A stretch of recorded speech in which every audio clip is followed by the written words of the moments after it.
Alright. Alright. Cool. So, I'm thinking about maybe having Retreat in the deck. What's up, Joe Wheels?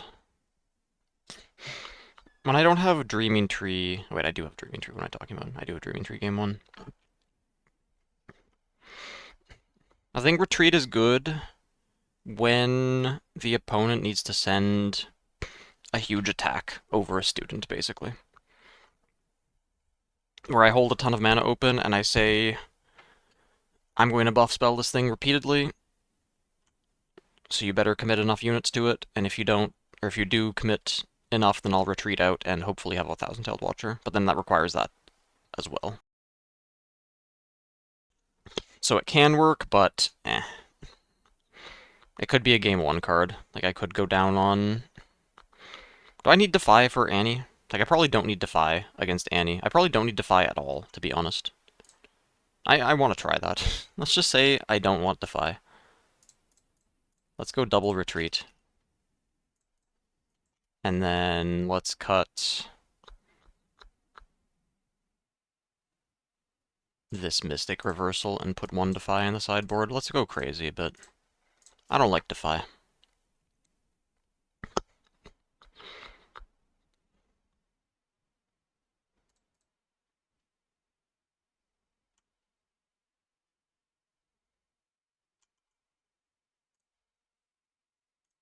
In Ahri, specifically, at least. Like, what matchup do I want it against? I don't want it against Kaisa. I do kind of need it against Annie if she gets the Vi Ride the Wind point, but otherwise I don't need it. I mean, I guess it's good against Fight or Flights, too.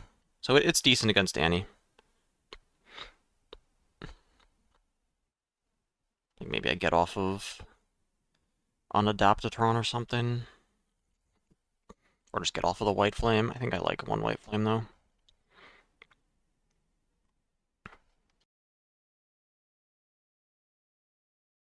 This does leave me at the point where, against a Master Yi, I'm cutting the Sprite Mothers only and putting in these.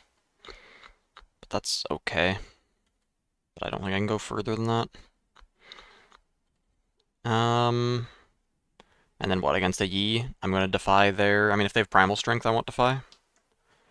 Now, what set 1 cards does Ahri specifically want to Defy?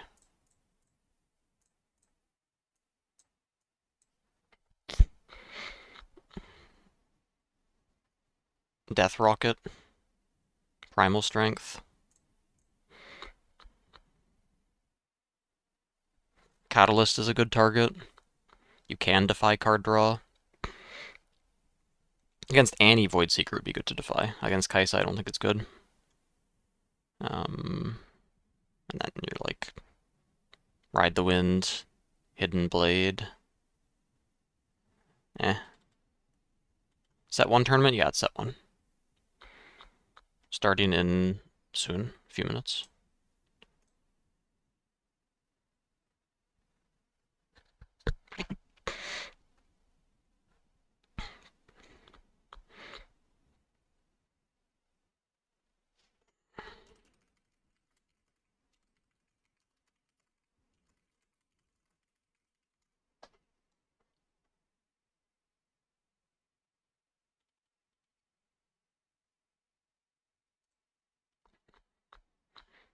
Alright, we'll try this. Until we start, we'll watch this. Is that? Last stream, 3-0 at 2 Nexus Nights? Nice. Glad you could have some success with it, because it... I mean, I don't know, the Kaisa matchup I just bricked off, and I don't know why I didn't have War Camp as the third battlefield instead of Hallowed Tomb. This should have always been War Camp. When going second. And I can do War Camp game 1 against Kaisa to deny them. Hey, Keldor. Is that a fucking wooden stair railing? Oh, if a vampire slayers came into this lair, I'd be fucking toast. Look at this shit. I'm dead. Oh, I'm fucking dead. It's like you've created a vampire slayer playground, but it's my goddamn lair. Dinkelmeyer is sorry.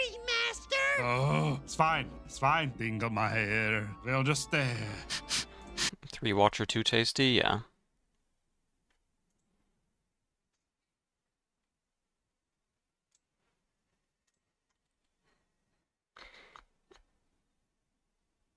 I think they're a lot better with this build where you're scoring with sprites faster.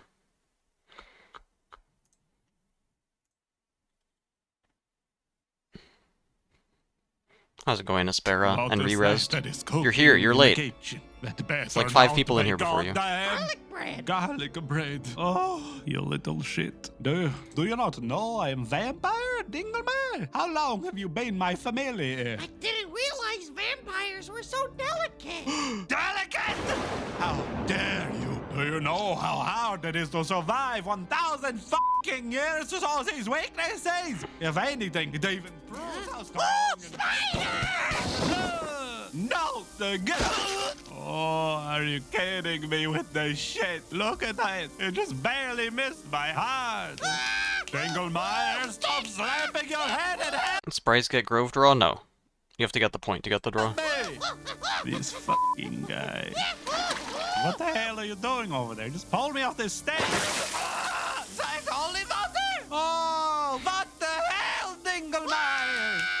You got a fucking holy water fountain? Where's the water even coming from? Is the entire plumbing freaking holy water? What the fuck? Dinglemire does not know better. Please forgive Dinglemire, Master. Forgive you after all of this? I'm going to kill! Oh, that's good. I love you, Master. Oh, I love you too, Dinglemire. Magic fucking fingers. I didn't mean to hurt you. I know. I'm sorry for yelling. Oh.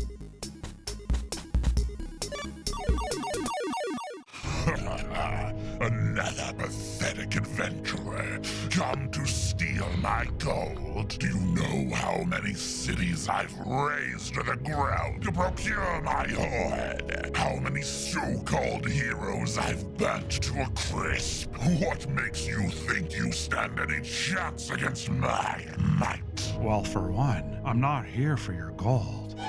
You're not? Ah, then you must have come to rescue the princess. Please free me, hero. Did the king send you? He can have his precious daughter back once he coughs up 1 million pieces of gold. Maybe the king did send me.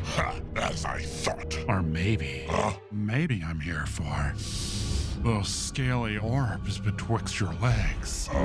What? Legends foretell that whosoever collects 7 Dragon Balls shall be granted any wish they desire. I don't think that's true. 2 more, and I get my wish. Oh God, are those real? Ew, you're a fucking sicko, you know that? And a fool, too. For I am the most powerful of all dragons. My claws are spears, my wings a hurricane. You really like gold, huh? Obviously. I can give you gold. You can? Where are you hiding? Get off me, Wensat! It cannot be. The legends are true. I wish this dragon can have all the gold he can hold. Oh, really? Thanks, man. In his bowels. My what? Oh, no. No, not like that. Oh. My God, I don't believe it. You actually rescued my daughter in time for her birthday. And you captured the dragon as prisoner? Well, actually, I had something else in mind. Oh?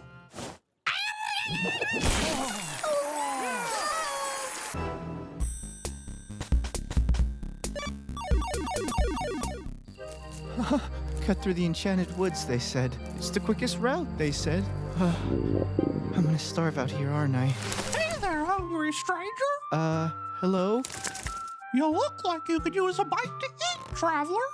Yes, Please, do you have any food? Well, it just so happens I have a scrumptious, a most juiciest apple growing atop my branches. All you gotta do is climb up and get it. Yum! Yeah, okay. Oh, What was that? oh, no, nothing. Come on, go get the apple. Look, it's getting juicier by the minute. I bet it'll taste so good. It looks delicious. Come on, just a little higher. Damn it, you stupid bitch! Oh my god, I'm so sorry. Is your nose okay? My nose?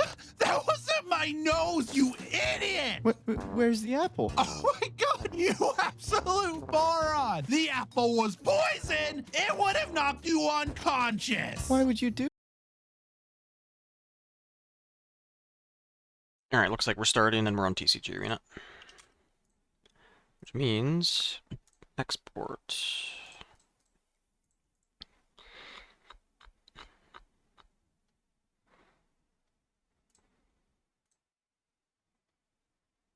I don't have Ahri in here already, do I? Nope.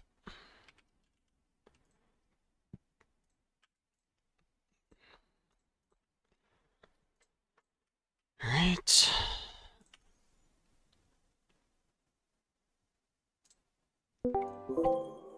Hello. Hey, how's it going? Not bad, you? Doing You have pretty good. I'm against you, right? Or was Yeah. the other day, okay. One Alright. second, I'm getting a call. No problem.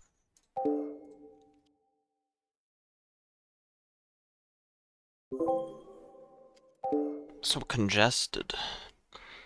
For no reason.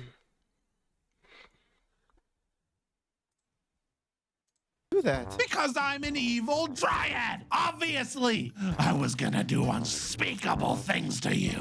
What? Things which I'm now clearly unable to do! So I guess I'll just kill you instead!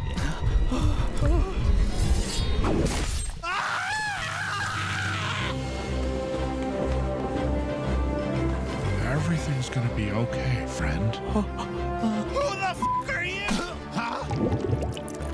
Are you extracting my serum? Dude, that is so messed up! No, wait! He's ready.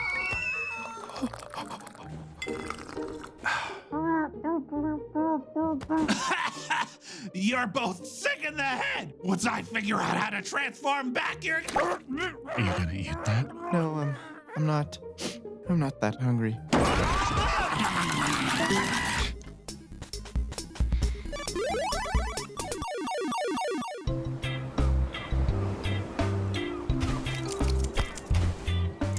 Hey, Kev, check out this one. Wow, really cool, man. Yeah, I'm ready. Alright. You're in. Cool. Disable sideboard. And this is Origins. Yep, set 1. MF. Alright. Yeah.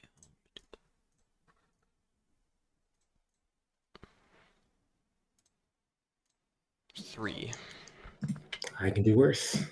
No, not quite. Alright. Your Yeah, I'll go choice. first. Alright, good luck. Good luck, have fun. Mall 2. I'm thinking.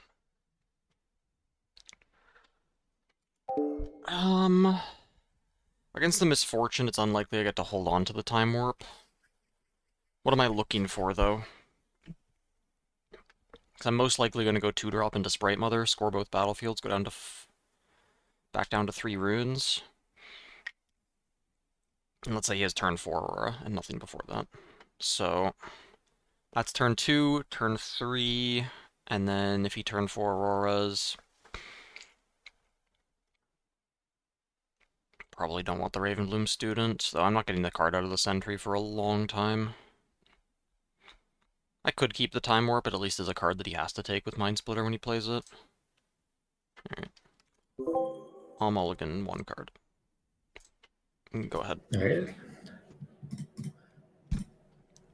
We'll do stack deck. Yep.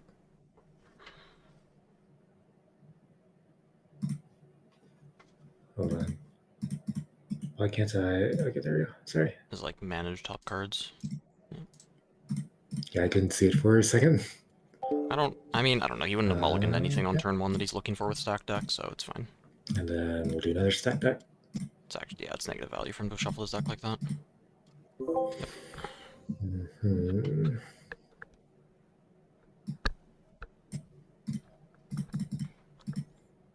Alright, go ahead. Okay. I'll play a Ravenbloom student and pass. Top 4 Calloused. Yep. Pass.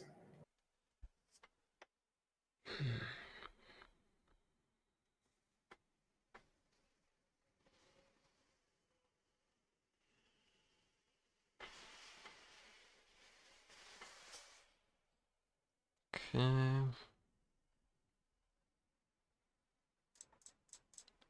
Play a Sprite Mother. I'll send the Sprite to Dreaming Tree, student to Sigil, All good. Yep. and I'll Stupefy the Sprite, draw 2. Sounds good. Pass.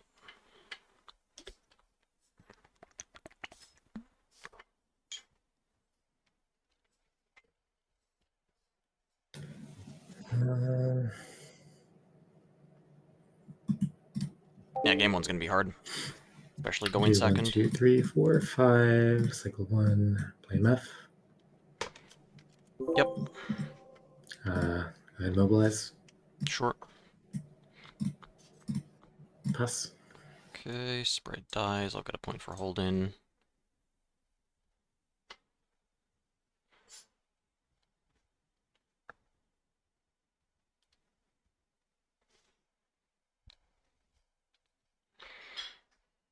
I'll send the Sprite Mother up. That's good. Okay.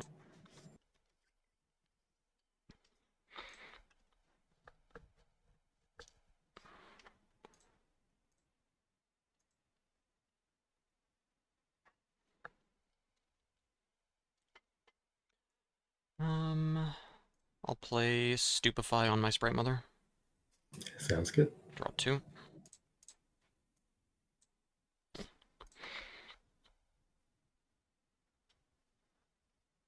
Pass.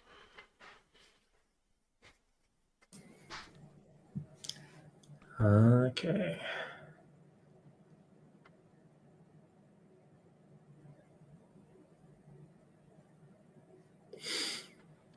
Hmm.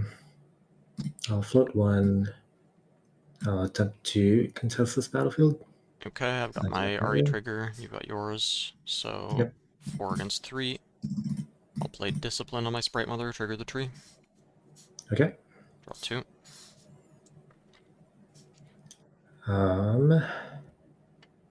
Sure. Trigger student. 1 floating. Fight or flight my MF. Sure. Draw card. And then we'll Dazzling. Yep. Just don't hit a Dead Bloom Predator. End step. Yep. Alright, Mind that's fine. Splitter. Yep. Here's my hand. Ooh, got a lot of things in there.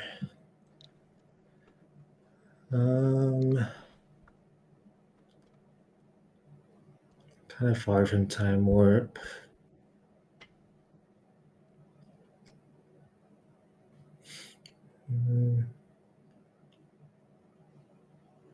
I think we'll just get rid of your charm here. Okay.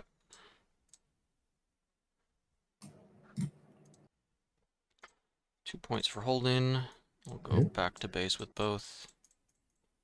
Play a Tasty Fey Folk. Pass.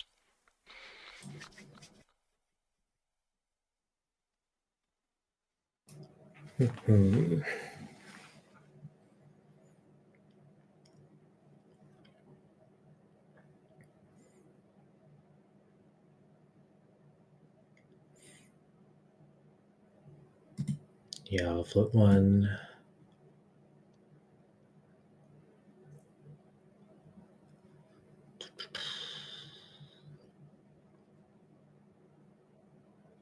Go here. Mm-hmm. And then 2, 3, 4, 5, 6, 7, 8, 9. We'll just put a dragon here. Sure.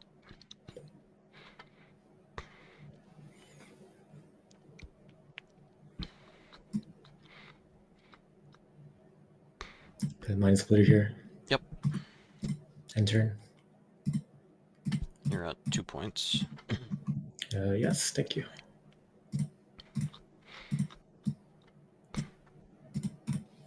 Okay. Did you cycle for Sigil? Yes, I did.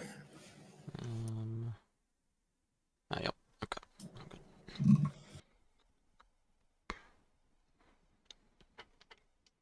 Can't draw all my sprites in the matchups where I want them, but here I've drawn 3 sprite calls, 3 sprite mother. Impressive. That is really impressive stuff.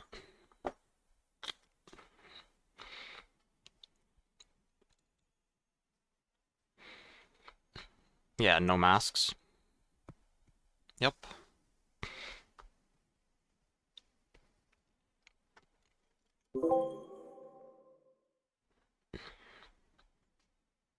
I'll send my Fey Folk to the Sigil and pass. Yeah, no action. Okay, I'll kill MF. Hmm. Trigger Fey Folk, ramp 2, draw 1. Play Electrin Yordle, draw. Play Blue Ahri. Play a Poro, pass. Okay. 2 holding. I'll do 2 treasure trove. Okay. 1, 2, 3. Invert timelines. Yep. Just reveal them all before I discard them. What do you got? Yeah, same. Okay.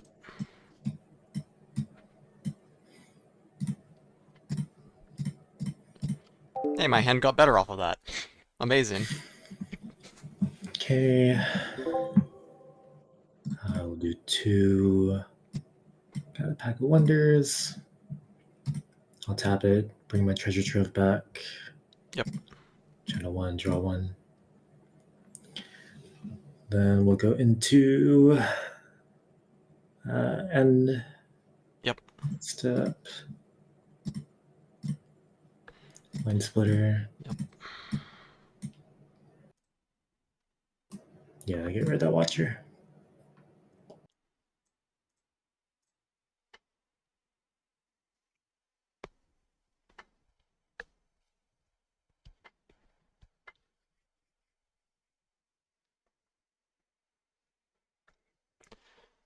Okay.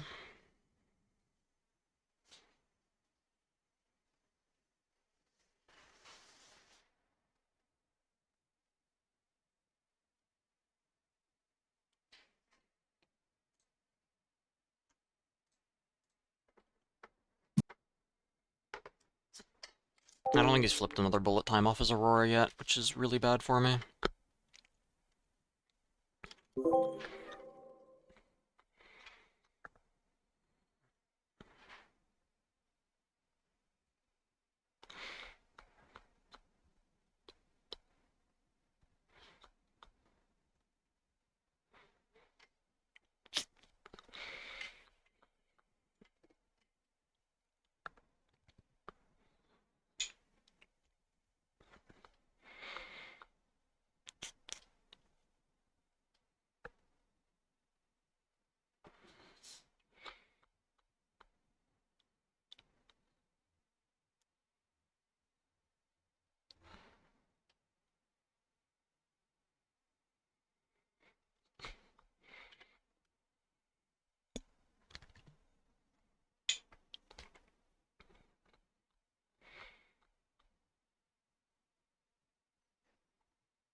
I'm thinking here, sorry. You're good.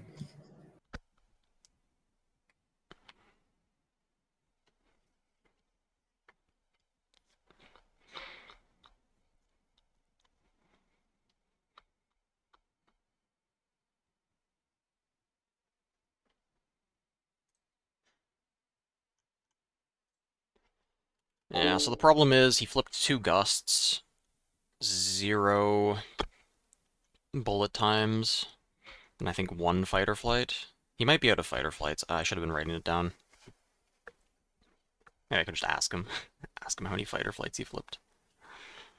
Do you mind if you tell me how many fighter flights you flipped off of Aurora?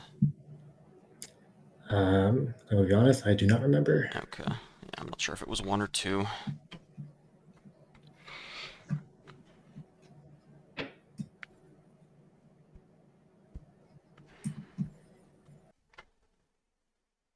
I don't have any of those left, so 6.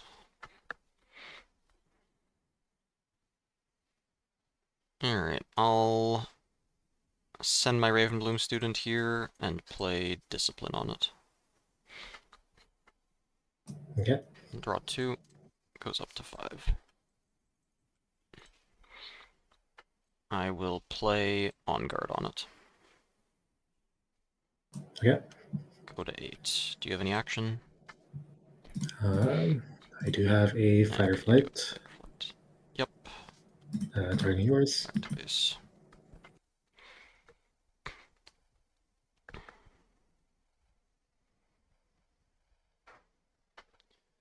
Okay.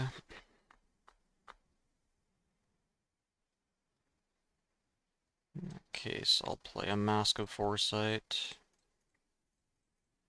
and a Tasty Fey can pass. Okay, we hold to 6. Yep, I guess he just assembled everything. I'm gonna bounce my Mind Splitter. Sure. And then we'll play it again. Okay. On guard. And then we will go to end step. Okay.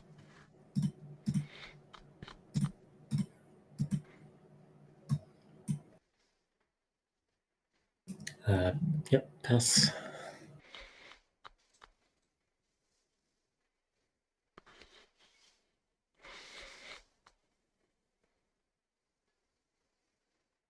I'll send my Fey Folk here, trigger Mask, go to 7. Pass my action. 7. Yeah, trading with the Mind Splitter. Yep. I'm gonna respond to the trigger and recycle 2 Mind Runes and float 2 mana. Yeah.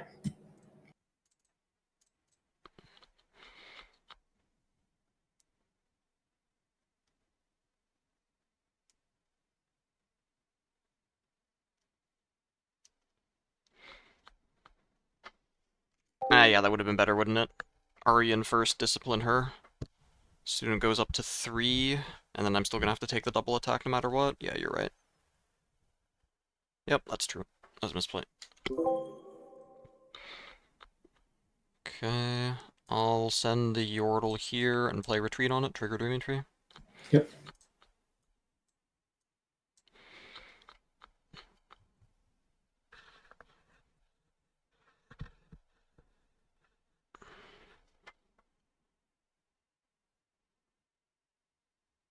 And I've triggered the student once.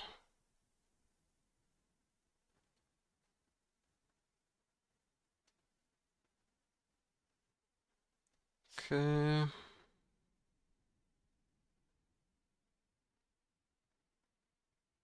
I'll send all of my units here, trigger Ari on the Mountain Drake. Bullet time. Yep, game 2. Okay. Didn't even matter, not winning against that.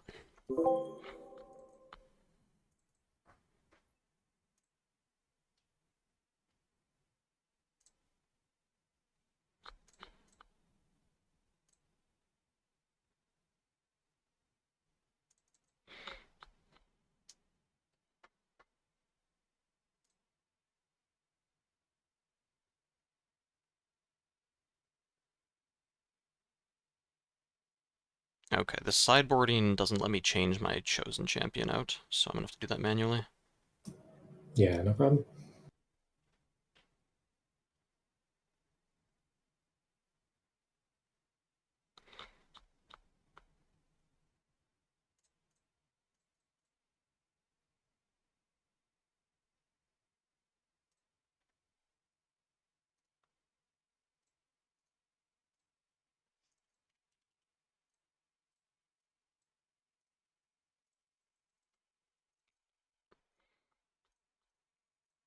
Okay.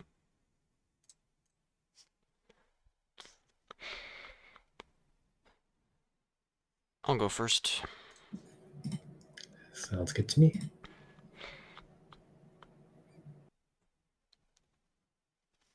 Alright, I mean, I've got turn 1 unit and turn 2 green Ahri. I guess that's completely dead into Dead Bloom Predator, though, so I might not even be able to make that play. Hmm.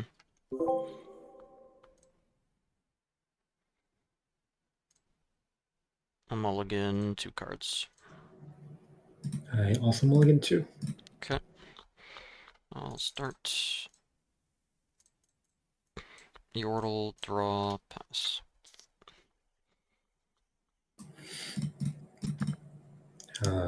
Trove.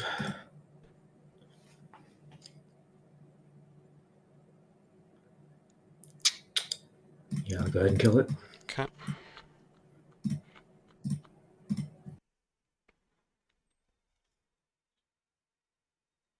I'll send Yordle to Grove. Um,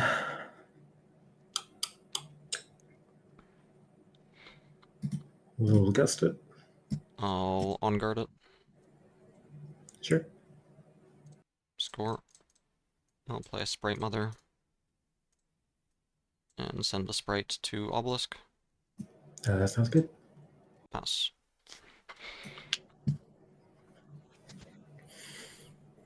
What am I looking at?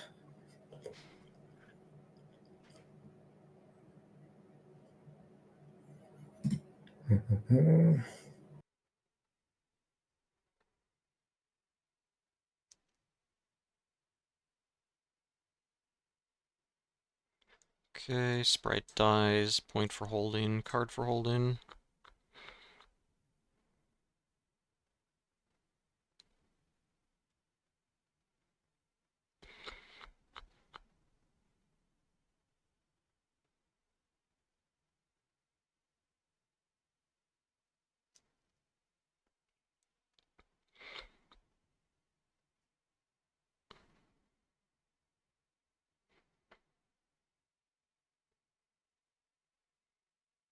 I'll send Sprite Mother to Obelisk.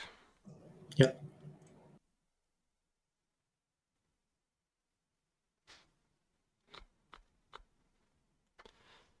Is it better for me to pass or to play Green Ahri here? If I play Green Ahri, what can he do to punish? He could use MF to ready a rune. I'd be able to Stupefy or get it to trade with the Sprite Mother, and then he drops a Dead Bloom on me. That would be really bad. So I think I'm just going to take the pass and win one of these combats.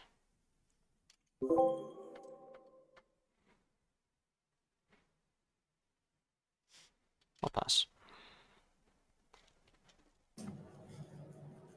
Is that a straight pass? Interesting. I'll float one. Go here. Ready the rune. Okay, I've got RE trigger, so you go down to 4. Play Stupefy on MF. Okay, so we're at trading right now. Yep, your action. No action. Second Stupefy on MF. Second stupefy.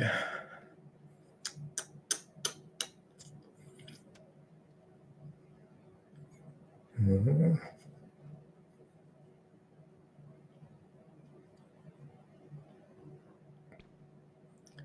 Second stupefy. Second stupefy resolves. Okay, 3 to 2. your action. Yeah.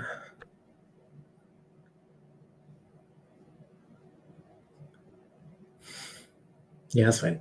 Okay. One floating, top 7, dead bloom. Sure. Get a point for holding. Play a Thousand-Tailed Watcher accelerated. And send it to the dead bloom. Yep. And you have 7 mana. I'll just pass. You got this one. Okay. Game 3.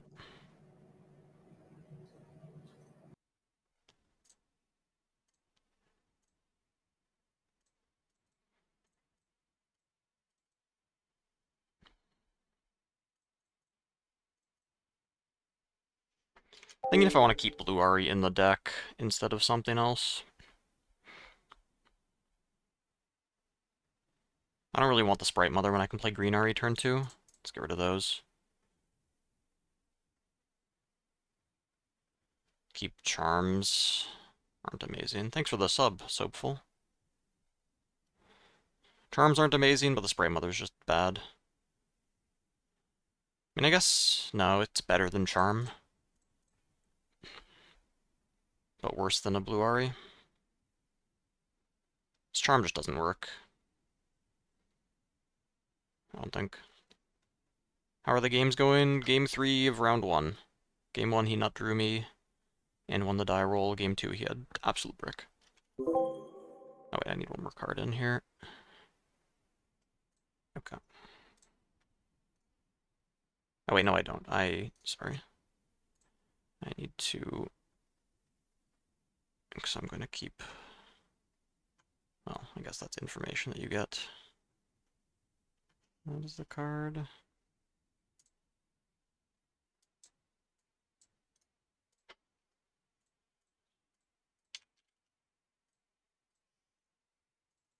Okay.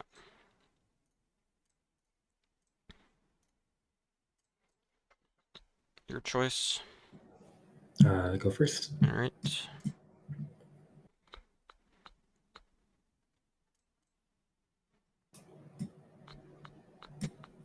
Mulligan 2. Okay. I will also mulligan 2. Go ahead. We'll stack deck. Okay.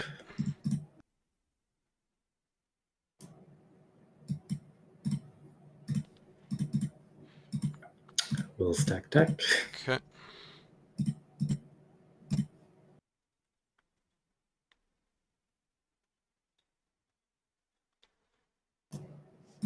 Yeah, this is set 1. Student pass. Play a Pack of Wonders. Okay. I'll send the student to war camp. Student to war camp is good. Okay. Put Green Ahri on the war camp. Pass.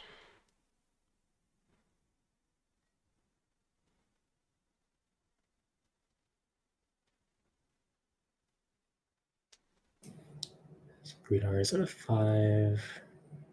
Cool. We'll mobilize. Sure.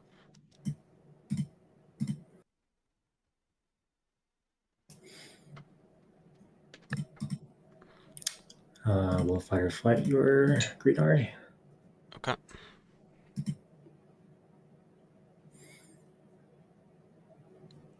We will also gust your Ravenbloom. Okay.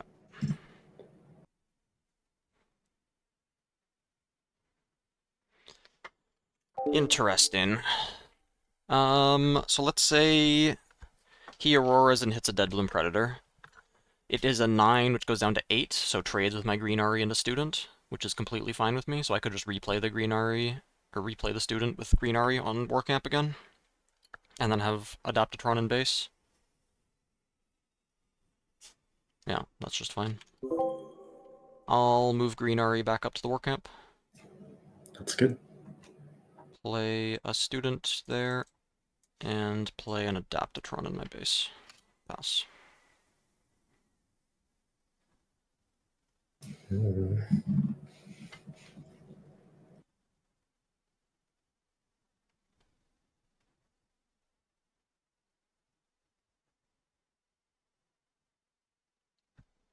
Oh my god, the moment.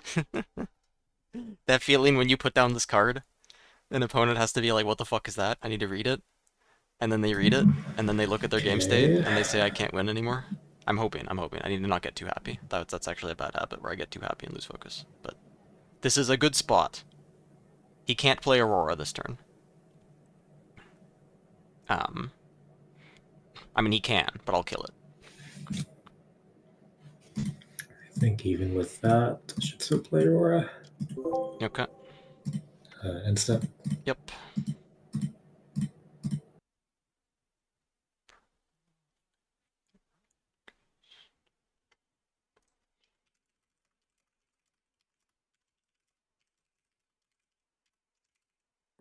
Okay.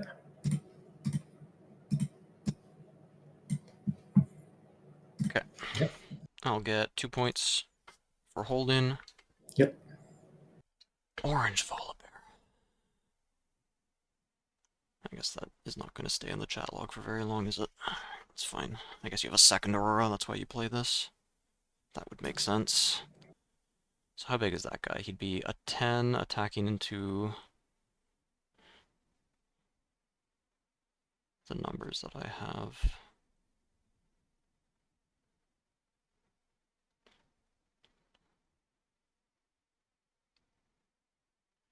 Okay, well, start with Adaptatron, go in, That's good.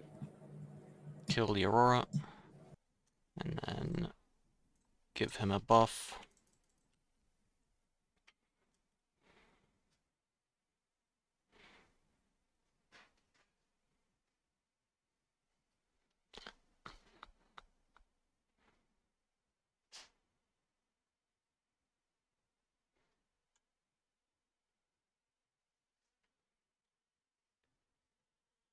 So the question is, do I try to hold here? I think I need units in my base to use this White Flame. So I let him kill the Adaptatron. That's a 13 then.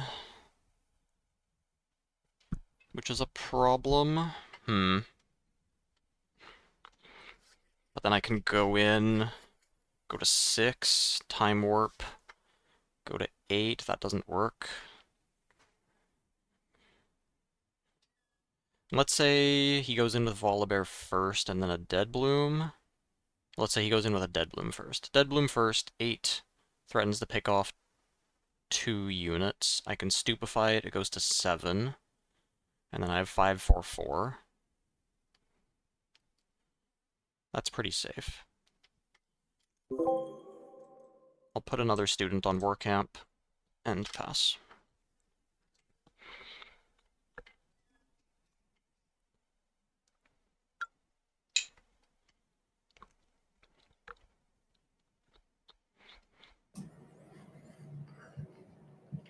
Okay. 1, 2, 3, 4, 5, 6. I'll play the EMF. Okay. Accelerated. Tap 1. Sabotage. I will defy that. Mhm. And trigger both my students. As a reaction to defy, Okay. I will attempt to gust one of the students. Okay, so hold on. They are currently at 3, and this is all on the chain. Okay, so if one of them gets gusted...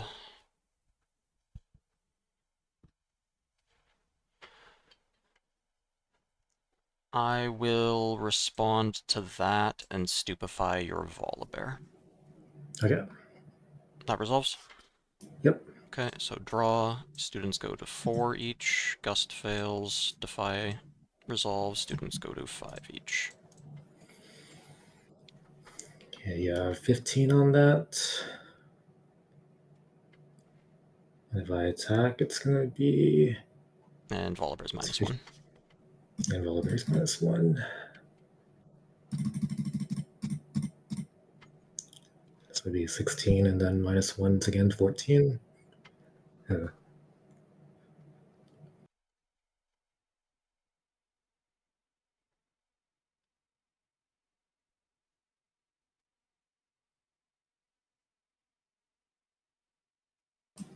You hold, you go up to 7.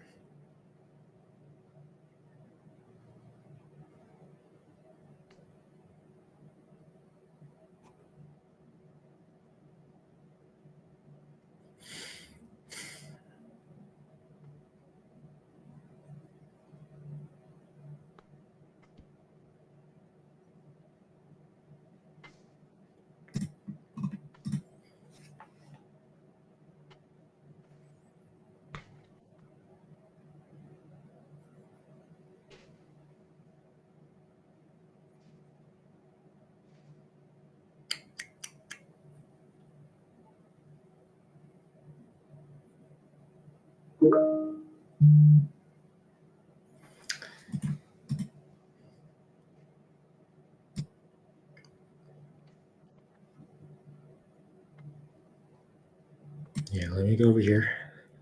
Sure. Adaptron's dead.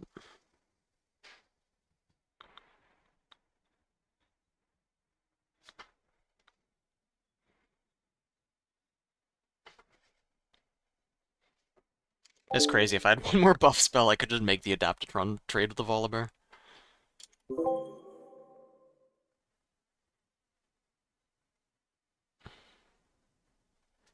Okay, so he ganks, goes to 10, and then back down to 9.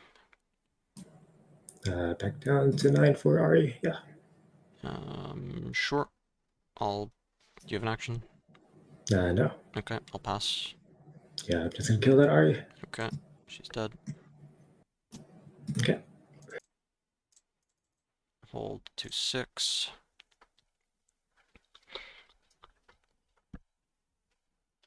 I'll accelerate a Thousand-Tailed Watcher. Send it to the Misfortune. Yep.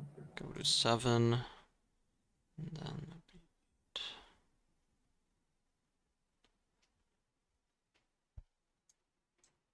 move back to base. Pass.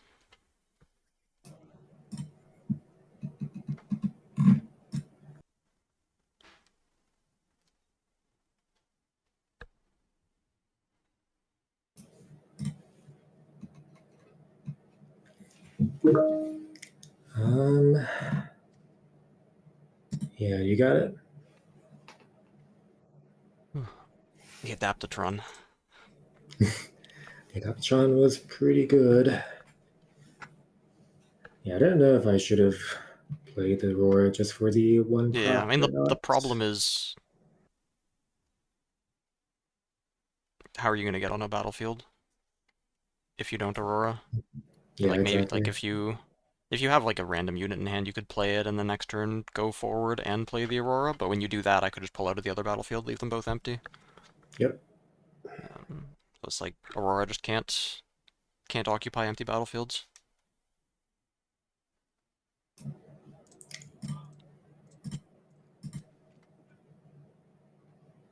All right. GG's. GG's.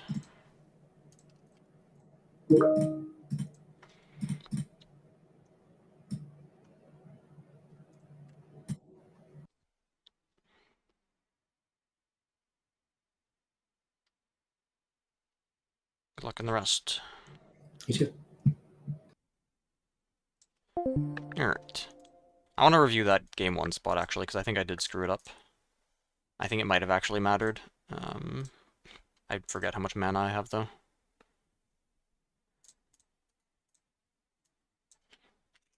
Already better than last time. Pre-order dates. Surely all the pre-orders will get filled. Weren't there people that ordered boxes and never got them, or didn't get them for a while? Missed the Ahri trigger on Volibear. Oh, yeah, that would have put him... Right, that should have stacked. That is true. Okay, so where was the spot? It was this turn... Oh, did I not have... No, it was the turn... Wait, which turn was it? This turn.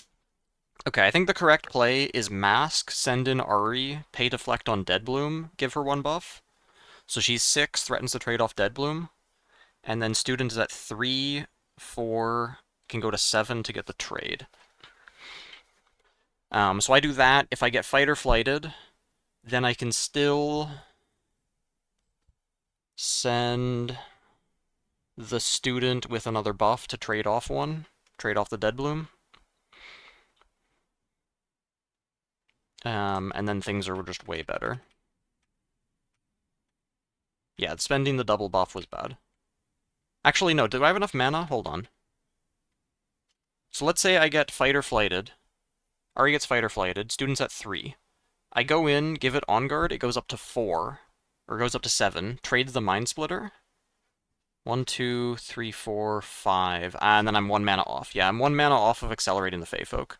If I could do that, then I could clear through a Fight or Flight, which would be insane. But I don't have... I'm 1 at... Yeah, 1... I mean, I have 12. Yeah, the Ahri attack first was way better. And then, yeah, I did miss the trigger on his... Is this even a missable trigger? It is a missable... Wait, is it a missable trigger? I don't think this is a missable trigger according to the current rules. Because it doesn't affect the game state, I think, is the term for it.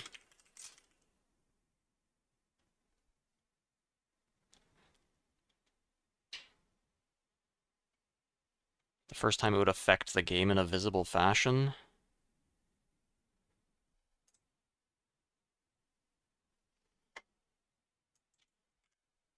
Missable once you're in combat? I don't think they're I don't think might modifications are missable. Or are they missable if you forget about them after once combat happens? Okay, and it wasn't relevant, but yeah, that is true that I needed to remember debuff on the Volibear and then across debuff him again, which could have mattered. Only have to announce it when it's relevant, okay. But if I forget about it completely and don't announce it, then yeah, then it just wouldn't happen. Okay. Alright. Yeah, Adaptatron. People talking about there being no answers to Aurora, and they just don't play Adaptatron. It solos Aurora. Let's actually check. Terracodon's probably playing. And there's also... Zebrudgeon. Wait, is that the... That's not that guy. Which guy is Zebrudgeon? I forget. What's Terracodon got? Leona versus Teemo. Who's he playing against? Who's playing Teemo? Barfling? No, he's watching someone else. Okay, yeah, this guy. Mundo Ezreal. Uh-huh.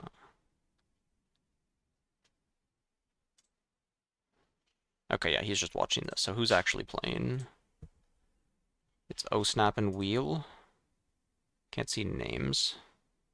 Okay, that's O-Snap and Wheel. When play Fox, you don't have to announce it? Yeah. Yeah, I think that's probably what prompted it, is that before Houston, there was a ruling got made where someone was like, accelerate Fox attack, and then the opponent called a judge on it, basically, and said you missed the trigger, and then it was decided that that's pretty silly thing to be missable like that. That's probably where it came from. Terracodon got his over Barfling. Okay. But yeah, so then they changed that, so then anything like Ravenbloom Student, Ahri Trigger, Thousand-Tailed Watcher, none of those are missable when they trigger, at least. When do I play next? What do you mean, when do I play next?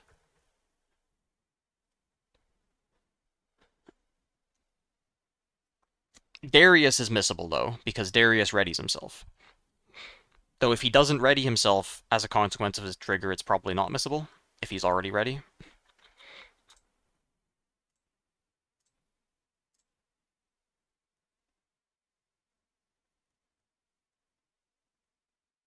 And Arena's Greatest, yeah, they were...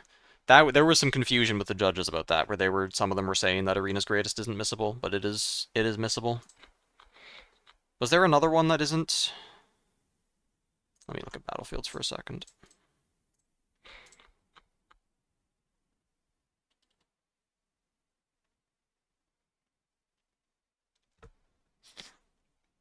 I feel like there was something... No.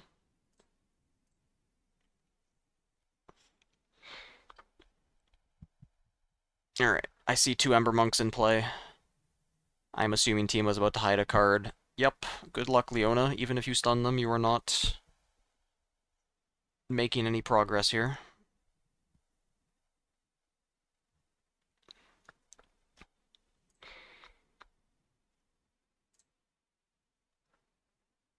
Playing another game? Yeah, that's round 1. There's gonna be... There's 11 people, so 4 rounds. Annie's missable? Yeah, Annie's is missable. I was thinking like there's some other kind of trigger that's not missable. Just say when. There was something else that wasn't...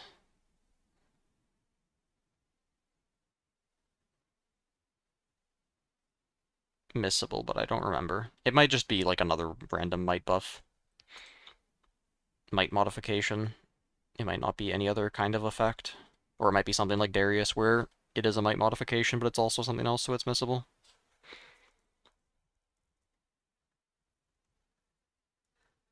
Oh, like Teemo. Teemo's not missable. Oh, when you conquer? Oh, yeah, maybe it's like Sigil of the Storm, where that's not a trigger anymore. This is eroded. Okay, it still says when. It shouldn't say when. Should be like, as you conquer here, recycle one of your runes. I guess, yeah, it's not missable. It's not a missable trigger. But yeah, I'm pretty sure Mundo... I don't know if Mundo's ability is still a trigger. Teemo not missable, because it's a might modification. Anything that just changes the might of the unit doesn't need to be announced when it happens. You only need to... You still need to, like, communicate it, that it exists, but you only need to do that when it becomes relevant, which is in combat, or in some other situation. How does that work with Blue Ahri? Blue Ahri needs a target, but Ahri Legend doesn't need a target. Yeah, Ember Monks, you don't need to announce. I'm not actually sure, does this ability use the chain? It might not, because I think there is a rulebook entry for Mundo. Oh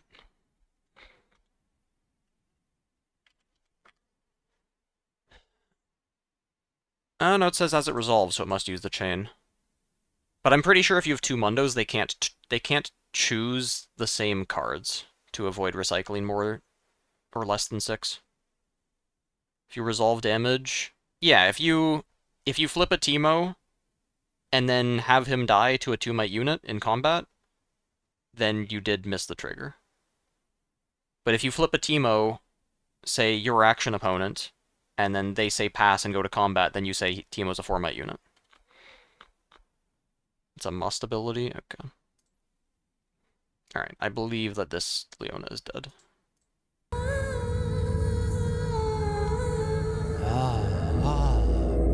Oh, this one's neat too. Huh? Kev?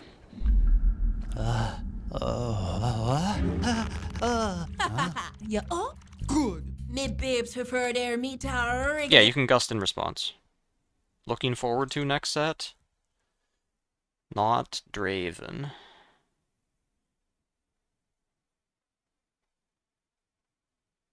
Thanks for the follow, Yusei and Lord Langu. I mean, Ezreal can do Mundo stuff, which is pretty cool. Where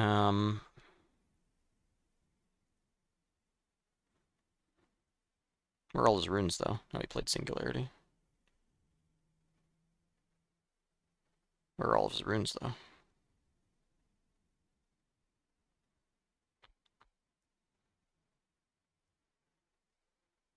For the hidden and rat gameplay, you could still play Teemo, but it's not going to be a great time against all the purple meta. Too much. Yeah, you probably don't main deck Mundo in this meta. But you can put him in the sideboard and beat everything that isn't purple after game 1. Good luck, Kaisa, once a Mundo comes down.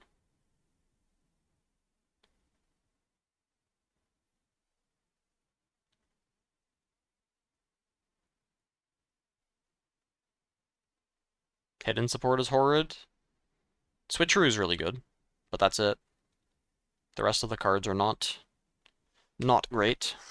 You could try to go some kind of like high power cost deck with gold generation, but most of the power cost cards aren't even good.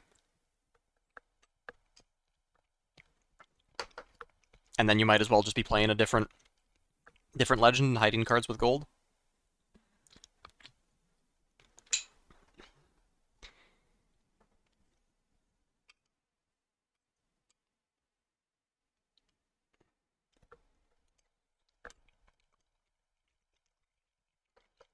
Not that bad.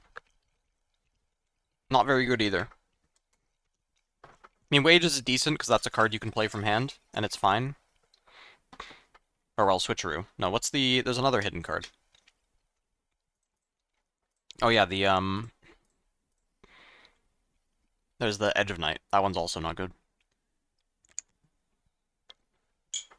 No, Edge of Night, the equipment. That is not a good card for Teemo. Unless you're going to play Purple Seals.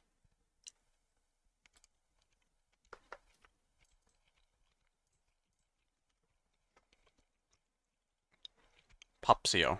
I get paired down? No. Who got paired down? There wasn't a pair down. The 6 undefeateds? Okay. Hello. Hello. How's it going? Pretty good. Thanks. Nice.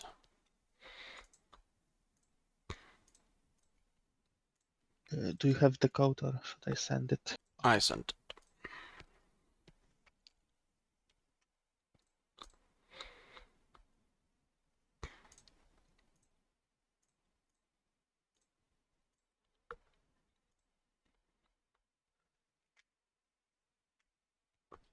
Control Victor? Yeah, Control Victor's pretty good. That's a deck that has a chance against purple meta.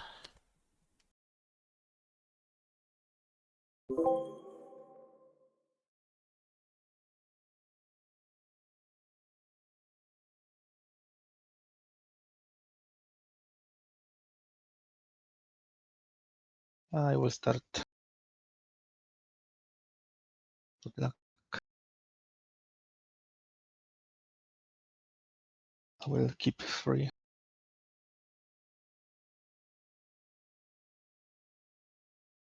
I'm ready.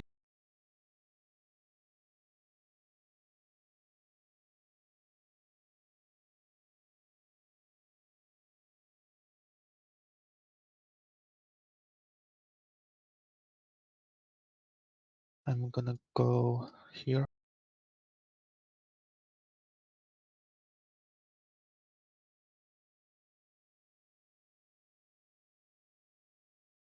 And play Kai'Sa to base.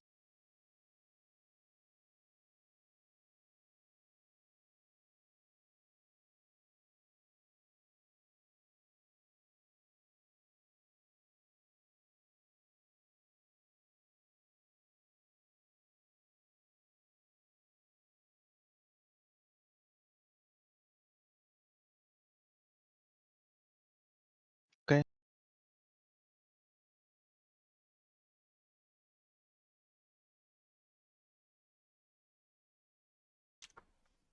Oops, yeah, I was muted.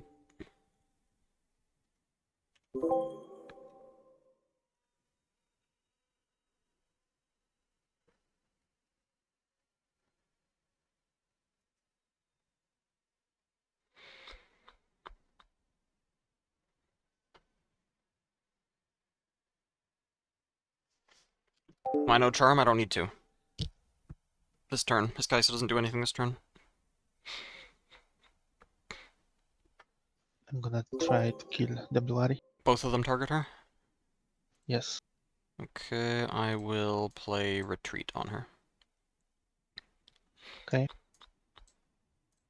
Trigger my student.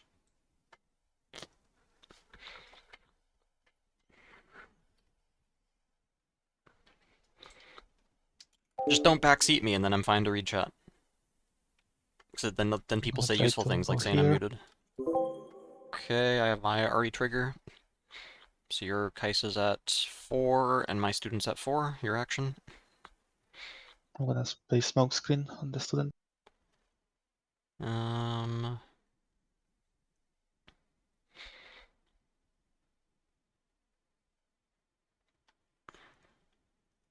sure. Student's dead. Conquer and draw Yep. and pass.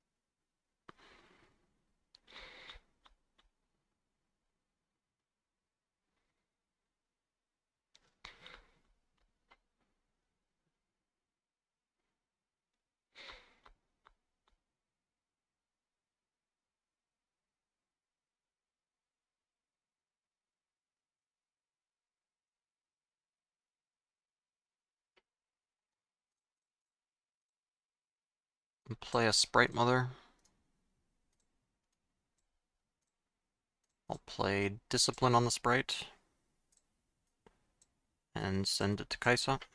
Pass. I'm gonna retreat the Kaisa. Sure.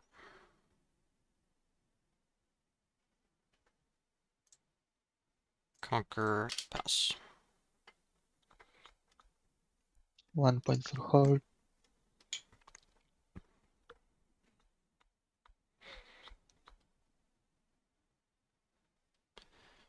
I mean, I guess if he has Falling Star and a smoke screen, he gets to push me. We start with killing the sprite. It's a 4 from work camp. Oh yeah. So we'll add the stupefy. Forgot. Sure.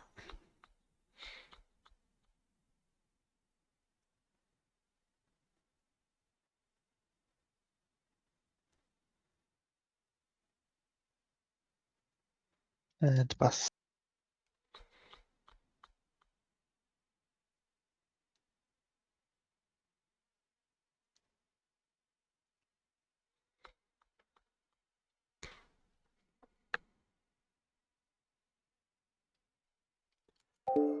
Ah, Reaver's Row being obnoxious.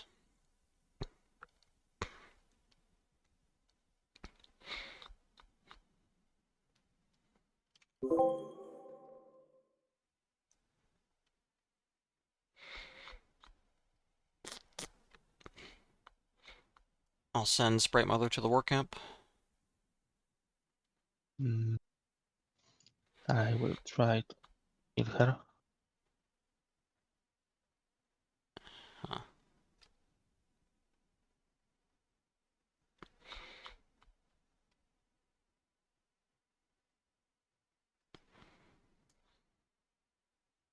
Sure.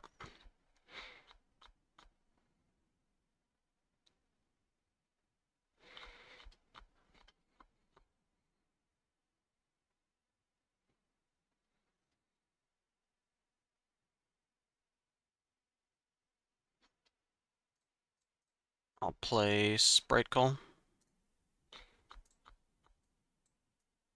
And I'll send the Sprite to Reavers. Yeah, I'll move back. Okay. I'll play Blue Ahri on Reavers and pass.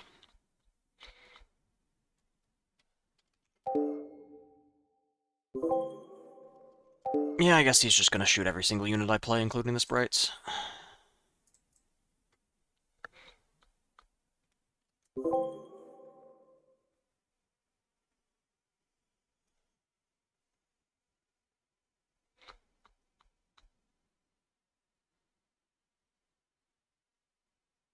I will accelerate Kaisa and go to war camp. Yep.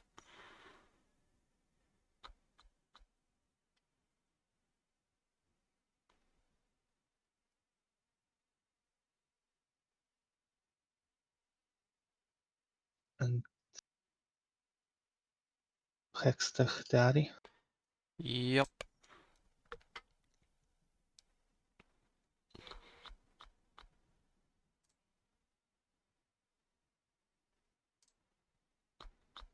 Go with Noxus. I trigger my ahri. And I'll stay. Okay. Your action. No actions. I'll stupefy the hopeful.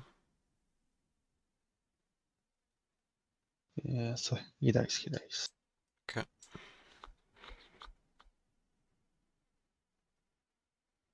Well, I will pass. Okay, Sprite's dead. I'll accelerate a Watcher. Send it to Kaisa. Gonna try to retreat. Yep, that's fine.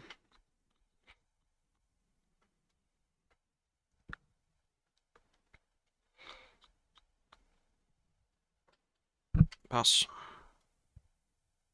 And I'm at 4.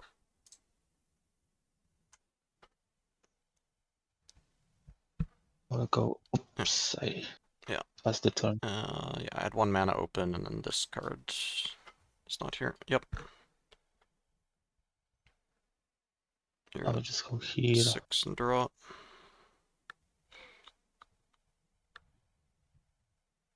Play Poro and Noxus and Okay. pass. Okay. I'll get point for holding.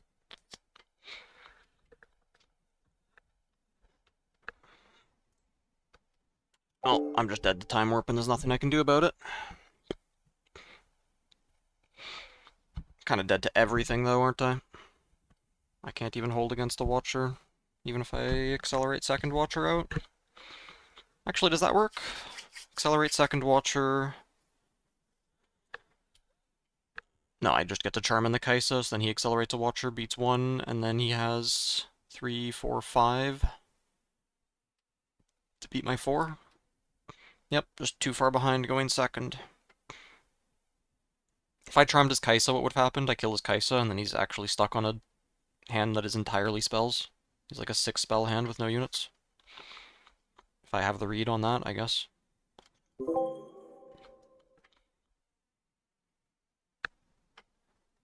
I'll charm your Kaisa into my Watcher. And she dies. I'll charm your Hopeful into my Watcher. Okay.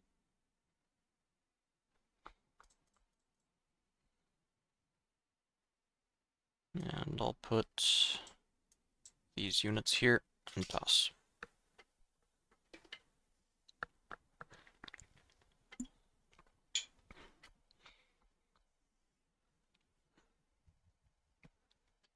Because the problem is, if I charm that Kaisa, I go down to 3 runes, and then he just holds and like plays a Darius or something.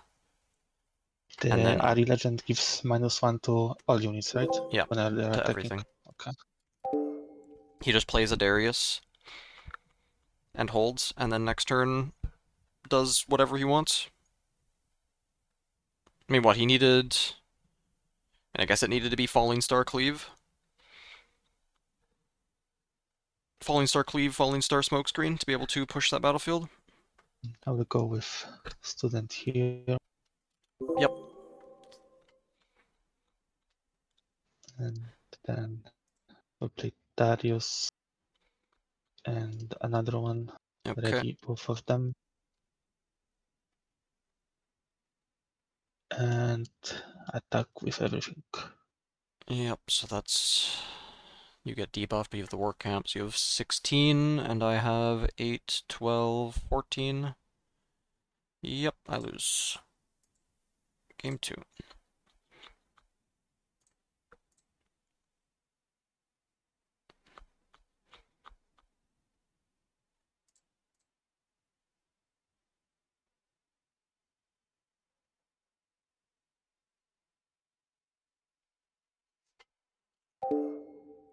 So I don't know what I'm cutting for these wind walls. Now that I don't have Defies. Lost on turn 2 not playing that charm. Maybe. Maybe I'm supposed to just play the charm and accept I'm down 2 runes for the rest of the game. And just pray that that RE plus student can hold forever.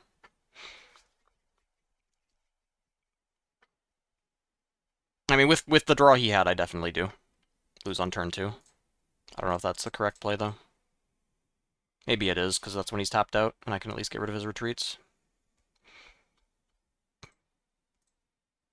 I guess I'll do this, because we're going to be on Grove.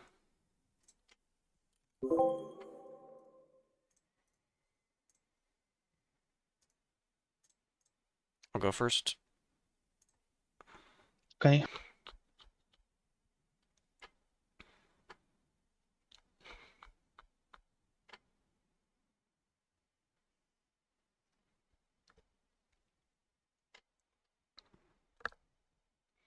And mulligan 1.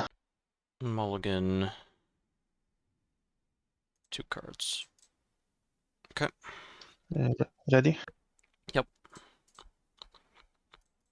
Play a mask and pass. I will play nothing. Okay. I'll play a Yordle, draw, and pass.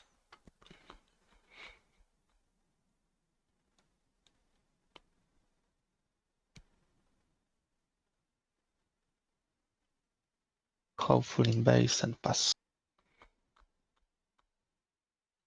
Okay. I'll send Yordle to Grove.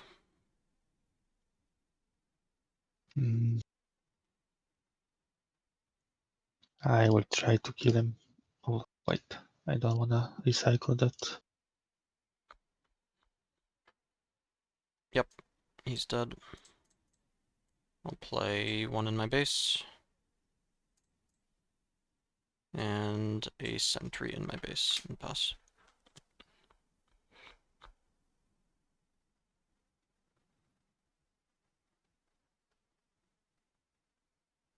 I will accelerate Kaisa to Okay. the Sanctum.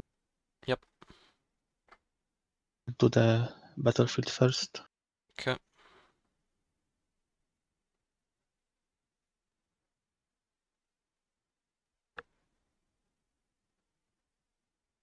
And hopeful here. Yep. And then I will Falling Star 1 each. Yep. Draw 1 from the sentry.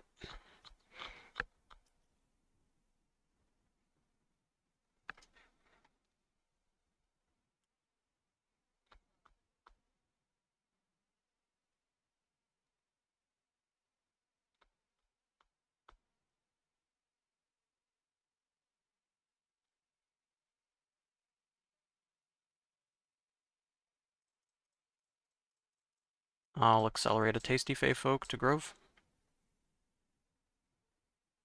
Yeah. Pass. 1 for hold.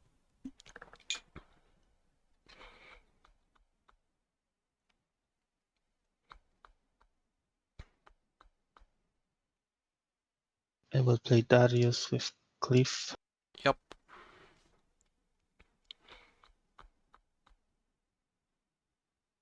and go to Grove. 9 to 7, yep. And move Kaisa back. Yep, and you're at 4 Control points. combat. Yep.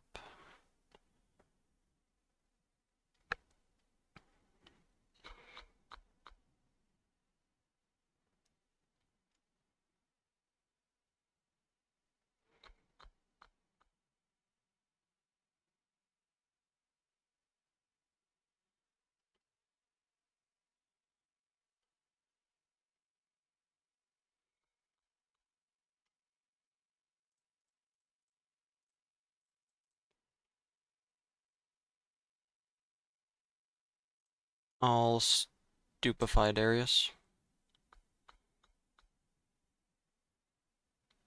Okay.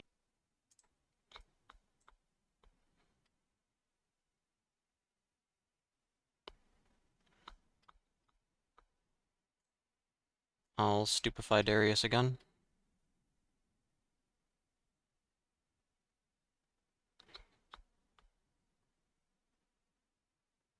Is that good?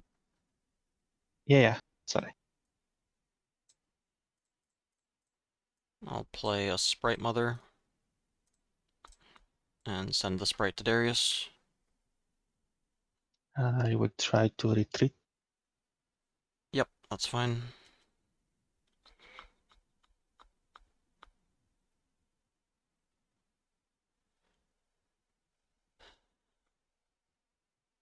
I will pay 1 and a green, charm Kaisa into the Sprite. So they trade. No, I've got masks. Right. Mask triggered Oh twice, yeah, so it's a 5. yeah. I'll put a Poro at the Grove.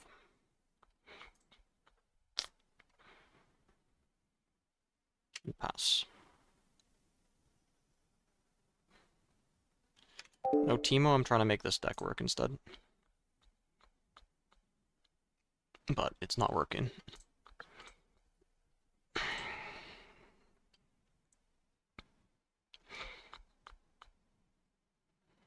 I mean, this is not a bad spot. If I can start holding now, if he can't pull off a Darius push or anything crazy, I have what I need to win. Like, he just needs to have a slow turn this turn. Start with the Yordle. Yep.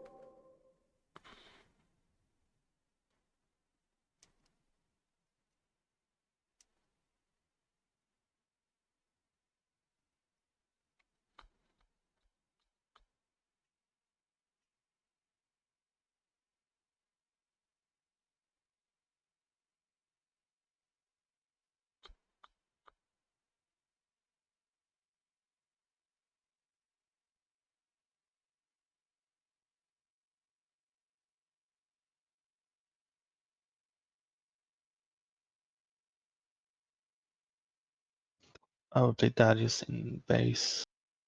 Okay. And pass. Alright, Sprite dies, I hold, I draw from the Grove.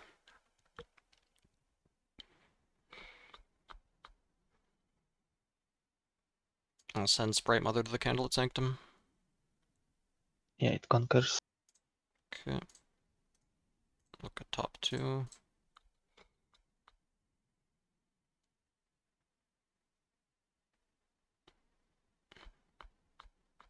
Keep both on top.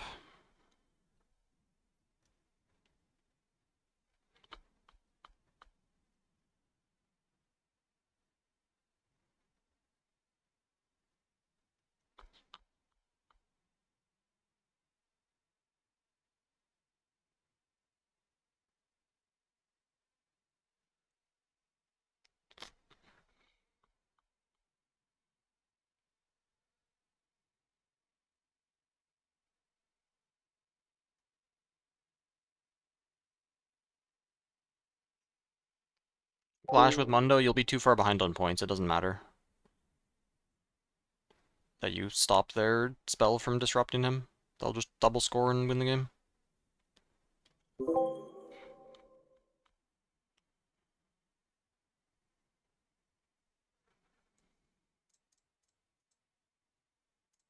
I'll put 2 students and a sentry in my base. And pass.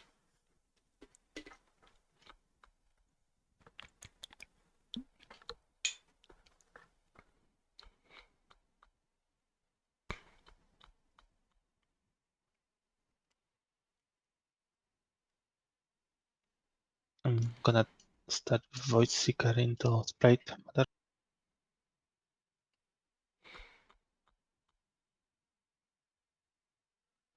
That's fine.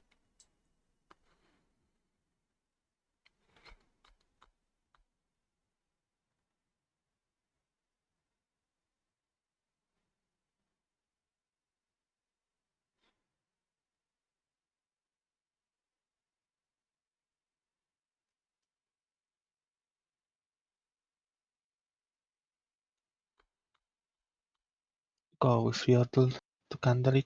Yep.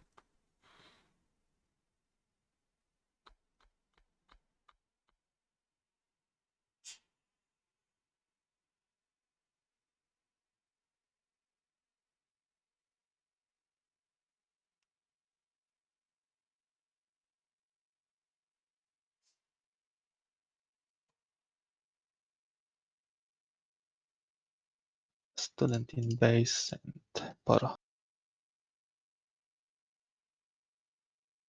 And that is triggered.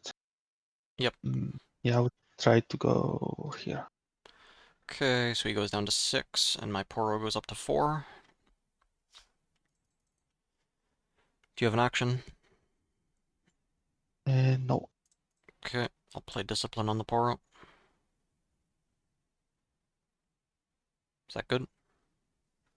Yeah, I will Go to 6. use the cliff, Darius. Okay, he goes up to 9. I will... He's not going to be ready, but I don't want to get the point. I'll play Sprite Call. And make a Sprite.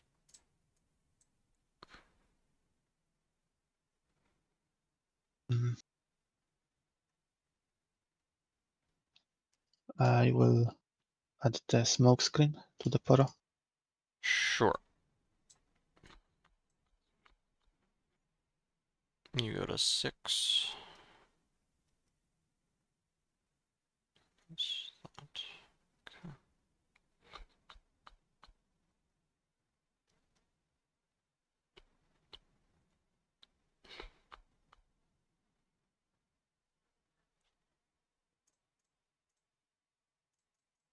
I'll send Ravenbloom student to the Yordle and Mask Trigger. Yeah, he is dead.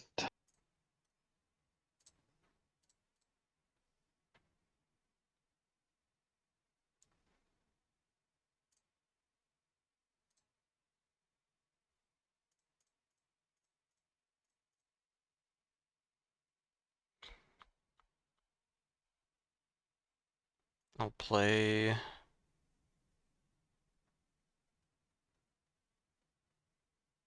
a Thousand-Tailed Watcher on the Candlelit Sanctum.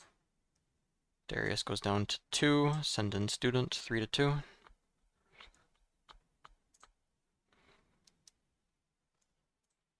Pass.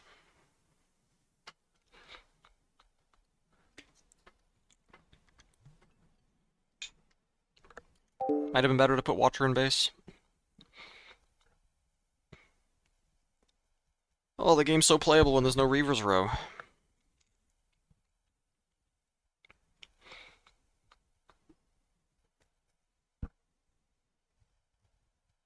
Get to actually play the game without spell removal.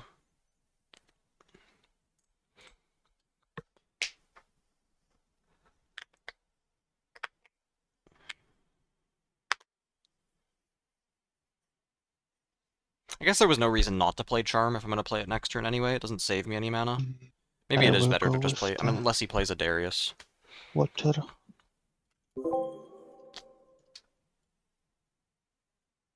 Okay. And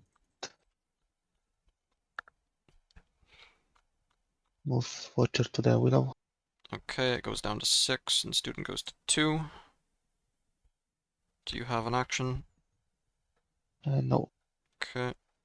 I'll play Discipline on the student. Okay. And then I'll play On Guard on the student. Okay. So it's GG. We Okay. can go game Game 3. 3. I needed to put that Watcher in the base, my Watcher. That was actually risky to not have it.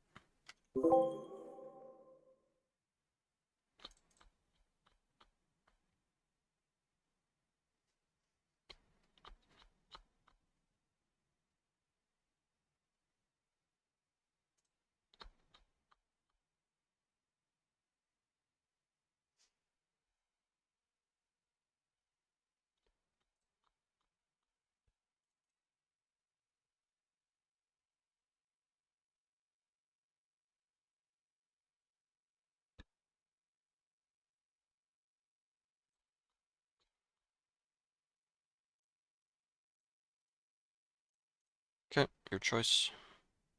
I will go first. Okay.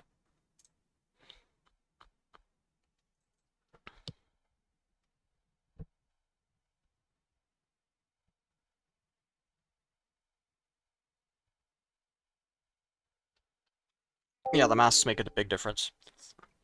They make the sprites actually work. Mulligan 2 cards. Go ahead. I did one. 1 point. Join base and pass. Okay. Student, pass.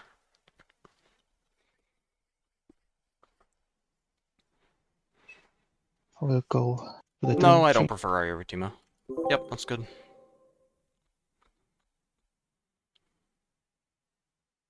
And they stupefy on my Poro. Yep. And pass. Man, he leaves that much mana open. It's so annoying. I can't even survive a Void Seeker. I guess I'm just double masking and passing.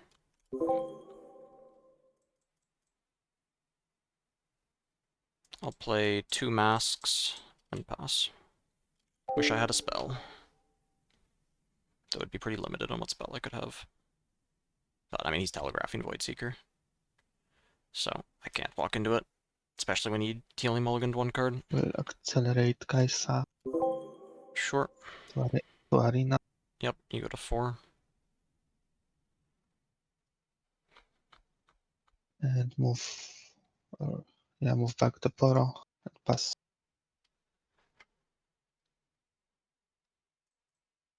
I'll play...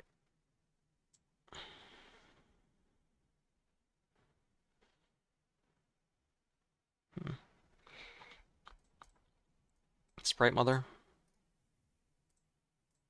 Send the Sprite for 5.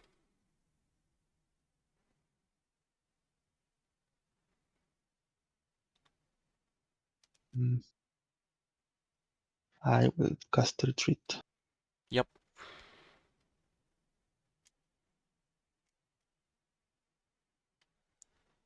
Conquer, send my student to the other battlefield, and pass. And I'm just on 0 spells. Tragic. Maybe he can't score this turn? Void Seeker into the student. Yep. I will move to the dream tree. Yep.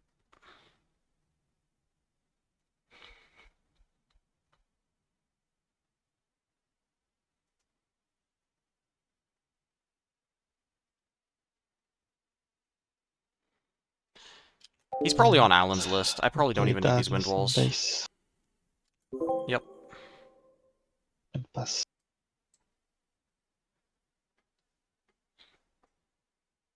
Okay. I'll send Sprite Mother to the tree. Okay.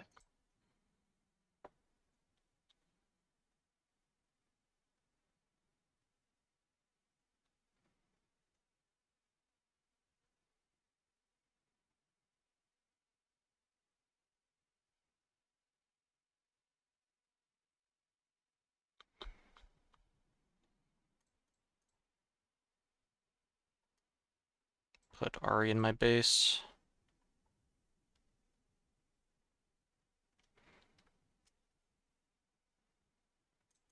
And play a 3rd mask. Pass. I should have realized as soon as he had Candlelit Sanctum that he's just on Alan's list. I don't need wind walls in this matchup, but it's not like my draws would matter if it I was would Sentry like instead. to shoot one at Mother and one at Ari. I'll wind wall. But yeah, he's just on a 20 card hand. 3 masks is too many. Is the card is played, right? For Darius, No, it's not counted. played. It's not played when it's Okay. countered. Okay. So play Hextech in Sprite Mother.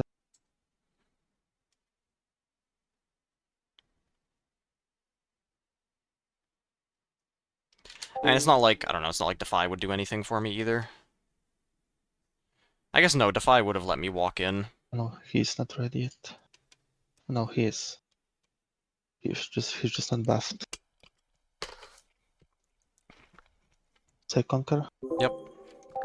Defy would have let me walk in over that 3 mana held up. So would On Guard. I would just win the game instantly if I had an on-guard in my hand. I think even Stupefy... They power on No, Stupefy would just make a trade.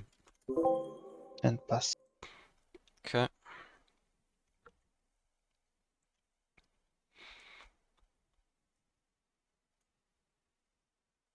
I'll send Ahri forward.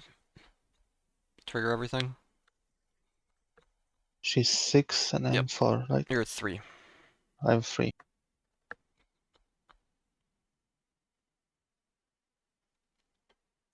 Yeah, I will die.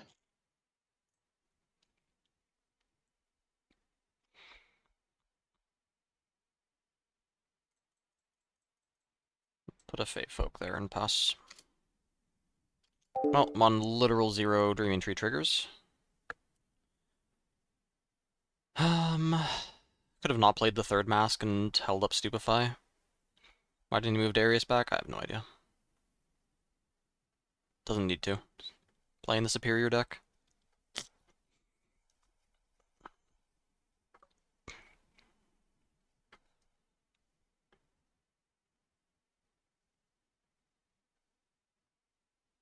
I mean, going second is just unplayable if you're not I'm gonna uncheck power sure. and play student in base.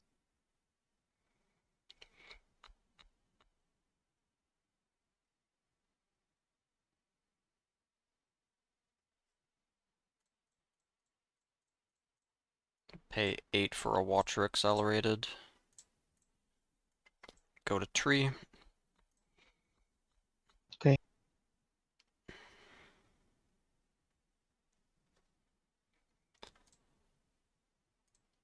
Pass.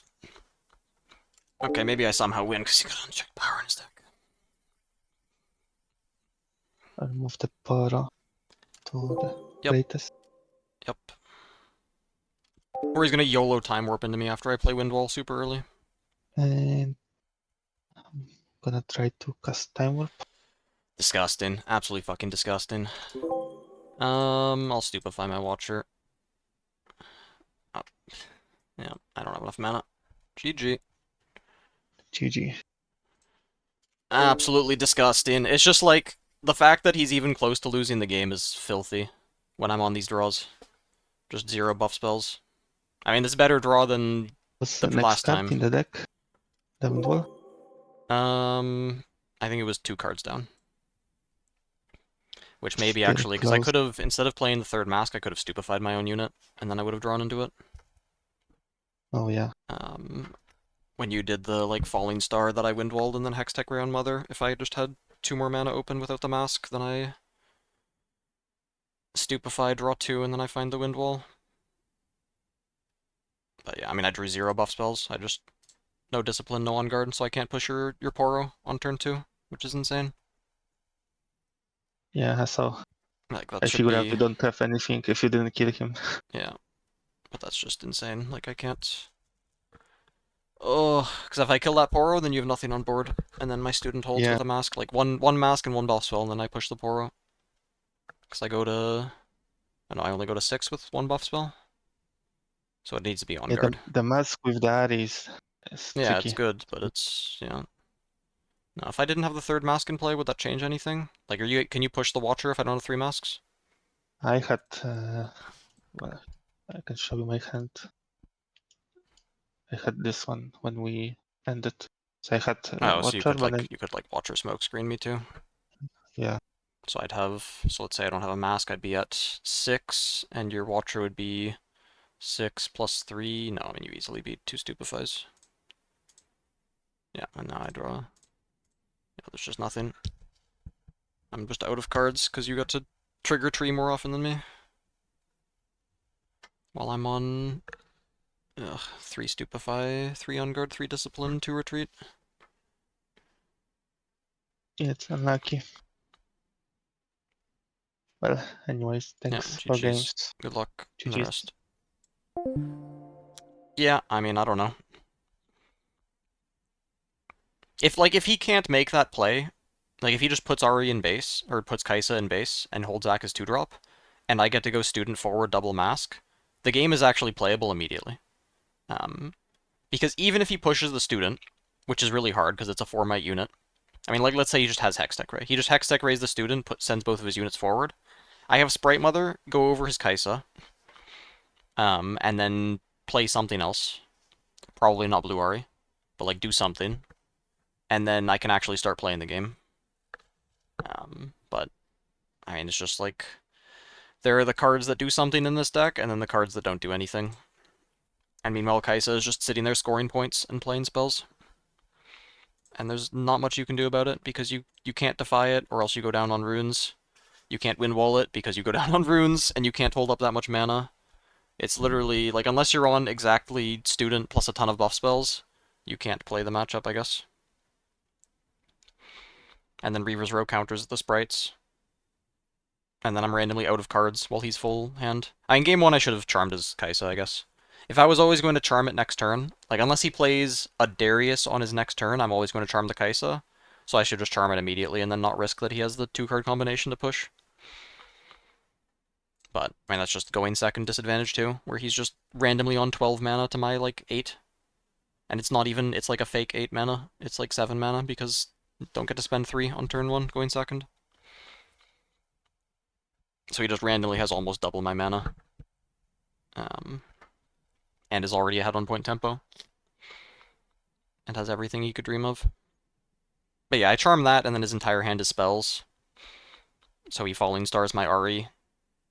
And then he might not even have a single unit in his hand. And that is the misplay.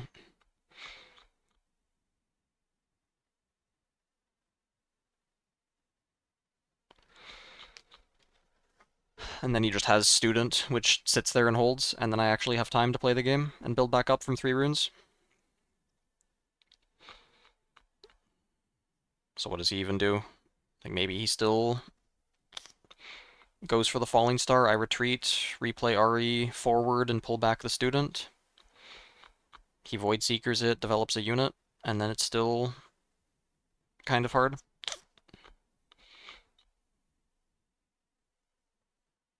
But I mean, it's like, he could have just put his Darius, game 3 shouldn't even be close, he could just put his Darius back to base.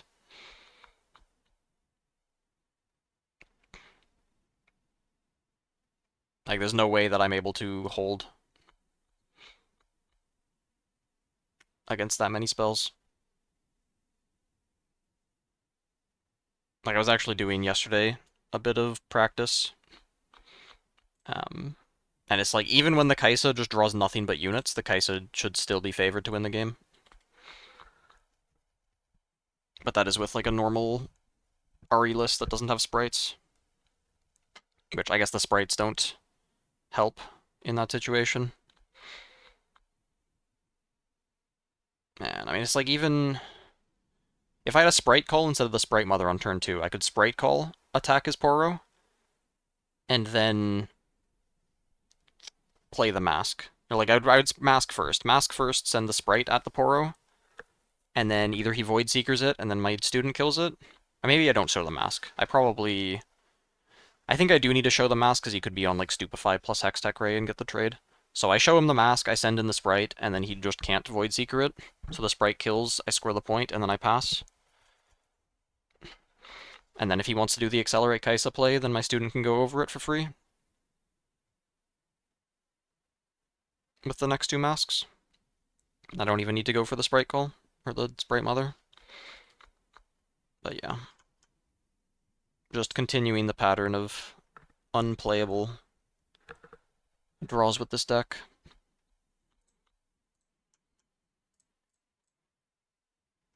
Oh wow, it's a playable draw immediately. Crazy. With Mask of Foresight, I can actually charm a Kaisa into a 2-drop.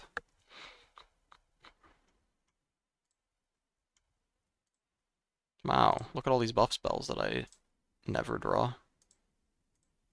Though, to be fair, I'm pretty sure the sample hand on Piltover Archive is not properly random. Though maybe they fixed it.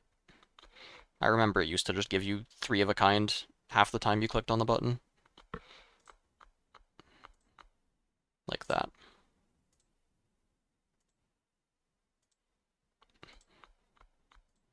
Which, the odds of that happening,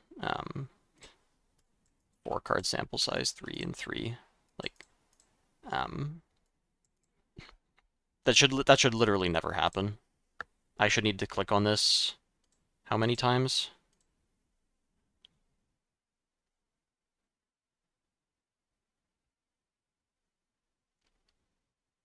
$2,000 times to see that happen. Okay, not 2,000 because I have several different 3-ofs.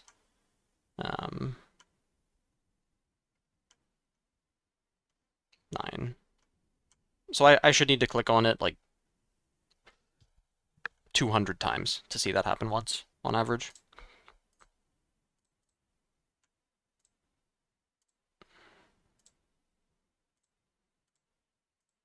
Wow. Wish I could get those hands. I don't like the sentries, but what are they supposed to be instead?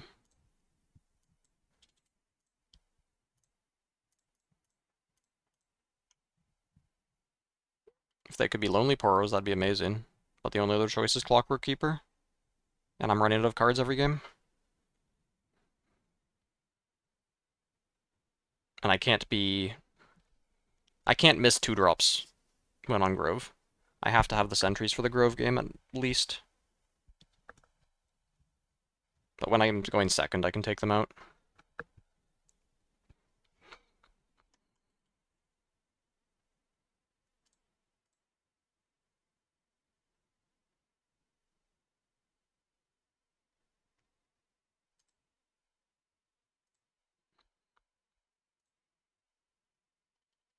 Yeah, maybe game 1 would have been winnable.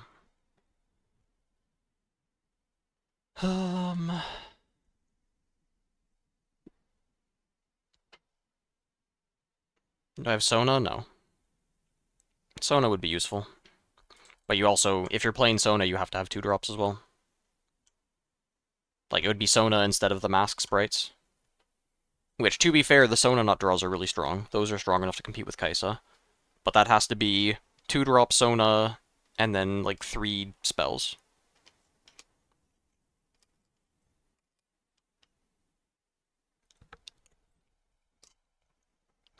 And the Kaisa needs to not Falling Star her immediately.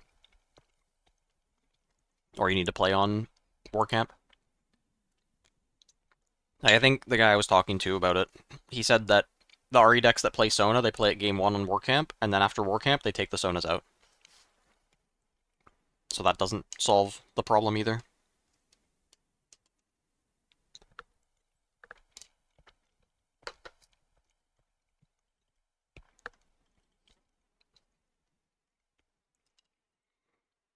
Like, the Kai'Sa's getting the high rune count before me, and the Kai'Sa has advantage on board and on points.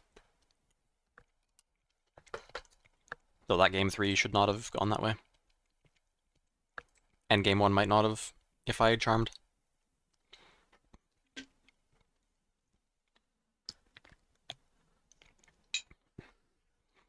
Let's say he had 1 unit in his hand. Because it's unreal that he could have drawn only spells with that draw. Like 1 unit, 7 spells. Was what I saw at least. So let's say he just has 1 unit. So he plays Falling Star, forces the retreat. I mean, maybe he doesn't even do that. No, I'm at 1 mana. I'm at 1 mana, so...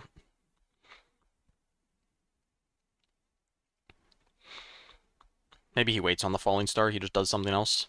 He has, like, Hextech Ray, he just shoots my student. Goes, like, Hextech Ray, and then stupefies my student. Plays his unit, Ahri's the last unit. There.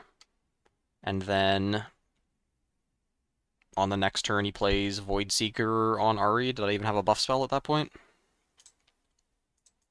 I mean, he could just, at that point, he can just, if he just has all of those, there's no reason he can't just drop the Falling Star on Ahri and trade that.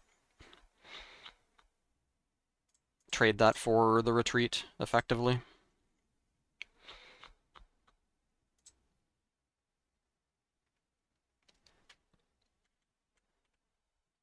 Yeah, so... So what does he do? He has Falling Star plus Smokescreen. And then let's just pay attention to these 4 cards in his hand. What do those end up being? I do have 1 buff spell, I have a Discipline.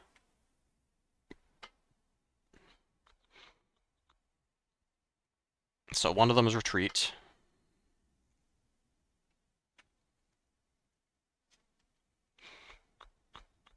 That ray was drawn later on. Okay, no, here's what happens. That's a stupefy. So here's what happens. He has Falling Star. So on this turn, his hand is Falling Star, Smokescreen, Stupefy. That's 3 of the cards. So what happens is he plays Falling Star, hits... Yeah, he can hit each one once.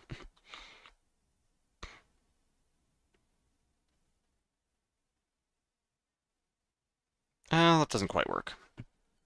Oh no, I'm at 1 mana. Yeah, I'm at 1 mana. So if I play Charm, I have 1 mana left. So I'm only threatening Stupefy, Retreat, or On Guard, and that's the only thing I'm threatening. So he can play Falling Star, hit each one once, and then use Stupefy plus Smokescreen to kill both. And the only thing I could do is retreat my ahri in response. Or retreat the student in response. And then if I do that, then he only needs to use the Stupefy. So he just does that, wipes my board, and then when I replay whichever unit he has... If I save a unit, then he plays Hextech Ray Smokescreen to kill it, and if I don't save a unit, I have no units in my hand and I still die. I mean, he'd have a chance to misplay at least. But I'd be instantly dead. I'd draw the Sprite Mother and I would have to play it. I'd have 6 runes, and I'd have to just play Sprite Mother and throw it at Reaver's Row.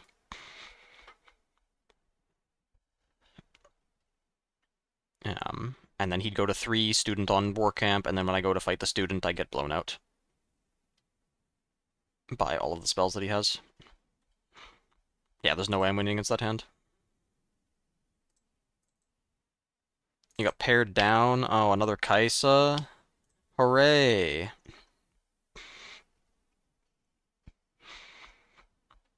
I'm excited. So excited.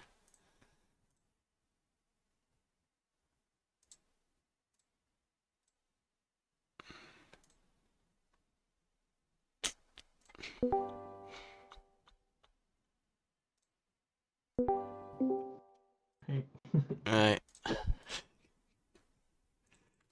Oh boy, maybe I'll draw better against you. Yeah, Against the good players, I'll get good draws. Surely. that's how it works for sure.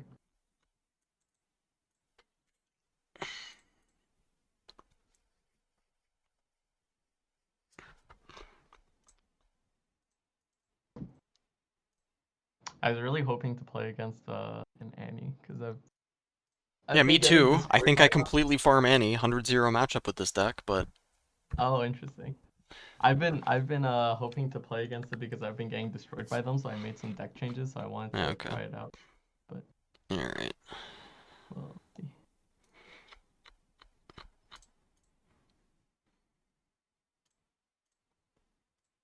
Do I win a die roll? Nope. Ooh! 0 die roll wins as well. Cool. Alright, I'll go first. Wow. Good hand too.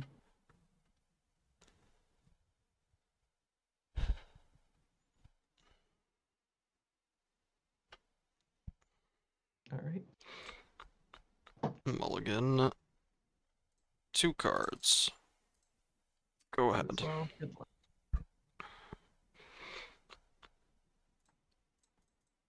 Play Yordle. Pass.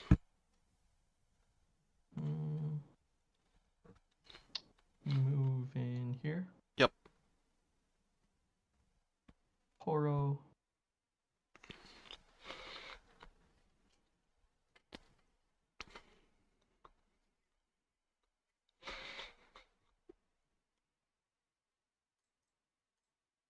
I'll play a Sprite.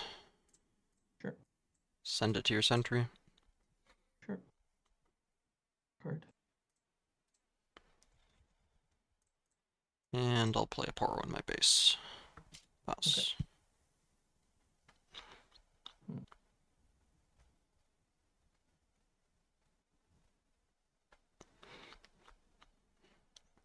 Yep. Back row. I'll go here for the point. Yep. And then place it. Sprite's dead.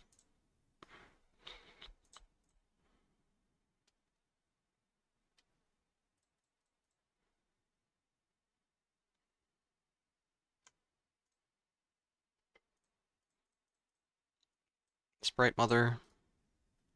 Yep. Kill the Poro. Sure.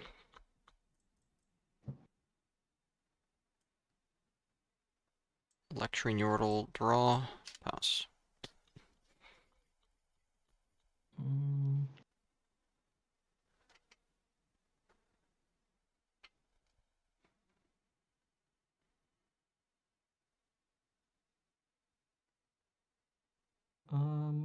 Alright, I'll move in with Kaiso.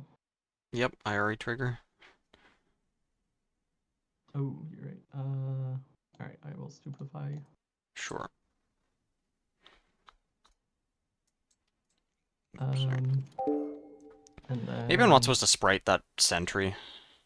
I mean, what am I supposed to do instead? Play 2 units? Let him just go to 3 points? Or yes. Yep.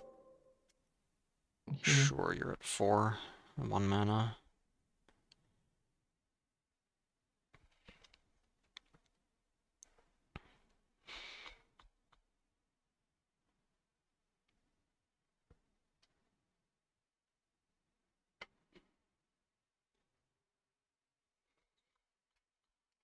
So, I'm pretty sure he's got Hextech Ray in his hand.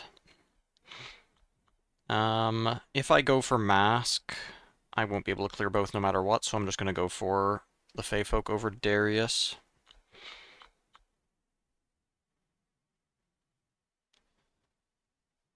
And see what he does. He probably has Retreat when he makes this play. Yeah, Fey Folk over Darius, because then if he retreats I can beat Kaisa. I'll accelerate a Fey Folk and send it to Darius. Hmm.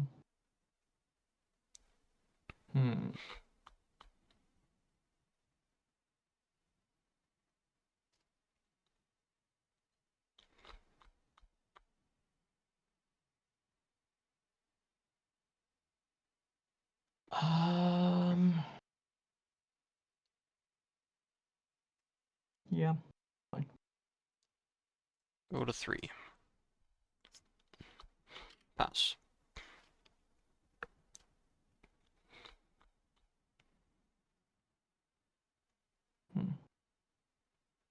I mean, it's just going second sucks. Like, this game, if I go first, is completely different. 5. Just unbelievably different. Guess I'll move back. And accelerate a Watcher. Okay. Here. Sure. 6. And It is a 7.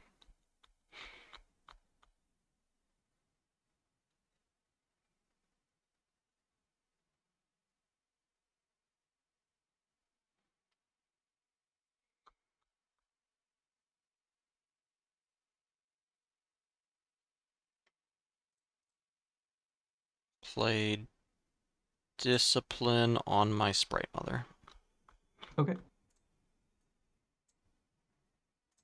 Play a Mask of Foresight. I'll attack, so that's for 6. And then I'll play On Guard to go to 8. Okay.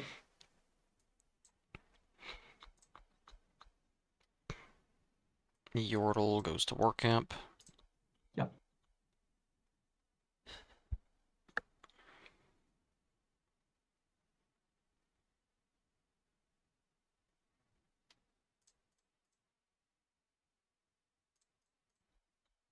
Alright, is there any way he can win from here as long as I set up to beat Kaisa? I guess he could be on Darius plus like Cleave or something. So I do need to put out more. I need to put Ahri on War Camp at least. Then if he Watchers me, it goes down to 5 against 2 and just clears it. But then I can at least trade with the Kaisa. I mean, that's what I gotta do. Probably. I mean, it's second Darius or second Watcher, and it's more likely he has 3 Darius in his deck than 3 Watcher. I know he has a Hextech Ray in his hand as well. Does that do something?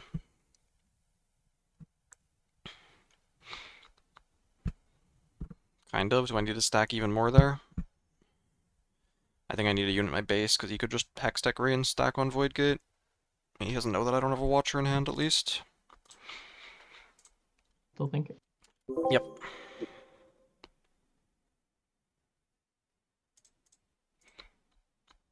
Put Ahri here. Mm-hmm.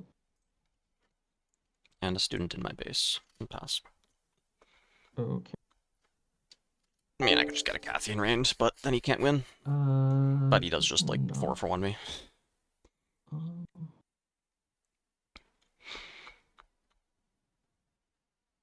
What can you do?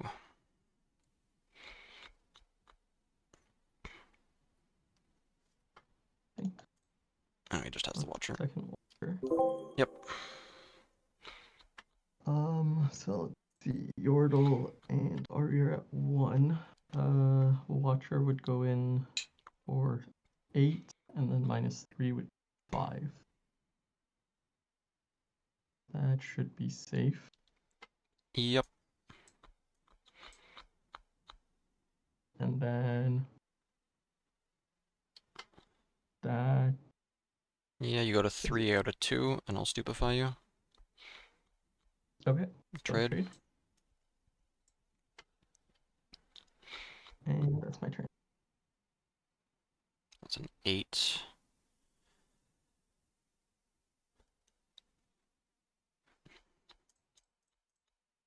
Sprite Mother.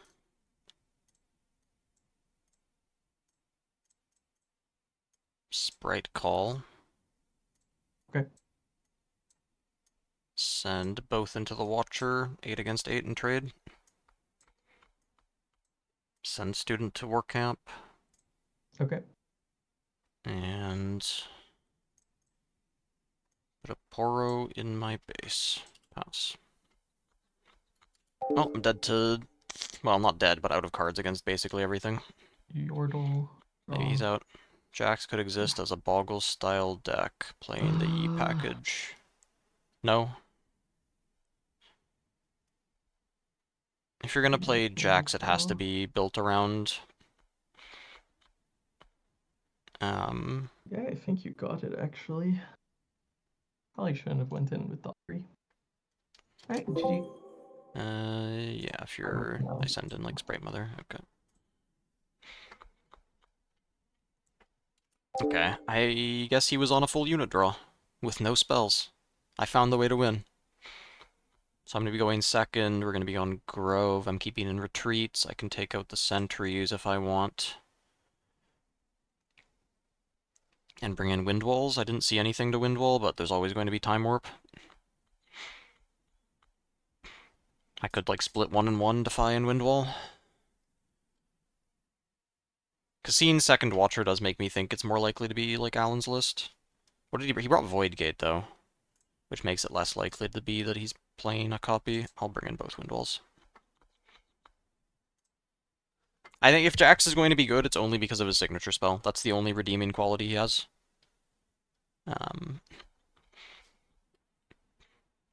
I think green as a color is pretty weak to purple.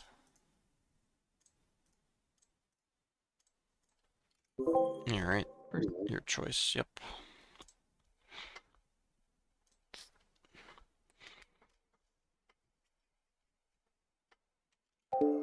Do I want Charm? I'm gonna play Student. Next turn I'm gonna have Discipline go in with for 5. And then, I mean, he's going to stack, or he's going to hold back, or he's going to hold mana open. Charm is good. I guess I'll keep it. Can I get the rune back that I spent on it? Sure. Mulligan 1. Go ahead. Alright. Watch Sentry Pass. Play a student. Pass. All.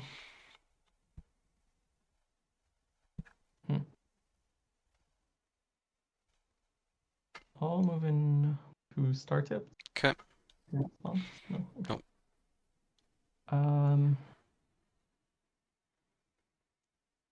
I'll just pass. Oh boy. Huh. How much damage are you representing here? How bad is it if I... It's pretty bad if I don't try to fight you. Ugh.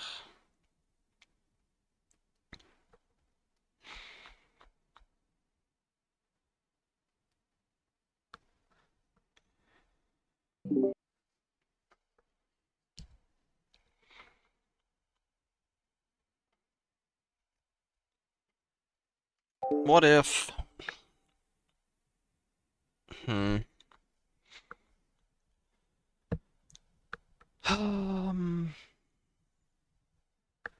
What if I give him the hold and I try to go to Dreaming Tree instead? And then if he goes for...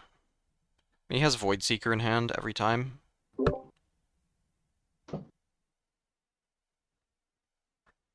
So he plays Void Seeker, I play Discipline, I get 2 cards, and then if he tries to follow up, I retreat and replay the student.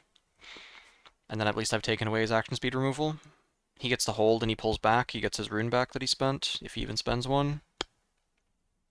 But then I get to try to go and set up a hold on my turn with all my runes. I think that's my bet. I don't think my student is ever making it to the battlefield. I'll send student to Dreaming Tree. I'll pay 1 Hexacray. I'll play Discipline on the student, trigger the tree. Okay. That's good. Discipline's good, yep. 2. Ray is good. So that's at 5. 5 might? Yep. Mm.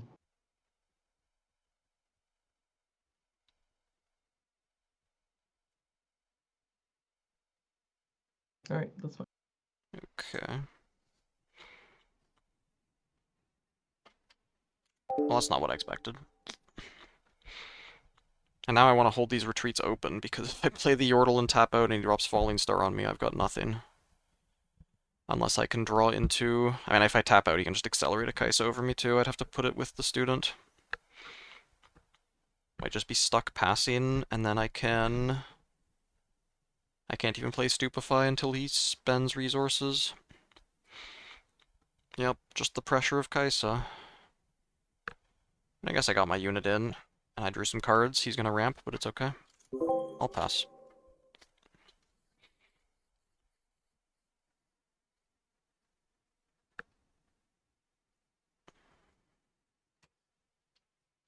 I'm really surprised that he passed. Like, there's no way that that Ray was the only spell in his hand. I refuse to believe that. I mean, I guess that's an insane bluff, if that's really what it was.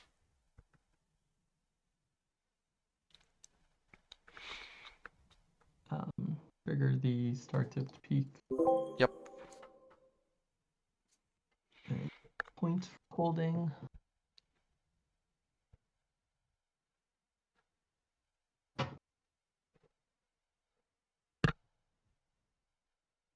Hmm.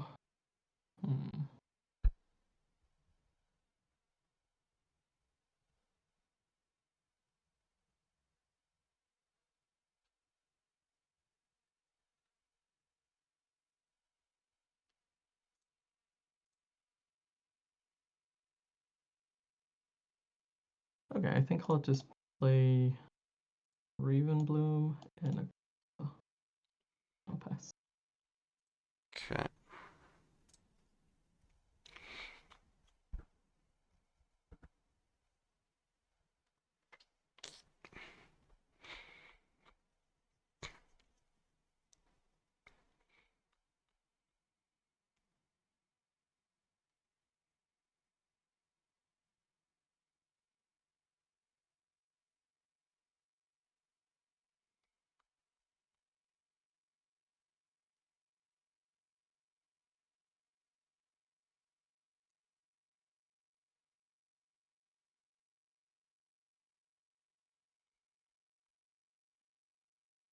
I'll play Stupefy on my student, draw 2.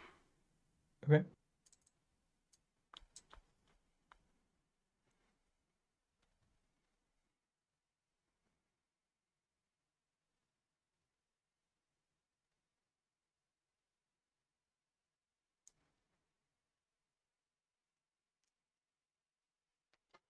Okay, I was going to play Blue Ahri and charm the Kaisa into the Blue Ahri, and then pull back, hold open 2 mana, but I could go for Sprite Call, kill the Sentry, and then charm Kaisa into the Student, which will then be at 4 against the Kaisa's 3.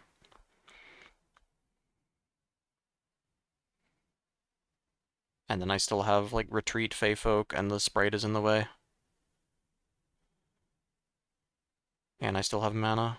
I like that better. I don't want to give him more ramp, probably. And more points. I'll play Sprite Call.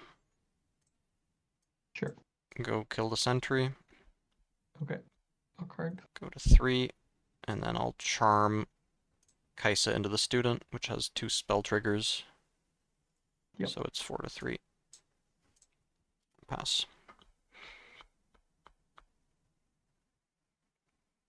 Mm.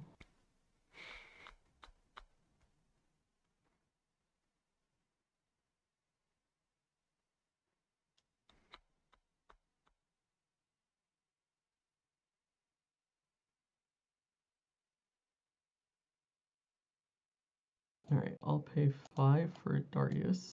Okay. I'll move in the Ravenbloom student and play a cleave. Trigger the Dreaming Tree. So it's going to go up to 5 against my 2.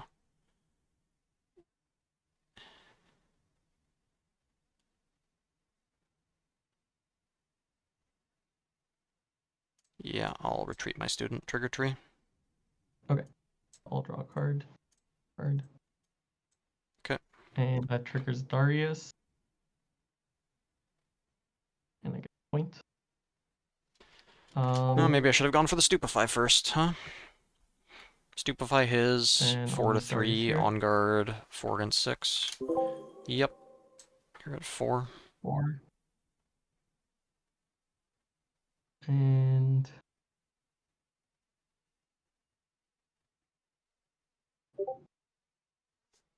That was the one draw that would actually make a difference in the combat, potentially.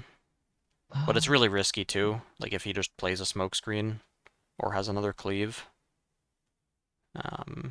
Or even has, like, a Stupefy to make them trade. It's not good. I think I'll just Well, no, the trade is fine. Okay, he's tapping out.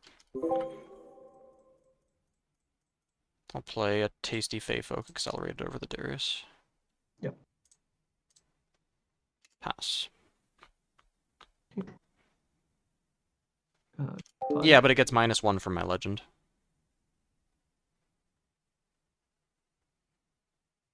Okay, if I can get these students on battlefields now, then I'm in a decent spot. Problem is that I'm not Doesn't going to be feel allowed to. great, but Well, he can't Falling Star me. um, At least not yet.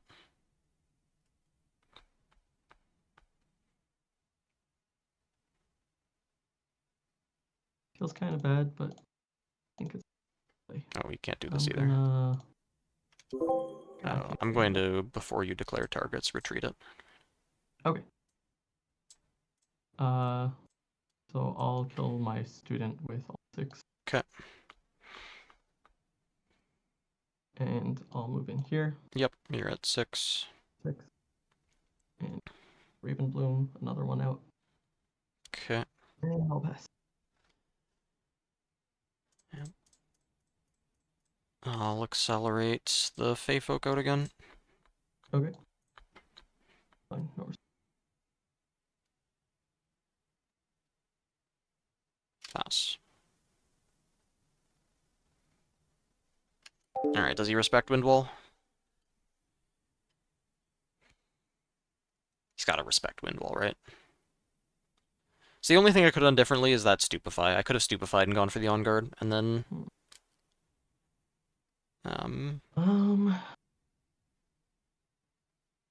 Maybe his hand couldn't win that attack anymore after that. He'd probably Hextech Ray and trade. For a falling star. I'll On Guard it in response. Okay. Okay. Take 6 damage.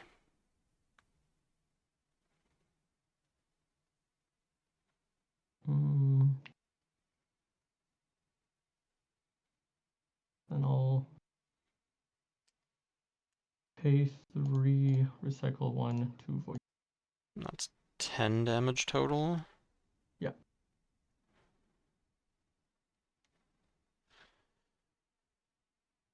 Sure, it's dead. I'll draw a card and get 2 runes. Okay. And I'll pay 2 for a Raven Bloom and 2 for a Nox Hopeful. And I'll Okay.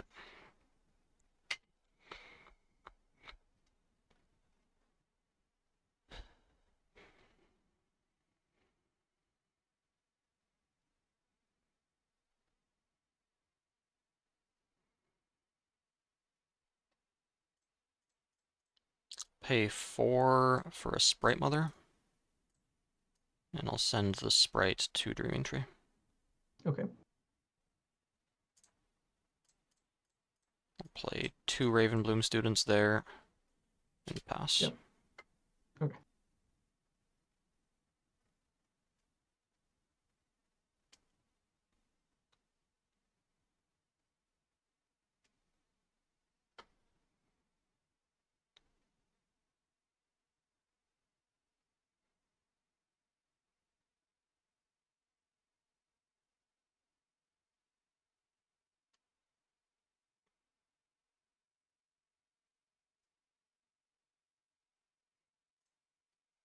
He's drawn less spells this game than my opponent did in the top 10 cards of his deck.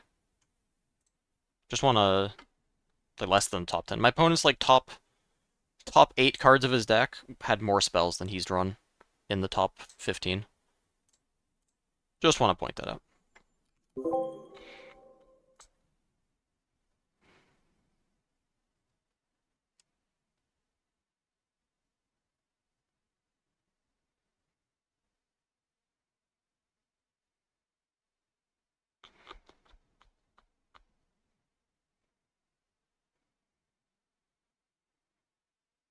Oh no.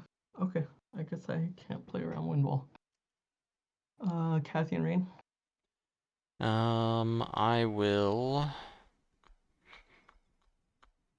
You have 3 after, and then you'll have... Okay. 6.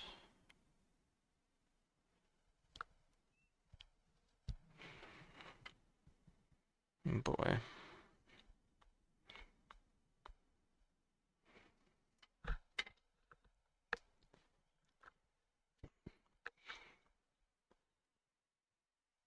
I mean, I guess I've got a 10% chance to draw the wind wall. Guess so. Okay, I'll let you declare targets and declare the order as well. Okay. I'll do chain link 1 and 2. So on is the this sprite. okay? So that these would happen last. These would happen last. Okay. And then 3 and 4 and 5 and 6. Okay.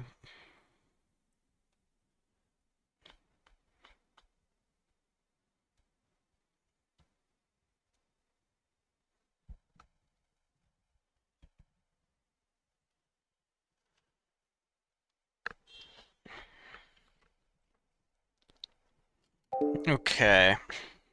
So I could... I guess there's no difference between on guarding a student. No, then I don't have to play the Stupefy immediately, which... that doesn't really matter.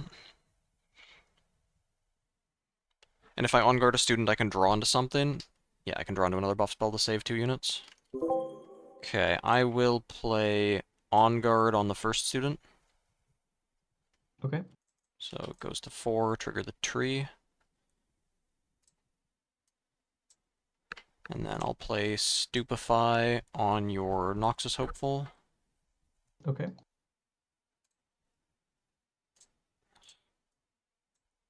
And then, yeah, the one student lives and the other just die.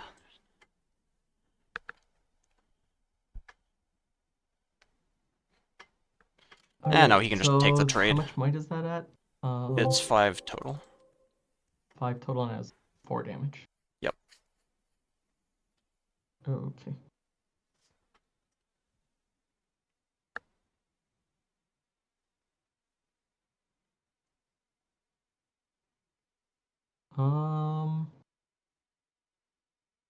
Guess I'll send in.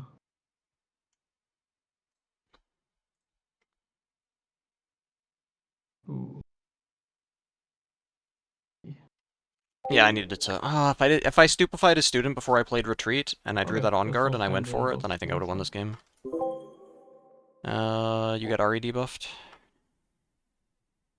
Oh, keep forgetting about that. Okay, yeah, Okay. sure. Yeah. So trade or you have spell. Yeah, trade. Okay. That's not good. I might say that's awful. I really thought you would have Yeah, I another mean, if I had something. Okay. another spell, I would have played it to save another unit. So there was no reason for him to double attack anyway. Guess I'll move in here. Yep. All I've got. Okay, yeah, you had all units. I think. Let me look how many spells you've played. 3, 6. You've played less spells on turn 8 than my opponent played on like turn 4 in the last match. It's Damn, that's crazy. insane. I'll Yeah, I send didn't draw Sprite any of my Mother cheats. to the tree. I guess there's no way you Okay. have a Hex Tech, right? And then I'll Time Warp. Okay. Good game. Yeah. GG. I misplayed Yeah. earlier. When you sent the student and cleaved, I should have stupefied your student first. My top card was an on guard, and then I could have taken that combat instead of Okay. retreating. Did you have anything if I just sent in one student? No, I drew a Sprite Call, but I was 1 mana off, and that was it. Oh, so Because I if would I have if I won. drew anything, yeah, if I drew anything, then I would have saved a second unit. Yeah. Because Okay. then I would have 3 HP minimum worth of students if I drew like a second stupefy or something. Yeah, you're right. But I Okay. drew, So I should yeah, won the game. Okay. yeah. My last card was Oh, Bryn here. this. Okay, I'm just trying it out. okay, I want to see how it works. So far, it's been pretty dead. yeah, okay, yeah. Because you had, what did you replace for the Bryn here? Would it have been like a cleave uh, or a Watcher? I think it was. Let me see.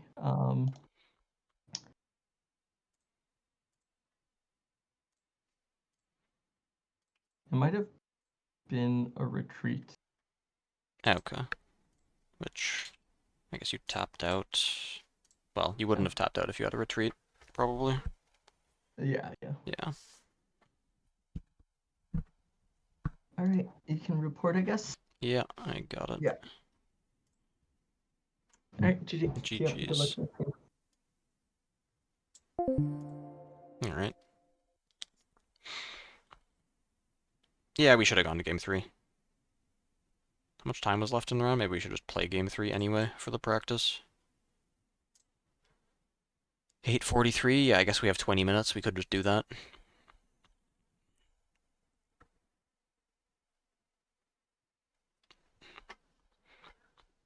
Yeah, this is set 1. I guess I should just... Let me out.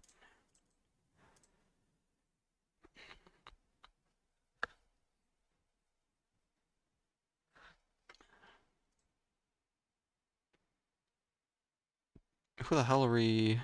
I mean, I guess this is... I didn't pay attention to the name of the guy I went against. Is this PHTQ guy the guy I went against? Popsio? Probably.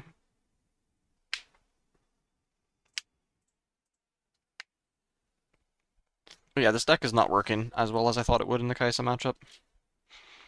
Maybe I had too high expectations.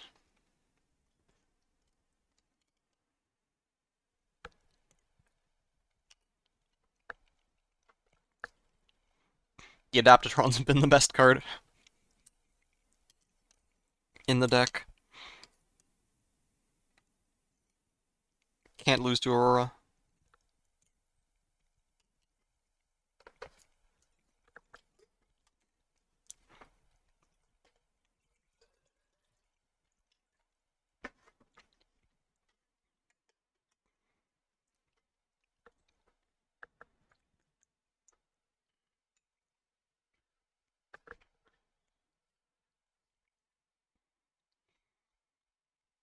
No idea what happened in this game to make it so over.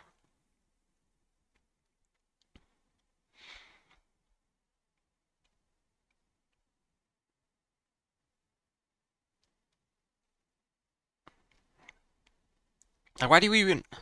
What's even the point of playing unchecked power instead of a Cathian Rain?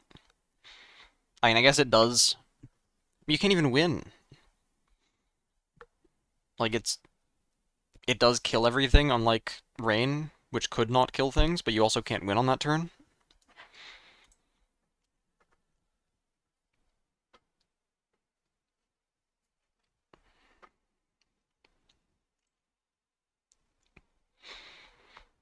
And I guess with that pair down, this is only a 3-round event. Well, meh. Can I get an Annie to play against? Who just can't beat a Sprite? That'd be great.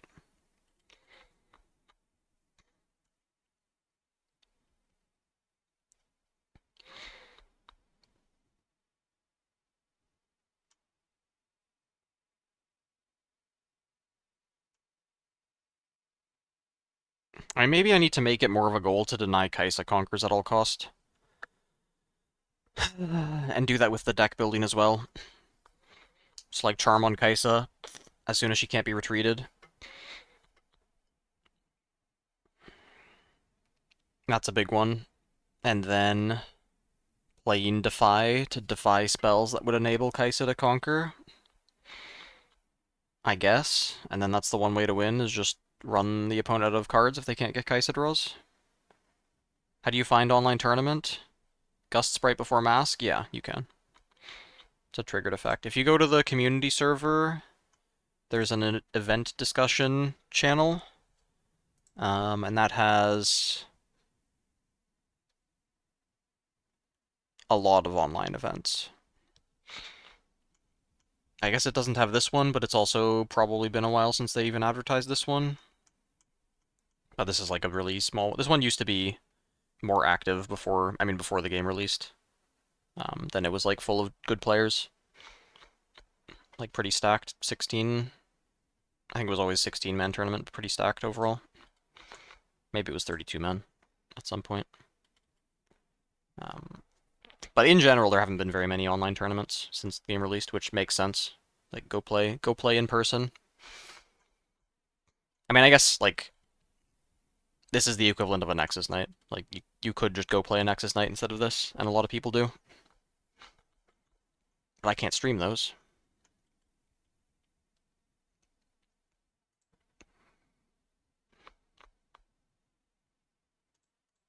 I mean, I don't know. Maybe it wasn't such a bad showing. Like, that Kaisa draw was just unbelievably good. But game 3 was also hard. Let me rewatch that match. I still don't really think I could have won game 1. Assuming he has one unit in his hand. Obviously. But game 3 I want to rewatch. Oh, it was game 3 was the triple mask game. Oh yeah, this was game 3. Game 3 is he holds up 3 mana for Voidseeker. And I'd have 0 punish for it. Like, maybe I'm supposed to Sprite Mother, force the Voidseeker, and trade my student. Maybe I'm supposed to offer to trade my student, tank the Voidseeker, and then kill it with a Sprite to score a point. I go to 2 points. And then have a Sprite Mother and deramp 1. It's so terrible no matter what. And then I never draw a spell. I mean, I guess, like, the one thing is... This spot right here, I shouldn't play this mask. That was the one play I should have done differently. I should have held the Stupefy to draw cards. That was suboptimal. Because then I could have Stupefied to draw cards. I'd draw a Tasty Fey Folk and a Sprite Call, so it wouldn't do very much. No, Tasty Fey Folk and a Stupefy. So everything else would be the same. But then on this last turn, I wouldn't ever get the mask in play. But then on this last turn, I would have this Wind Wall in hand for when he goes for Time Warp. But of course, if he just goes for Watcher, he goes here, and then he goes for Watcher. My Watcher goes down to 6 with only 2 masks. And then his Watcher is 6 plus 3 plus 1. So he just has 10, and then I have 4 mana. and I can't. And he has a smoke screen in hand, so he could just win that way instead of YOLOing on this. Yeah. First person action cam. Someone did have the idea of meta glasses. Yeah, but I'm not sure if those. First of all, you need to get permission from basically everyone at the event. Well, not no. You're at a public place, so you can record, but you need to get permission from every opponent, and they probably would not be allowed by tournament organizers because they're still technology. Like you might not even be allowed to wear smart glasses during a big event because you could just be cheating with them. Um, they would probably be completely banned. So I'm not going to go in that direction. It would be cool.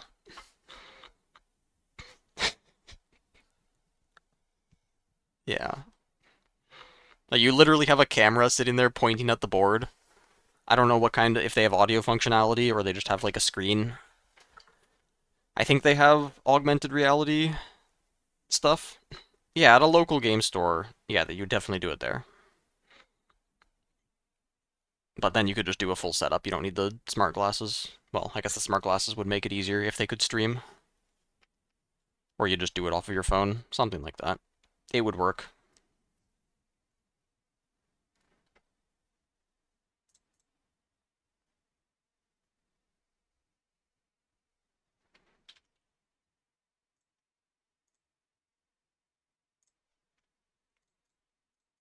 Can I just play against an Annie to feel good about my deck, though? That would be nice. Sold Out was in the other tournament that was on Monday, I think. Let me check my calendar. Yeah, the other tournament on Monday, but I didn't go against him. And then he wins the tournament. I just go against Kaisa's. Meta Ray-Ban. Very easy to cheat. Yeah, there's no way those are legal. That is what I was thinking. So many masks, you're on 3. It's a good card. It's a pretty good card. You just need to not draw all 3 of them. But 1 to 2 of them, very nice. Very good stuff.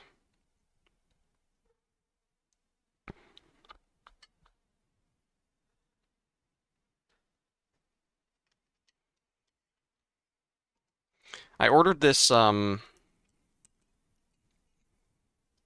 spicy meatball rigatoni canned soup. I thought it would be potentially awful, but it is edible. But it's not amazing. Probably also because it's not warmed up. But who warms up their soup out of a can? Just eat it out of the can. I'm getting ready for the apocalypse here. All right. Not gonna have fancy things like microwaves, electricity. Sheesh. Gonna be warmed by a fire.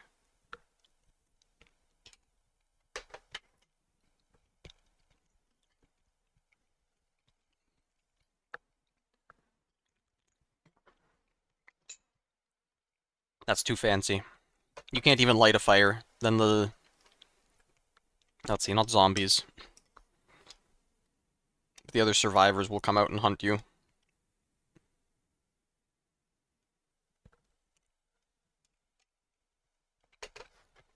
The aliens, yeah. No, yeah, the aliens. They're gonna be hunting the rest of humanity to make our species extinct. Gotta hide underground where there's no wood, there's no fire, there's not even oxygen. Just bury yourself under the dirt.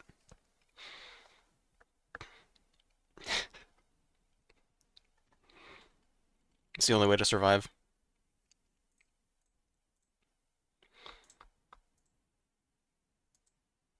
Alright, that is that. Now what? Could watch this Chinese meta review. Talk shit about Chinese deck building in best of 1 format. That'd be cool. You guys want to do that? Or should I call the stream? An hour and 50 minutes of content to recycle. It did just come out yesterday. And I was clicking through and it was actually interesting to listen to. So I am gonna watch this on my own. One more game? No. There is one undefeated player, so it is over. You just go until one undefeated. But yeah, Challenger TCG. They make good content for Riftbound. Go check them out. Purple Power Teemo list. Sure, that sounds interesting. I think that is one option that Teemo could try to play for. Is like purple seals, gold generation, and then playing like power cost cards. Do like Rasa the Sunderer. Maybe you still can do Edge of Night, because you can at least get it in play cheaper, and then start equipping it. But it's hard to get units.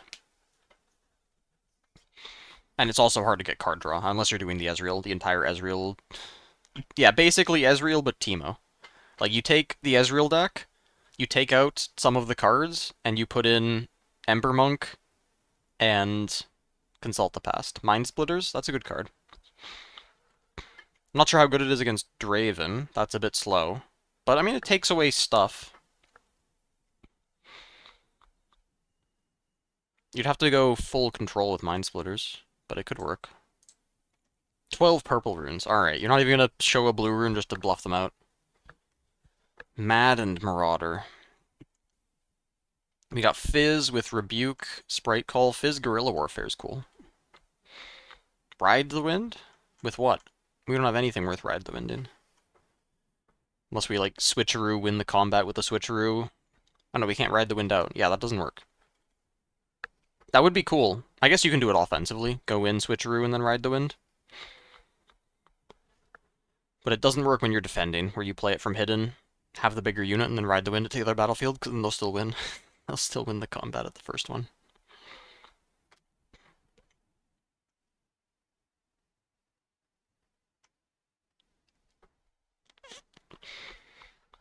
Base hate? Yeah, you don't have anything that hits base. I think Singularity is the only option that you have access to in blue-purple. I guess searching base is not going to find it, but like Rocket Barrage.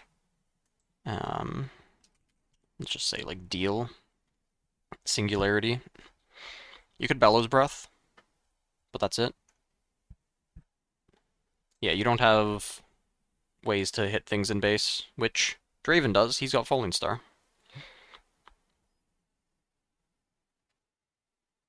Yellow Fiora, Renata Victor. Yeah, it's nice to be able to Falling Star those cards. It's quite nice.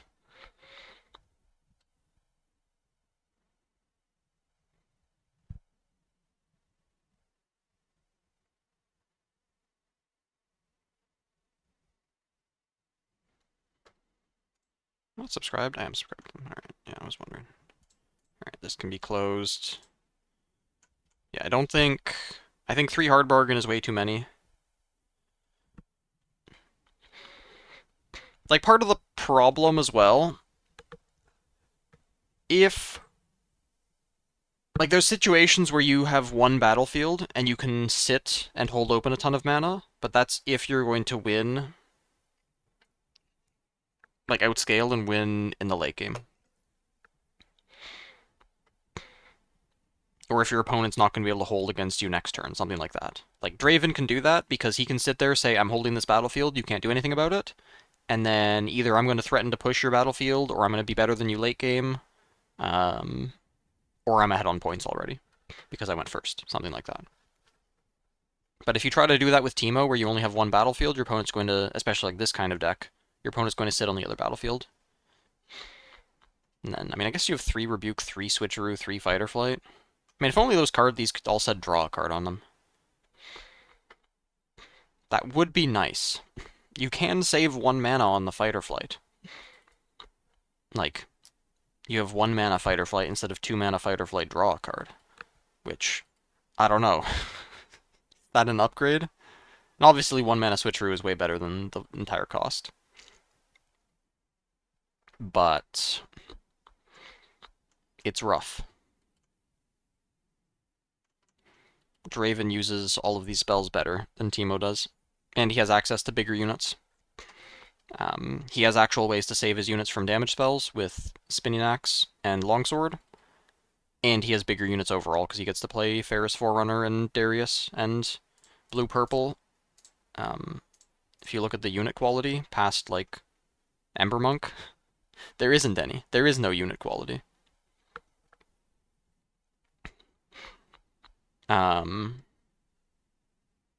Like, until you get to Mind Splitter and Rasa and Thousand-Tailed Watcher, there's nothing.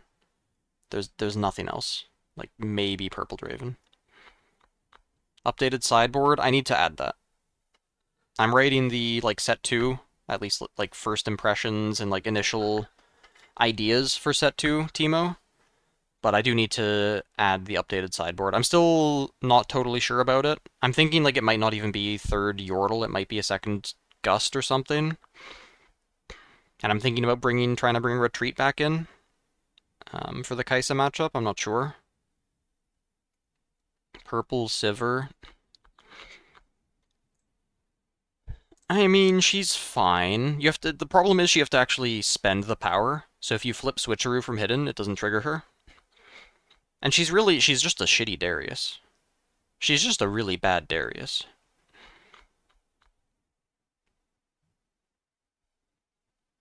She's an unbelievably terrible Darius. Darius is an infinitely better card than her. In so many ways. Because he gets to do the same ganking, he's easier to trigger, he doesn't have this extra accelerate cost. Yeesh. At least an Ezreal with seals. It's fine, yeah. It's an accelerate unit in blue-purple that isn't a sprite, and doesn't require drop border. Did you miss round 4? No, there is no round 4. One undefeated player, because you lost as the pair down. So only 3 rounds. I mean, she's not a terrible card. Like, it's still a 6 might accelerate for 5. That's smaller than Darius. It's smaller than Darius. Oh my god. Oh my god, did we finally get our guy in here? That's crazy. That took a while. She's okay. But it's going to be very difficult to trigger her on the opponent's turn, which makes things tough, because you have to actually spend the power. You can't just recycle 2 runes to say my Sivir is a 6.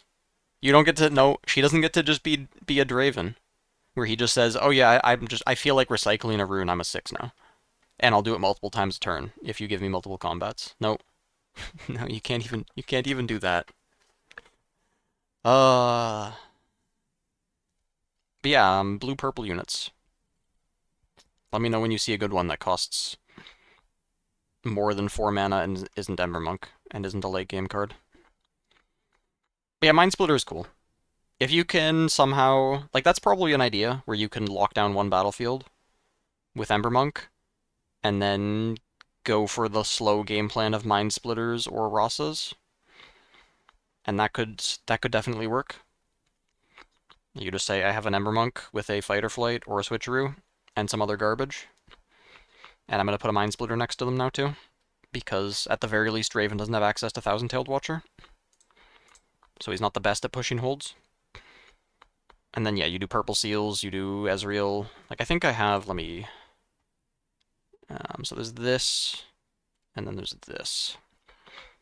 This originally was just every single hidden card with blue Teemo, but that was garbage. So then I slowly cut hidden cards until I basically ended up on just almost a normal Teemo deck. Just it has Nocturne and it has a few more hidden cards. You give them 4. The Switcheroo gets played first and has its effect happen first, and then the Ember Monk sees that it got played, and then gets the +2. But yeah, Teemo with Ezreal. Let's just say put the Mundo away. Put away the Bellows Breath Watcher combo, that's too fancy. Put away the Gust, I guess. Probably need to find some Traveling Merchants in here.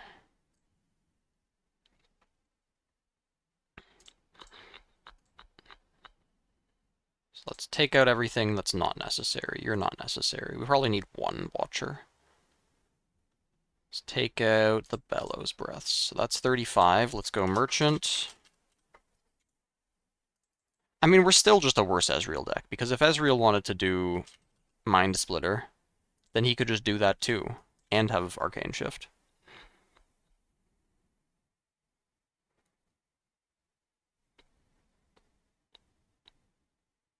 Can't react to you paying for it? Oh, she does say while, doesn't she? Yeah, she's not a trigger. I guess she doesn't say while, but she says if. So she doesn't trigger. But yeah, something like this. And then just put Zon Warrens back in, maybe do Zon Warren's Scrap Heap.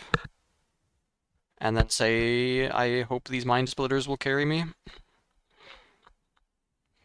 And then probably can't play all of this draw and everything, but I don't know what to cut. You know, something like this. And then this also has 0 gold sources, which... yeah, I mean, maybe the students can't stay, but students are too good. That's the only way to attack early on. Yeah, you could have... I mean, Treasure Hunter might be good in Teemo, because when you go first, at least, it goes in, and then you hide Teemo next to it, and your opponent doesn't want to attack. When you go second, it's trash, because if you try to make that play, then you're just... Watchers got worse. Yeah, they're worse against purple. I mean, any big unit, purple has 3 different cards that are all insanely good at punishing more expensive units. Like, are there any decks that exist? Can I go to, like, units that exist? Is there a unit that exists? Like, Watcher still gets played by Kaisa. She can combo with damage spells. Stuff like that. But, like, does any deck... Like, Draven's highest cost unit is 6. And he's not even that happy playing... Where even is it? It's not even in here. There is no Ferris Forerunner. They're not even playing Ferris Forerunner anymore. Their most expensive unit is 5 mana. Okay, this guy's on the battering ram cheese. But Azir's highest cost is 1. Yeah. Okay, here. They've got 1 Ferris Forerunner. This actually looks like a pretty reasonable list. Yeah, this actually looks... Pouty Poro's a little bit weird, but that's whatever.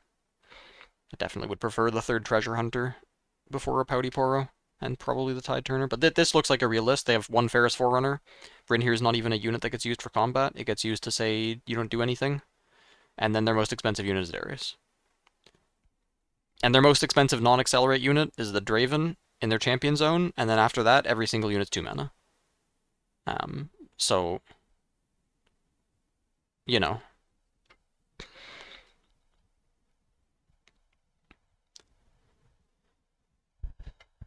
Forge of the Fluffed. Huh? Power Nexus? Alright, battlefields are absolute crack, and also 6/6 Rune Split is unhinged. I guess, no, there's Falling Stars in the deck. Yeah, no, this should never, ever be anything other than 7/5, 7 red, 5 purple. Edge of Night fixed. How does it resolve? I think I saw, like, a question from someone in the like, Ord feedback. I'm pretty sure that it should equip to the unit of the battlefield. And if it needs errata to work that way, then it'll need errata to work that way.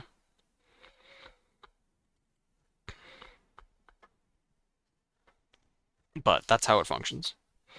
There's no way it goes to base and tries to equip to a unit in your base.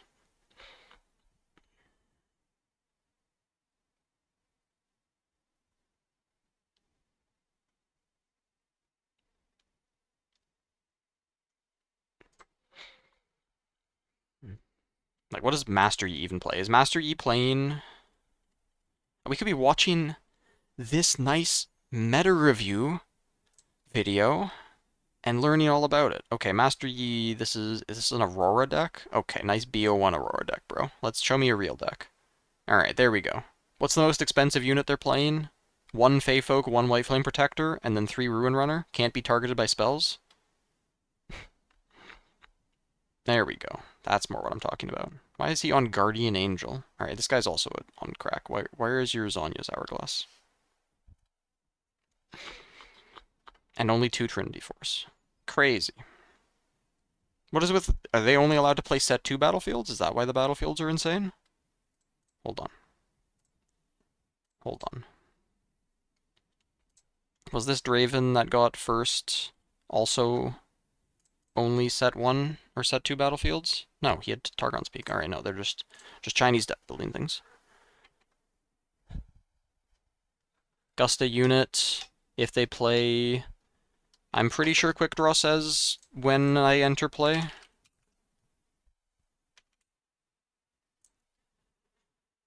When you play it, attach it. Yeah, it's a trigger. So you play it, then it says, you played me, target a unit.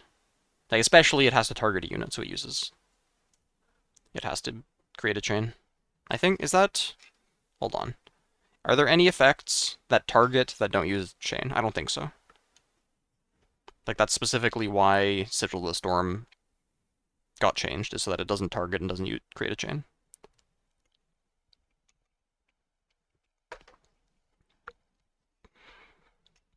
Yeah, if they didn't want you to be able to respond to it, they could say, you may play this attached to a unit you control.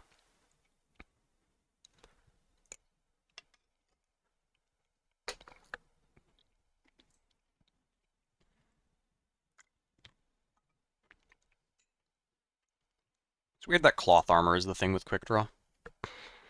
Surely there's an item in League that... Maybe not as a blue item.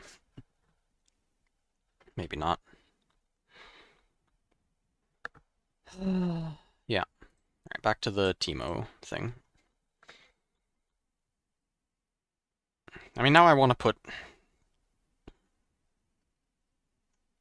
Zon Warrens and all of this stuff in here. I don't want this Conservatory. Give me better battlefields.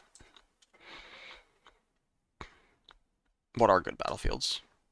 Aspirant's Climb, so we can spam Mind Splitter. I mean, I want to put a Shovel in the deck for Rasa. But I don't think this build even fills discard too quickly without Merchant. This is still probably too slow.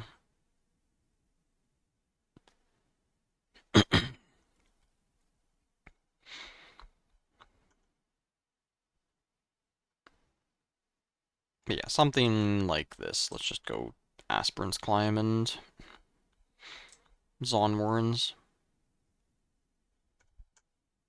Then say it's a 41 card deck. Probably can't do that. Nah, I said so, so it is. Complete your deck. It's complete.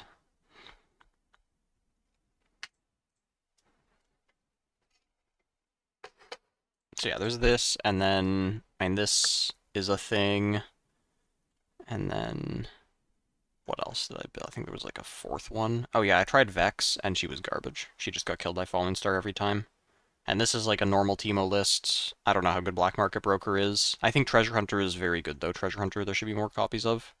And just get off of Merchant. And get off of Mundo. Something like that. And then say, like, do like Treasure Hunter, and then either Black Market Broker or Card Sharp. And then figure out some cards with power cost. Like, play a bunch of switcheroos, play Singularities, play stuff like that. Monument? No. It doesn't do anything. Alright, but yeah, this list had Vex in it, and Vex was trash. So yeah. Can at least cross that one off.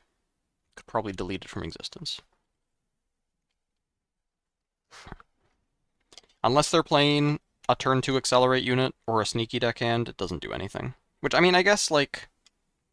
No, as a battle, like, if you were specifically saying I'm like an Aurora deck, and I'm going to go first, and my opponent is going to go second and accelerate a Kaisa to try to score 2 points, then in that exact situation, then the Monument would do something. But that's not going to be common enough.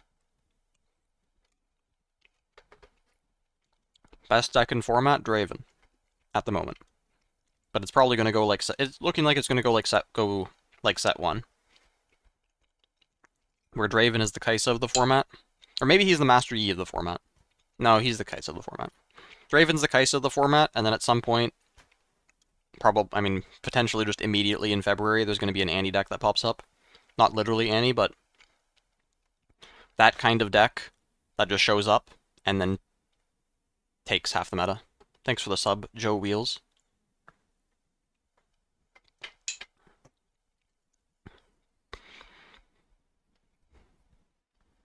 What the set of the format will be? What was set in the first format? Do you mean the orange set or the yellow set build? I don't know, it could just be like Teemo. Teemo could be downgraded to set tier. I'm gonna be right back, I need to get water.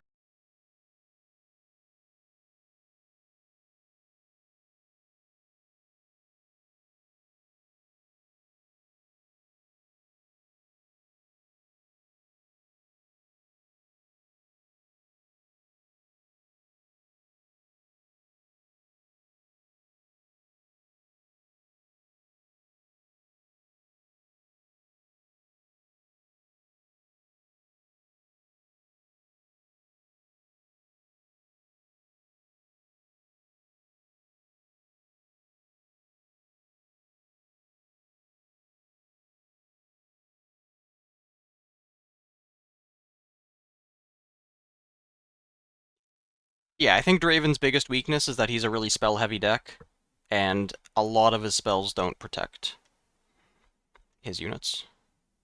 Red cards have a higher budget of stats. That's a good question. Is that just a fact that red units are better? I mean, you've got Noxus Hopeful, you have Draven, you have Fervent Forerunner, you have Kaisa. Those are the... And you have Red Draven. Let's say compared to green, what does green have? Green has, like, Wielder of Water. I guess White Flame Protector. And you can have random +1s. Like, at least the on the 2-drop side. Ravenbloom Student. That's a good one.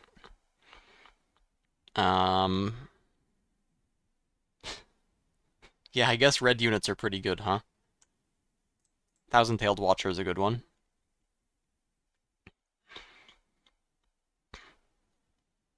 Lucian is up there. It's not really stats, but, you know, that guy's huge.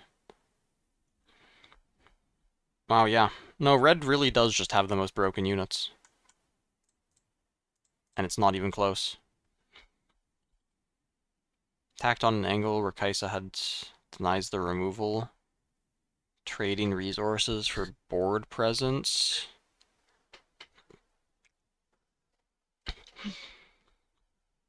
Yeah, there would need to be a deck that doesn't play combats and wins some other way. Because I don't think there's a deck that exists that can win combat against Draven. I mean, maybe Aurelia. Yeah, Darius is a 7, might accelerate for 5.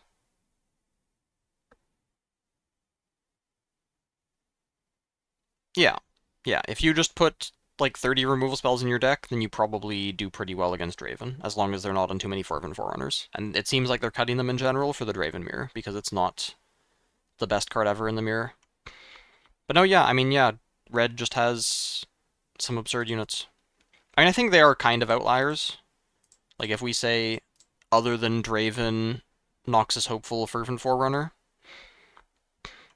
the rest of it all lines up pretty well, like stuff like Vayne or Rengar. Oh, and Draven. Draven's also an outlier. But like other than these 4 cards, everything else is fine.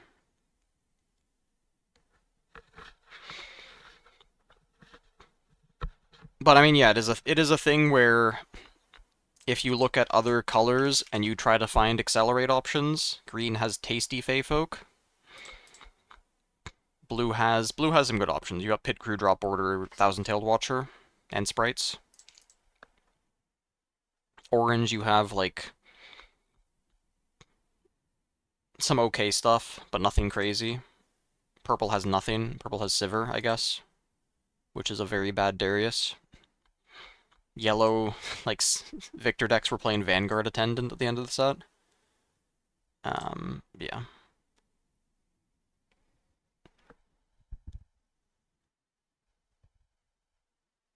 Not trying. Well, it's not just, like,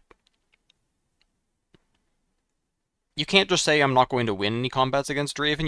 You also have to say I'm not going to give him any combat wins. Because if you're playing 20 removal spells Rek'Sai, but then your other 20 cards are units that are just going to walk into the Draven and die and give him cards back, then you're not going to make progress.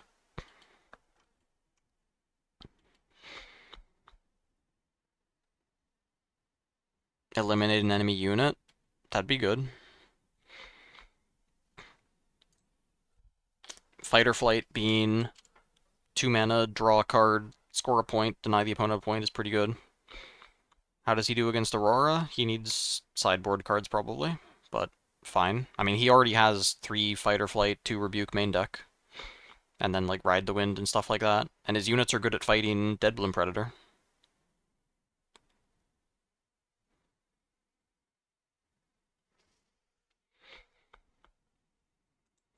Alright, let's watch the video. And only one of the U2 should be clicked on.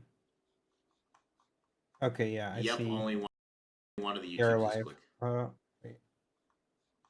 Yep, okay. Yeah, we're live on YouTube. Okay. How's it going, everyone? Challenger TCG. Love YouTube. We're back with another video.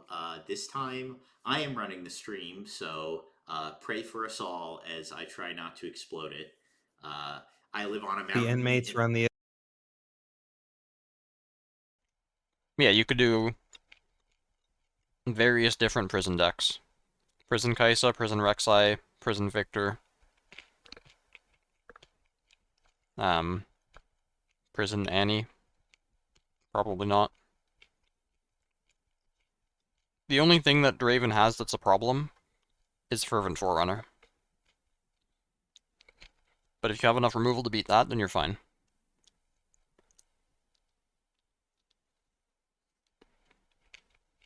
And Kaisa might just be good into Draven in general. Possibly. Even with a normal build. Asylum, as they say. Yeah, the animals in charge of the zoo. I live on a side of a mountain, a literal mountain. There is a ski resort within walking distance of me in New Hampshire. So you can imagine how good the internet is here. It's not very good. So bear with me as I try to, monkey in the tech room, like trying to figure out problems. But hopefully it all goes well, and I'll be running these from here on out. So, yeah, expect the, well, hope that the quality doesn't explode. So, let's get into it without further ado. So we're going to be. And what are we talking about tonight?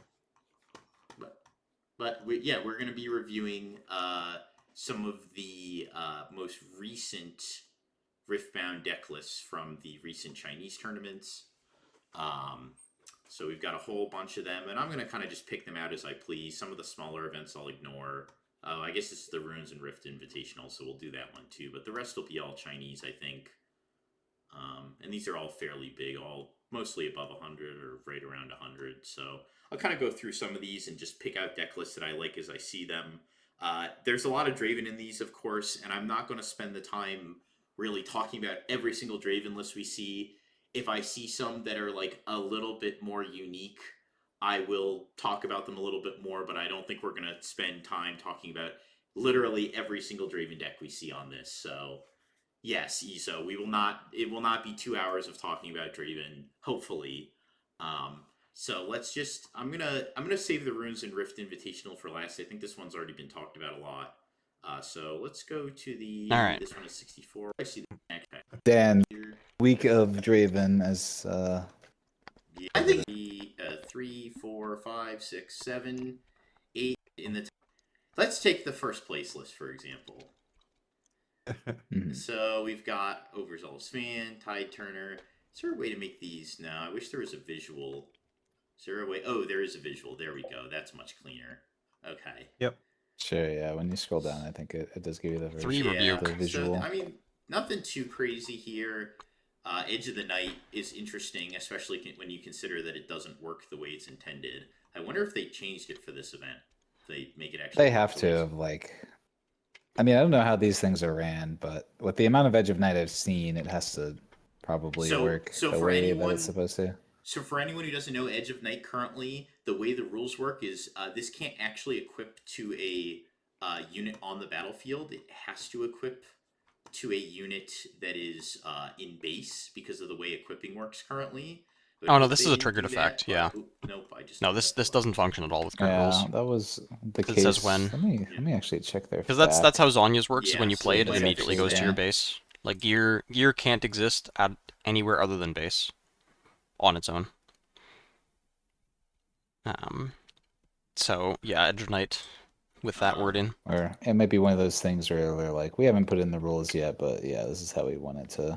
Everything else to here is work, pretty so. standard. The Tide Turners, the Treasure Hunters, Zealous Fans. One thing we are seeing more of as we go through these lists is a lot more people are maining our I guess one mains thing for too, if you're either playing Thunder Bryn Song, here, like if they're aka playing the Bryn Thunder here's instead Cock. of And this is pretty good right now, just because it pretty Bryn much here's sets instead out of most of the Fervent interactive Forerunner, decks, Draven especially, but also Aurelia. then they're a lot Like weaker to a Aurelia, hostage deck. obviously, to be able to defend herself when you're trying to go for lethal, needs to be able to play spells, and if you just shut her whole turn off and then cast any single push, bounce, etc., you just win the game. It's interesting to see a split of Cleave and Blood Rush here. Feel like that was kind of just an experiment. Everything else is pretty standard. Some people play Ride the Wind, some people don't. But there's nothing real crazy here. I guess 7/5 rune split. is a little. I don't know. Oh, yeah, why this they is would the one do with like the Reaver's Row. That seems very odd. no to me. Reaver's They Row, don't no have Obelisk the of best Power. battlefield. But this guy won and I didn't, so what do I know? But I mean, I One think a thing to lot of keep in this mind with is. these lists is also I don't not to say that excuses the Reaver's Row, but one thing to keep in mind is that a lot of these Chinese events are best of one guys. So like some of these lists may be more optimized. They for a have to best play of one Bryn here. format. Some of them you'll see won't even have sideboards. They don't Some have of to them play do have Bryn here. sideboards because some of these events in finals or in like top cut they switch to a best of 3. You can still beat Yeah, an Ornn deck or an yeah, Aurelia I deck. don't know I mean, I don't know Aurelia, but an Ornn deck if you have a good enough draw to just attack through I him. still think most of these are formatted with best Or have of enough 3. pushes and he doesn't have enough counters. Looking at this, it looks like it's formatted the same as a best of 3 would be. I honestly don't know what cards get better in a best of 1, to be honest, in this game. Like, Strongest color against I guess purple. Maybe you might see some more sideboard cards in the main. Like, maybe not everybody would be playing 2 of the Thundercock, but I mean, I there's guess not like really any sideboard cards. red or These are yellow pretty because they standard have meaningful removal spells stuff, and purple so, can't protect its own units yeah. from removal. And Izo something asked why would it have to equip to a unit in base? The Edge of Gears can't be in battlefields unless they're equipped to a unit. Or so purple, when you yeah. play it from. Purple's it pretty good against specifically purple. Says that it has Like you to can equip use to Fight or a Flight to gear, answer so their because gears switcheroo, can't just or be Rebuke on to a answer their battlefield. switcheroo. Like, And it just immediately goes back it's to a bit base, and difficult to then answer the switcheroo hero is otherwise. now You'd have to somebody not so fast in it, base. or Like I said, this is just kind of like a weird quirk with the rules that currently exist. So I was just to listen. It used to be a hidden that can do some equip other to your stuff. guy. It's not. So, going on to the second place. What if I Draven double list. speed them? We're going to talk about this one because it actually is a little bit unique. This person is I'm doing gonna some pay stuff for we've 4 XP. we've got Nocturnes, we've got Ezreals, we've got the Call Shots, the Seal of Discord. This is kind of running that purple package that we've seen a lot of the Severe, the Ezreals, even some of the MF decks. We're seeing this like this kind of purple engine that involves Ezreal, Call Shot, Seal of Discord. Nocturnes, not as common, but we're seeing these 3 cards and then usually a scrap heap thrown in somewhere as like the 4th piece of that engine, and then Rossa's. So it's usually like a 4 or 5 card engine you see in a lot of these decks. This deck has like torn some of that engine out and introduced it into Draven and has opted for the Nocturnes for a more aggressive approach. It seems very power hungry, but I don't know, what do you guys think? Yeah, I mean, I think we tested a couple of games of a similar list. Actually, not this one. So I'm surprised there are 2 of these that did particularly well. Especially playing the 12 Chaos Runes is definitely not correct. But anyways, it's a interesting. Waste archetype, 12 and I think chaos with the red Draven. God damn it. Yasuo, just play Aurelia instead. I don't see any reason to play Yasuo instead of Aurelia. Like, you could maybe, if you're really coping, say that his chosen champion is better, but his legend effect is worse, and he doesn't have a signature spell, and Aurelia has an insane one. Nocturne Ram. But more, I think it might be like some. I mean, why not Draven. I don't think you're gonna be... I mean, could Jinx do it? Not with Ezreal. Definitely not with Ezreal. I mean, I guess you get Ezreal and you get Flame Chompers, but then you're spending power on that. I mean, it's probably Draven, just for card draw. And his signature gear, which is not present in this deck for some reason. Sort of happy middle ground, and you're Probably playing not the best leader in the game right now. not So, available. as opposed to the other color combinations, if you're 8-4. playing this out of Sivir, Yeah, you're playing something like 5 that. orange cards. If you're playing this out of any of the other decks, it's so hungry for like the core package that you need for all these nocturnes and such that you aren't really going to be playing much of your other colors. So you probably just want a good chosen champion, a good legend, which is why I do like it out of Draven. But this general strategy, whether it works or not, I'm still not entirely convinced. When you're ahead on points, it feels like it's unstoppable. But when you're going second and a little bit, you're already like kind of behind. Honestly, this feels pretty bad. Yeah, like I feel like when you go second, if you don't have turn 1 Seal Ezreal, turn 2 Called Shot, and maybe also a stack deck, and then immediately drop 2 Battering Rams or Nocturnes, you're probably dead. Thanks for the follows, Mario, Shuma, and Avista. Yeah, my thoughts on the Chaos Rune side of things, like, I do know it looks a little bit weird, but I guess they're like really trying to max on like not missing their Nocturne on turn 1, or like their purple seal on turn 1. Like, I can understand the logic behind it. Because really, like, the only thing you're missing out on by not having red is access to your Draven +2, which is not nothing, but like the fact that you'll never whiff on a Nocturne, like from the very if turn 1 you stack deck and hit a Nocturne, you're not worried that you're gonna whiff with purple. Yeah, I mean, this deck's interesting. It's Nocturne needs any color. See the aggro here, I think someone said that in the comments here. They've got the Penlick Sanctum's pretty good too with the Nocturne. Oh, this is what I read. A little bit different lineup here than we have with other Dravens. I still don't know that I would opt to not play the Reaver's Row, but each their own. Oh my god, it's not a Draven deck. Oh my god. Who would have guessed? This was 3rd place? This was 3rd place, or top 4. So here you have it. Here's an actual not Draven deck, as we live and breathe. It is an Azir deck. I don't want to say anything is standard as far as Azir goes, because we haven't seen a lot of this guy, but I think having this lineup of equips the max amount you can pretty much have. This is pretty standard. Maybe sometimes we'll see the other 2 drop. The cleanup happens after targeting choices happen, sure. It seems standard. We've got full weeks, which you would expect. I do really fuck with the Death Grips. I think that's pretty sweet technology. So Chinese player, yeah, they looked weaker. Like, I think watching set 1 tournaments, they were much weaker. Like, even once you got to top 8, there were still a lot of mistakes being made. Grand stratagems. Compared to Western events. I think 2 and then, I mean, they have best of 1 format for some reason. Just kind of trolling. I would play 3 of those card exceptions, but to each their own. And then we've got Fiora and... I mean, the one thing I will say, if signature spells, if they're not playing as many signature cards in their deck, that might just be because of card availability. I don't know what that looks like in China. If it's just not possible to get 3 of your signature card for whatever deck. Like, I would believe that, especially for Draven signature, maybe not so much for Azir.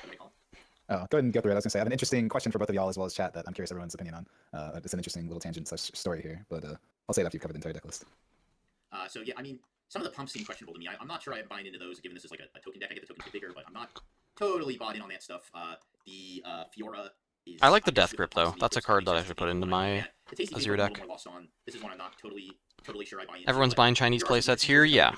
Yeah, it's probably not true at this point. I mean, I guess, like, when are these tournaments from? They're all, like, from the past week? Placeholder for 3rd Arise? Yeah, surely. Yeah, the only thing for me are like the Call of the Week and the Arise being a 2. Everything else, I think, looks fine. That's something I've seen a lot of these random 2-ofs out of a lot of these decks. Is very, very They like Call of the Week. You know, that's interesting. Some of it makes sense, I suppose. But yeah, so my interesting tidbit here, reading Death Grip. How many targets do you believe Death Grip has to have? What do you mean? I mean, read Death Grip. How many units do you think you have to have in play in order to play Death Grip? What does this card say? Okay, let's get it bigger here. Okay, kill a friendly unit to give plus might equal to its might to another friendly unit this turn. So you need 2, right? The guy you kill and then the guy you put it on. No, you only need 1. That's the first interesting part of this, because of the word 2, that's kind of Riftbound's replacement thing here is the word 2. So anything before 2 is the targeting requirements, and anything past the 2 is just kind of the effective after you've already targeted. Okay. The additional thing is that if you only have 1 guy and you play Death Grip, do you kill the unit or not? You would have, well, if it's a target, then you would have to kill the unit, right? Because you have to have a target, so you target the thing. Yeah, so you would kill the unit, right? I guess based on the wording, maybe you don't kill the unit, you still draw 1? What? kill a unit. So we're on opposite sides here, and that's very interesting because right now apparently there's discourse in the judge community because we don't actually know the answer to this, and there are people who are on both sides, just like you guys are. It's pretty funny that you had split decisions on that one. Why would there be discourse? The people who make the game are in the judge Discord. This isn't like a ruling that has to be translated from like Chinese or something, right? Like they have riot staff in that judge Discord. The targeting rules don't make sense. So just make it up. Who cares? You made the game. Yes, you can make a ruling, but I still want it to be congruent with the code, right? Well, then they should have hired better judges because nothing in this game makes sense. That they lost that plot like a whole year ago. For most things so far, even if they are unintuitive, you still can point to the rulebook and be like, this is where this says X, right? Yeah. For better or for worse, like that's why we're stuck with Draven in its current condition because they can point to the rules and be like, well, look, that's where we put that, so that's what winning the combat is now. Yes, that's the current discussion that I was informed of in the judge community right now. That I think is very fascinating. It just happened to come up here. Is we don't actually know, so there will, I'm sure, be a ruling on this card eventually at some point as to whether or not it actually does that. Oh, you were in the judge Discord about this? Okay. But won't argue about why Draven shouldn't get to draw a card for not doing combat. Like, well, those are two separate things, but yes, I do agree with you. That's like a balanced thing as opposed to the actual ruling of the cards. But yeah, at the end of the day, they are very, very similar.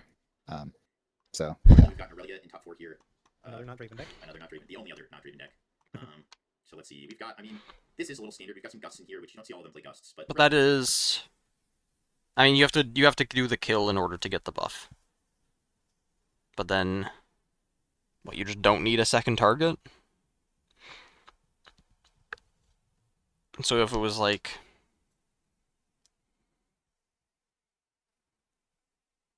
If back-to-back said give a friendly unit +2 to give another friendly unit +2, you would only have to choose one.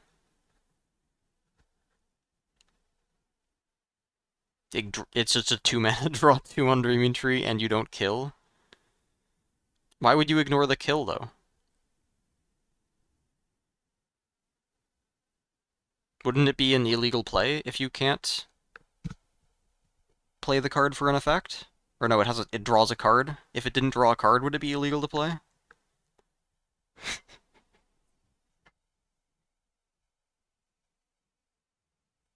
Because there's no valid... Because I think you can't legally play Fight or Flight on a unit at Vile Muzzler. Like, it's just illegal. If you have a Ravenbloom student and they send in a 3-met unit and you have Fight or Flight in hand, you can't play it to make the student trade. I think is how it works. So would it be the same thing? Like, if Fight or Flight said draw a card, you would be able to play it because it would have an effect? And if this card didn't say draw a card, then you wouldn't be able to play it? Is that how it works? This is fairly standard. Sunken Temple, the Dreaming Tree. Yeah, something that's interesting is they opted for 2 Celecorn Herder. I would always play 3 of this card. I think 2's a little questionable. There's also no other. There's only one Aurelia. It looks like the Siren. Yeah, that's, is that a substitute? I mean, You play the Siren instead of Boots of Swiftness.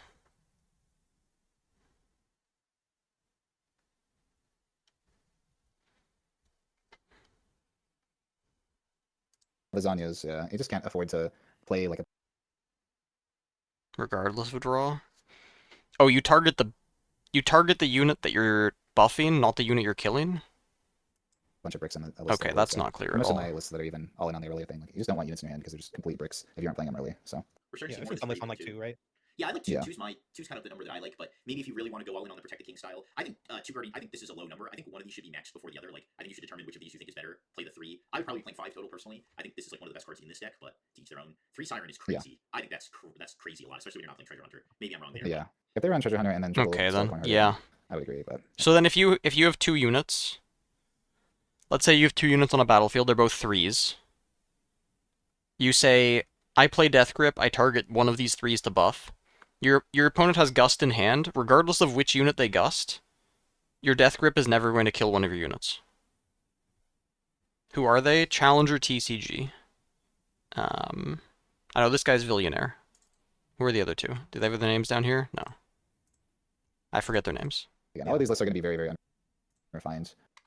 Only thing that sticks out to me that I really don't like is no ganking boots. That card is crazy, and like the Siren is kind of like giving you ganking. I understand, but the actual boots are like right. It doesn't give actual boots make a big deal. Yeah, Mind Splitter against. You could do it against Annie when you go first specifically because the game is going to be a bit slower, and then against like Aurora, Master Yi, Ahri, Victor. Either slow decks or decks that kill Mundo. So we're gonna go back here. We got another Draven. I'm just gonna click through these again. This one's got a Vi, 2 Treasure Hunter. That is wrong. This is a lot of turn 1 plays. Oh my god, this is infinite turn 1 plays. This is like, what is this, 10 turn 1 plays? Oh my god. No, I mean, it's only 1 extra with the Vi, so it's not that extra. And you can, I guess, on going second, you can stack deck with Noxious Hopeful. Noxious Hopeful is a card I've been seeing pop up that I've liked the idea of. And I do kind of like the 2/2/2 split on the Fury guys. Yeah. That'd be something I'm going to push for people playing in the future just because it's. There still are a lot of things in the meta that you have to have Forerunner for. So at least having the option to be able to find it off your stack decks and stuff is really nice. So Yeah, they're playing and two then- Ride the Wind too, so you have Ride the Wind in your deck. You got stack decks to kind of search it out if you want. Yeah. So. Nothing too special there, I think, but we did see the Thunder Song as well. Yeah, you have Vi Ride the Wind is insane.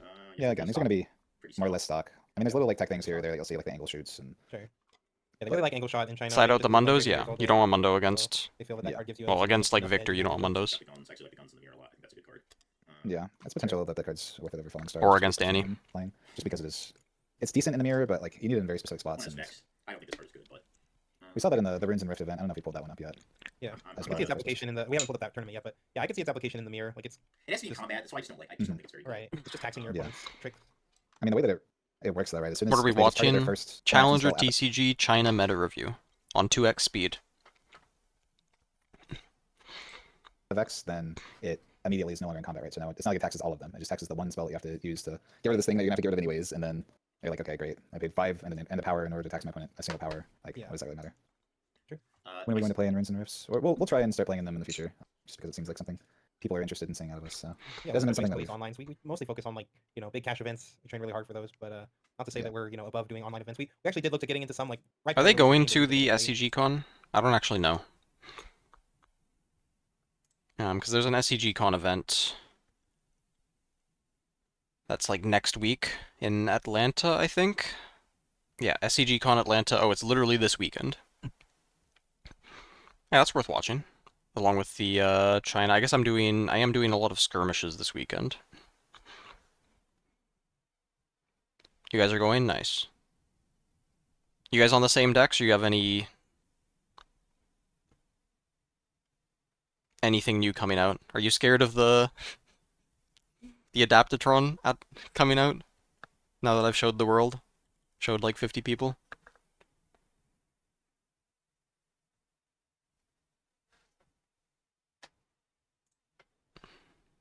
So I just noticed this. There's a spiciness meter next to all of these, and I think the website. I think this is like the same. It has a similar UI to one of the Lord Canada websites that I used to use, and I think they had the spiciness meter on the website. So I'm guessing this is kind of built off the same system that that website was. But I see 57%. So what does 57% entail? Let's see. Okay, so this is the same other thing. Yeah. the other battering ram Draven. All right, this is a little spicy, but we've got the Rasa that we talked about that we see in these engines sometimes. Let's go down. Got Rasa too. Yeah. I want to make Trying Rasa to shovel work. Spit all these I need to nocturnes figure out, that spit a bunch out. of Seals out, play a bunch of call shots, and then drop a bunch of battering rams as well. I will say, Might get shit I on, think yeah. this is scrolling over Treasure Hunter. I think you're joking yourself if you think this is better than Treasure Hunter. I get like, ooh, turn one Mystic nocturne, Poro? yeah, Okay, yeah, this no, guy's... like, but this is no. That wasn't Something even... like, yeah. That's not even a good... There's no reason. This 2/2/2 Wait. They're playing Mystic Poro instead of Overzealous Fan or Treasure Hunter. Yeah, Alright. slightly behind. 6/2 is where it's like Rasa makes no sense sort of style, which is just not. I mean, I guess consistent enough to win this event, but at least in our testing, it doesn't seem like this is exactly there. But we'll keep trying similar styles. And to get It's just shovel... more What's consistent. going on? Wait, this I don't guy's think you have two enough Fury card Rings. draw to Did shovel you guys a see the other battering The other deck ram. we looked at was on the 12th. The other one was on 12 purple, which is crazy. 2 Fury Rings is fine. Like I thought it was like 3. You can't even China use meta it. is How cool fake, that? yeah. Yeah, that's what we mentioned earlier. Yeah, that's what we mentioned in the last one. It was I on didn't 12, even know. I was 12, just, 12 purple. wow, that's crazy. These people. That's true. So I mean, let's it makes see. sense if you want to hit Nocturne guaranteed turn 1. Again, Yeah. it's kind of more of the same. We don't need to see much more here. This is like super stock. Yeah, Super that's stock. about- People really stock love is this good. second Triple card. Rebuke. I'm really. I mean, maybe I'm missing something on Edge Knight that like I guess just paying I- only a power for the +2 is nice or whatever in certain situations. But I feel like when you see a hidden Yeah, card, that's you're... We get to I a mean, you very expect that one it's we've never seen before. fight or Now, flight, for those of you that aren't and familiar, maybe... this is called Tyson. I mean, even like Tide Turner, And you're this is already... real I don't think you're effect ever... where you don't have to pay power for. Is there ever an attack that you make where you get got by Edge of Night? Where you... Like, what, you send in an attack that's offering a trade? And then you say, if it's Tide Turner, I still get the trade, and they keep the Tide Turner? And then Edge of Night gets you? For any of your spells. Really, really taking it. So let's see what they got cooked up here. Oh, we got Bellows The Breath. vision mech is odd. Yeah, the vision. Yeah. Oh, this is you got. You have like you have 4 vision units in your whole deck. Yeah, it gives 3 other units, assuming it survives. It gives 3 other units in your deck vision at some point potentially. I mean, it does count itself, which Yeah. is worth It's a noting. purple Poro. Yeah. But, yeah, it's Yeah, yeah, that's Power right. Creep. Little out of a choice. It's the Three or Power two. Creep Purple Poro. They've made it too I powerful. think Yuge I said... think if I was gonna play a mech in this slot, I'd rather be playing the Gem Jammer over the Forecaster. I think Where it's a is more powerful it? effect, especially when combined with your Kaiser Champion. Using it as bait. One of Bellows Breath, one of Piercing Light. Yeah. These cards are like all funny. Those I Like, don't mind. these things are like all kind of funny in conjunction with one another because certain combinations of them hit certain like breaking points that you don't hit otherwise. So like if you have the Falling Star and the Bellows Breath, like you can potentially hit 2 guys for 5 Tempo. no matter where they are. Or same thing with Piercing, like 2 guys for 5, or 2 guys for 5. Like these all actually make increments of 2 guys for 5, which is kind of interesting. Or then like with that Yeah, But- raising normally a number that. superflies. But all of It's a your little hidden harder for guys cards to are deal with. tempo. I mean, there aren't too many 5 guys that see Alright, play just because a no. single Falling Star clears it, but Yeah, know, also it with could the be Watcher, Watcher Bellows is a, you can clear fours. Just That's one true. trigger of Bellows, or you That's can a clear main deck 3/5 unchecked with power. two triggers of Bellows. Yeah, it's so just deck do, dude. I mean, Kai'Sa we put in S tier for a reason, just because we believe it's Doesn't. one I'm of the things terrible that's with able to names. put into Draven. Ro is definitely cooking crack. This is 2 Watcher. No, this I've is seen people go in Yeah, lower I on think people are Watcher. going I'm gonna be down to real. one, Watcher, no Watcher. No, Watcher's Colin- not that good in this current meta. No, Watcher's the goat. I don't care what the meta is. 3 Watcher. Don't listen to Colin. He had two Watcher in our original Kai'Sa deck, and he's been waiting for the day where he can say he was right. Don't listen to him. 3 Watcher. Brother, Yeah, brother, like I'm you all have over it. longsword. Really correct last form. I'm gonna go for the reason. You know, like that's. It's not like you. Nope, this When the is- goat speaks, you just listen. Nope. I mean, I think longsword is a better card. In general, isn't it? Because you sometimes have units in base, and then you hold open mana, and then you want backup whirling axes to deal with falling stars and stuff like that. And then if you're playing longsword, then you can't afford to play more random +2 equipment. I mean, when do you want Edge of Night instead of like a switcheroo or a third Tide Turner or something? You're never going to play it from hand, so it has to be hidden, and then it has to be better than another hidden card.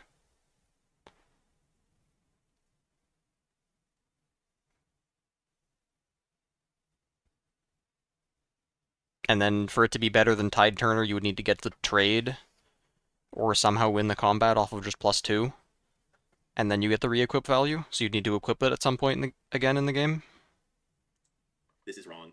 Chinese players. What are you gonna do? much Play your lower. We fucking agree. We agree. play your Watcher into Draven and get fucking rebuked or fighter fighters? Like great, nice. No, I'm gonna play my energy Watcher. and 2 power. I'm gonna play my Watcher and double cast Bell's Breath and delete your whole board. That's what I'm gonna do. Watcher's a goat. Magical 10. Christmas Land. I do like Bell's That's Breath though our as a game. card. Yeah, I like Bellows and Kai'Sa for sure. Yeah, You this can also is, just hit like the stupid fucking hunter before they even get online, and because your Kai'Sa doesn't cost you power. So like, Yep. yeah, this is a combo. Colin where versus like- Alex money match. I wouldn't want to take his money like that. That's fine. You guys can go on after me and talk. Yeah. Yeah, that would be. That's some spicy. Bella's spicy Breath words, just which is being Thursday. 1 mana Uncheck power, ping or sure. 2 in a power, That's not something we've seen. effectively falling star stuff. Unchecked power is like I feel like this is an undertested card. I feel like this card reads like maybe it's just not as good as it reads. But Only I has feel like better than I feel longsword. like there's something more. Like more decks should play this card, especially in the sideboard. Like it's kind of crazy to me how few decks actually played this last meta, especially given the rise of Aurora. And maybe we'll see some more in this last month. But it's kind of crazy to me that Kai'Sa decks weren't citing this more for Aurora. I actually think this is better versus Aurora than the Thermo Beam is a lot of the time. Because if you do this to like an Aurora deck that's stacked up, like even against MF, they rip your hand apart, whatever. You top deck this against MF where they're stacked up and you slam this and that's it. It's over. Like game just ends on the spot. So it's kind of crazy to me to see that nobody was citing this card. Like I think it's Yeah, better I mean, than the issue with it is it still gets unchecked powered, which is something that you're always afraid of, anyways. And then like, it's just like, Yielding Spirit. or yeah, Unyielding Spirit. Yeah, Yeah, we that's- tested it, Is it's- always part of the problem. But So like your deck's already kind of cold to that. I mean, this deck's not playing any Reigns, which I think is crazy. I would just play Reigns over that. And then like if we're looking at clearing a board, your favorite card for one extra energy comes with a 7 might accelerate unit and does the same thing in most Draw this scenarios. one. So like, the Watcher's a goat. Don't listen to him. You have I all mean, these he's playing Alex 3 is Watchers. delusional. So there you go. Look, the It- guy's playing 3 Watcher. He's not playing them the correct got one in the configuration. board. Yeah. Yeah. But, I mean, Okay, this is so- Yeah, we tested it, and the issue too is if the Aurora gets out of control, then even if you have unchecked power because it taps all your units, if the Aurora player holds a couple units in base, then you still don't get there. Like either you get sabotaged out, or you get unyielding spirited, or you get mind splittered, or they hold units in base if you're sitting there for that long. Unless you're willing to just play it to kill 2 or 3 units, and then if you do that, then you haven't really Much gotten rather anywhere. kill him Draven, yeah, into Draven. Is Yeah. Watcher really good? Probably not. Watcher's Actually, just so Draven- ass in Draven. I actually think Watcher's best application, like in the Draven meta, like is you play the Watcher just raw as a 7 and you delete their whole board with the Yeah, it's good. Yeah, I agree. It's good for the might Yeah. reduction, but because it's I just think- that and it's so expensive, I think it makes sense as a 2. I think if you're a Kai'Sa trying to target Draven in current year, you're playing a lot like I think you're like maxing on all these cards. Like you max the Watchers, you 2 to 3 Bell's Breath, 2 to 3 Piercing Light, obviously 3 Falling Star, and you cut down on cards like Blood Rush and Cleave because these Yeah, just- I think Progress these cards Day in have a here. lot of value in the even in the Draven decks. We've cut Second cards like Kai'Sa just- Progress you're not winning Day fights anymore. Like, fights is aren't- crazy. Like, it's like the new age of warfare, like how wars are fought with drones now. Well, this is like World War And II, where it's just, why- like, Why are they off of Dreaming Tree? Dravens have at most 3 cleave effects, and then fight or flight their own unit. I guess Switcheroo triggers it. 3x Thermo, yeah. But we're fighting with drones now. Like nobody actually fights anymore. It's just all proxy wars and drone strikes. So, and that's exactly what Draven is. It's all your drone strikes, your push outs, which are the proxy wars, and all this fake combat. So, I think Kai'Sa should be actually cutting back on these now. But maybe that's a hot take. No, I kind of agree. And somebody mentioned that, yeah, if your opponent flips a Rally Legend, you're playing Kai'Sa, you're pretty sad. That matchup can be really tough. As long as you have time warps and, you know, they don't have the hard bargain, then you've at least got game. But, yeah, I don't know if Thundercock is enough, but maybe it is. I mean, you've got Yeah, you've if got you more can get enough numbers. guys on the board. The thing is that like this format, as we've evolved more into the Draven format, we've started seeing decks cutting creatures a lot and moving towards more interaction. So then like you need to the good thing that you can do with Thundersong, like your best case scenario into decks like Aurelia is be able to build a big enough board. And so if everybody's cutting all these creatures and just having interaction, then decks like Aurelia are gonna move higher into the ladder because like their counters are not out there. And you need to actually like if you just Thundersong with like 2 guys on the board, the Aurelia's gonna laugh at you and just mag dump their interaction and go to like 15 and fall you out. Yeah. Yeah, I think this is fine. I think this is a little too in the middle of I want to have removal spells and I want to be a Kaisa deck. So I think it's kind of pick a lane and stay in it for me. Yeah, this is definitely wanting the cake and eating it too. And is there any deck that can go faster than Draven and rush them down? It's probably only Annie. Like, any honest deck is never going to be able to say, I'm going to just go and... I mean, I guess Kaisa can do it too. I'm just thinking, like, cutting 2-drops is the first thing that you cut. Rek'Sai? Yeah, Rek'Sai going first. I guess, I mean, you have to go first. Skirmish with Kaisa, 4 Auroras. 1 Thermo, always got this, and you won anyway? 4 MF Auroras. Sheesh. Not bad. Next, Ali Eldrazi fanboys, 12 purple Annie. Oh my god. Yes, these are the Nocturne decks, and this is another God. Nocturne battering. There has to be one, like, progenitor for all of these Battering Ram Nocturne decks that was on 12 Chaos Runes. I feel like you could just go to China, just run something completely troll. Just put, like, one, oh, what is that thing? Porter Fey. You could just throw one of those into your deck. Throw 3 of those into your deck and win a tournament, and then they'd start copying you. Deck just out of Yeah. Yeah, this one's on 7 red cards. Spicy. People really getting into this Battering Ram engine over. I mean, at least this deck literally has no way to spin red power. Like, there's That is actually true. There's actually no zero need red. for red runes in this specific. I mean, yeah, I guess because we aren't on Ride the Winds plus Y anyways. But you can then bluff sure. red power I did 2 red costs. runes just to make my opponent play around Falling Star. Just they like I flip a red rune and they're like, Or okay, Void I flip a second Seeker, one, yeah. Oh wait, he's got Falling Star in this deck. Gotta play around it. No, I'm only kidding. That probably doesn't. Obelisk power in here is crazy. I don't entirely understand that one either. Obelisk is a little wild. I agree. Yeah. Yeah, Megamech beats their Mind Splitter, Then yeah. first they want to go to turn Israel. Yeah. They want to fizz. They want to fizz on the play. But you can be...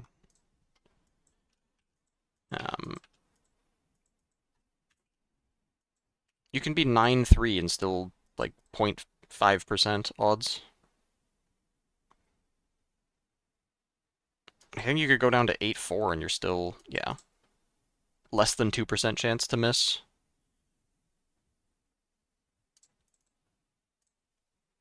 Just a flex. Yeah. Display of fizz. Yeah, turn 1 Ezreal, like turn 1 Seal Ezreal is pretty gross for sure. Yeah, I mean, Yeah, but we're seeing a lot of this style of deck. That's kind of out of both Annie, Draven, Sivir, etc. I don't think I've seen it in Aurelia, but I don't know that it particularly do well there anyways. So Scrap Heap in the side, so we get doesn't have the battering ram, so this is interesting. I guess best of 1, but Scrap Heap in the side is a strange decision to me. So I assume in best of 3 this isn't starting game 1s on Warrens. They start. well, they don't it's start game the 1 specific. The I specific mean, I guess reason you're why locked else to best it. of 1 your battlefield is random, whereas Yeah, once you you're get to a just- certain portion of top cut into any of these events that actually have You're sideboard just structures, trapped then it with becomes Scrap a- Heap in the that's what sideboard. I didn't know Only that. on top. Like, Yeah. they show up and they tell them, Right. you get to top 8 and they're like, it's like Mario Party. It's a new mini game every time. Yeah, exactly. So that's why the sideboards are posted in these, despite us saying it's best of 1. It's only best of 1 until top cut. All right, But everybody. obviously, this list had to adapt to the fact that that was the case by not being able to play the scrap heaps main, since they don't know if they'll be on Sunwards or not. Personally, I think they could play the scrap heaps anyways because you got merchants, you got Israels. Like most of the time, I'm not even conquering to discard my heaps. But All right, everybody. Top 8. this Now deck's you're fine. all going to play with your opponent's deck instead. You Swap can put decks the shell around. into pretty much anything. That's how we keep things balanced, right? Just get your opponent's Draven deck and then you're Yes, good. you both play Draven. Yeah, the joke is you're both just playing Draven anyway, so I don't. yeah, I'm not sure if this works out of Annie better or Draven. I mean, Draven is a better legend. Annie, I'm not really sure what we're gaining. I mean, I guess if you're like really just trying to turbo, then maybe that extra 2 energy like lets you, turbo quicker with stack decks on your opponent's turn and things like that. Yeah, I think you have to save I'm not stack sure deck for hold the up your rebuke. Hold up Yeah, your always being combo able to have bargain up turns. is nice for sure. I'm surprised there's no Yeah. weapons in any of these. Like even the longsword, you figure Annie would be like somewhat decent, but I guess like if they do have We'd big have to guys here. play. We'd have to play Fury runes. Offer to Yeah, join the a power costs are just already really steep for this deck. Tier 1 League team? No. I don't think so. 2 victors, lost 2-1. Feels bad with the removal. You cut the Mundos, and you beat them up with Ember Monk and Hidden Teemos. And Sprites. Beat them up with Sprites, because in they general, too, like, especially when you don't start can't purple beat seal. Sprites. That's They one have of to the things we were spend talking about earlier in removal to testing, get is through a just, like, Sprite. these purple engine decks look so much better. Orgs when you haven't start picked purple us seal up. versus I think purple there jump. is... Like, I don't know if Alan got a sponsor or he's still talking to one. I'm not sure the details, because that was part of the discussion for going to China, is if we had a sponsor, then that needed to be part of our name even for getting signing Ezreal up for the online is, like, raffle. good, but when you actually have to then start paying a power for, even if it's just 1 power for your double called shot, like you just start falling behind in resources. Yeah, And you've if you're got playing six Nocturnes on top of six that, you're really falling behind on sprites, resources. Even though you're 8 gaining cards, 2-drops, you're falling really low in lecturing Yordles, I Ember think the Monks, Strongest Hidden decks, the Teemos, one which we identified earlier, which is like, okay, you like and do the whole that's circus, go through your whole deck, but then it's just plenty. Like, okay, but now what? And the second problem I have with these decks is they're very reliant on their defense, Annie especially because she's on tapping too, right? And if you see everybody playing Thunder, Bernier Thunder, whatever, in their decks, now a lot of the way these decks win by defending He themselves. said it against too standards, often, he these can't decks say are it really anymore. by battlefields. Like, these units are not really big enough to hold the Out of battlefield by charges. themselves, especially when Battering ram is decent size. yeah, battering ram is decent size, but when you look at your deck and you're just like, oh, like Bernier swing in, problem Nocturne, okay. I guess I should You get listen to really them late on talk. power, and then when you try to hold for game, you just explode when they play Thundersong. So I think Nocturne does a little bit to fix that because you're pumping out guys a lot faster, but I'm a little still dubious of these types of decks, so we'll see. Okay. Yeah, I feel like you want. I mean, to me, it feels like you would want some Rosses in this package too. Like, you don't have to 5v5 have Riftbound space. team. There's just so I much, have so much no shit you have to be idea playing. The It's engine just does a like, about couple anything other like that. I mean, you could yeah, like well. Ross and Battering Ram are like. I know that was I a thing love in both of these just MTG fine. I think at you some would like point. yeah, like both of these in a deck. I mean, you could trim like a last And Rex. there You don't need this is, Blood they Rush, are but you could trim those doing right a there, like 2 Russes right conquest there. side format Yeah, thing I mean, you could trim just a Blood Rush in this last one. at, Since you've just got 2 Russes. I don't know if Like, that's you at the got 2 regional or where that is, but I and saw maybe like people if you thought Ross was asking better about than it. Battering Ram, you could play a Battering Ram. Like I like the idea of playing the full package of the free/cheap big guys. Is there any way that you can shovel and get a battering ram out for cheap? I mean, are you really getting 4 cards down in a turn? Let's say perfect scenario. Seal, Ezreal, 4 energy, called shot, stack deck, hit a Nocturne. Yeah, okay. Sure. The 4 just cheap big guys. I think it makes you a little less Play soft to the Thunder 2 battering rams for 1. There could be something here, but yeah, I like the engine. I just don't know if it's installed, but I like the engine. Yeah, What, I mean, we'll Darius? try variations of this. That's the thing is that we've been Darius with talking about BF this engine. sword. Okay, this is actually... I feel like I saw this when I was clicking through. Yellow Fiora. Set 1 Fiora. That's how to identify her. Rally the troops with no Vanguard captain. Why?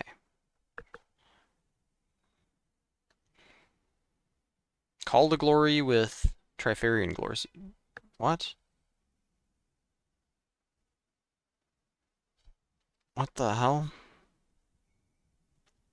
So what is this? Emperor's Deus. With... I wonder how these deck lists get published. I wonder if you can just edit it after the tournament.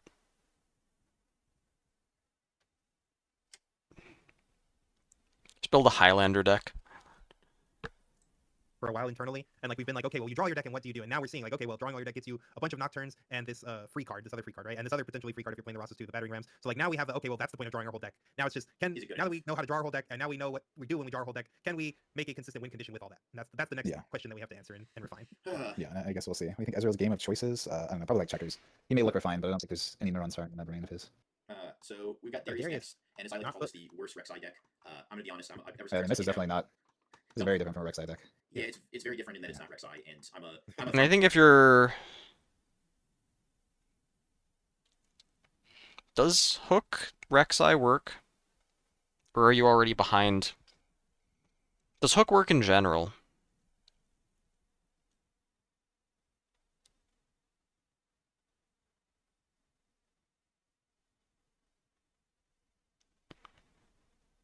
Doesn't work in Rek'Sai? I guess no, you're flipping too many clunky units if you're playing like set 1 Draven plus Matron, stuff like that. You can't even afford it. You spend so many runes that you need the extra rune from Darius. Because there's like Rally the Troops and there's the one new card. The 5-drop, what is his name?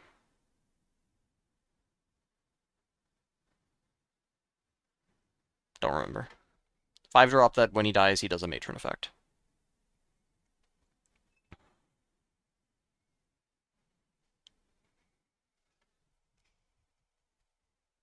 Yeah, because the Rek'Sai, the champion would be better, and the signature spell is really good. And you can play it off a seal. But then you can't afford anything. You get card draw effectively, which helps you. I mean, you can dig further to find Hook. But you're off to a way slower start, and Hook in general is way worse when you're behind on points. And especially now, you can make really wide boards. This deck doesn't even have tokens to return with the Deus. You can't even spend 1 mana to upgrade a token. Most bait card in this game?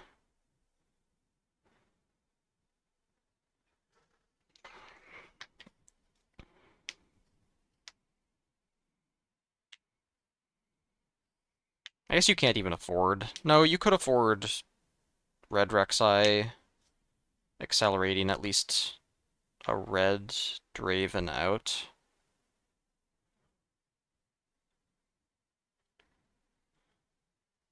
I think Rally the Troops is nice. Maybe you don't build as fast. of a hook deck. Let me look at a 7 hook deck.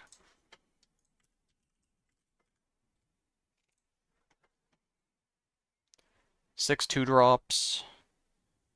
And then Manufactor Captain. So what could be cut from this? Vayne is not that great anymore. Like, let's say I wanted to make a hook deck that will beat Draven. What I want to do is make a ridiculous number of units and clog up the board with them, and then just throw all of them at him on the last turn. And maybe have enough to afford a stratagem or an Under Titan, something like that. There was nothing, no new units in set 2 that work with Matron, were there? All trash. I guess like Xin. You could do Xin. Tank Accelerate.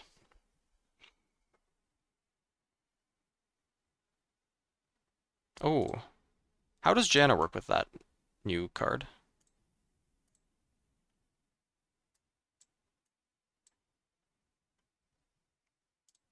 Mixologist. Because you don't lose control of the battlefield until they get the Conquer, which is after death knell. So if he dies and he picks up a Janna and kicks out their unit, then it either stops them from conquering or starts another showdown.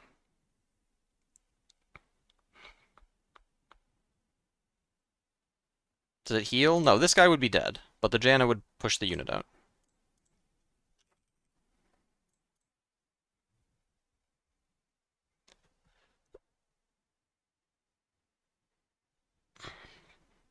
The guy is long dead at that point. Because this is the same...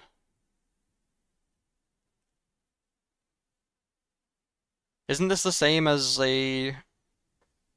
like, Fey Folk dying and you flip Zonya's before you lose the battlefield? That's still... Is that still a thing? I don't know if that changed at some point. With a rules update. If they changed the cleanups. That's neat. You'd have to be playing yellow-green. And then you're either Azir or Leona. So good luck playing Glask Mixologist. Ugh. With a Janna and getting her killed and then setting that up. Yeah, that doesn't sound real. Alright, let's deck build. I want to look at some Darius stuff. So, Seals. Hook. Captain. Matron. Mixologist. A couple of them, I don't know how many. Raven. Alright, now we need some 2-drops.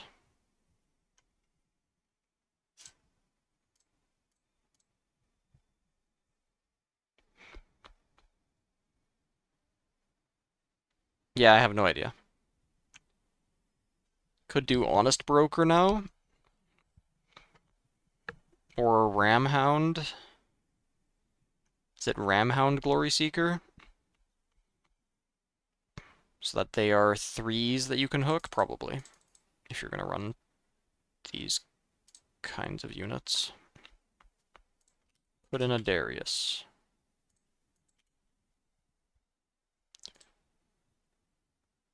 Put in a Rally the Troops. Or 3.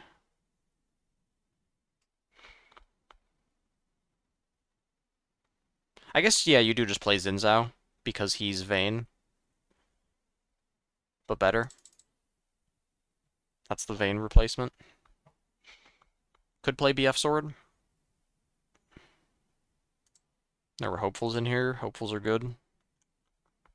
For the turn, for the going second nut draws. What else am I missing? Cleave, Hidden Blade, Stratagem.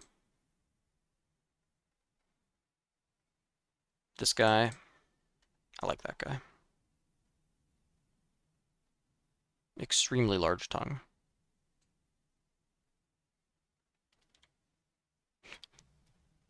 Damn it. Can't say that on stream.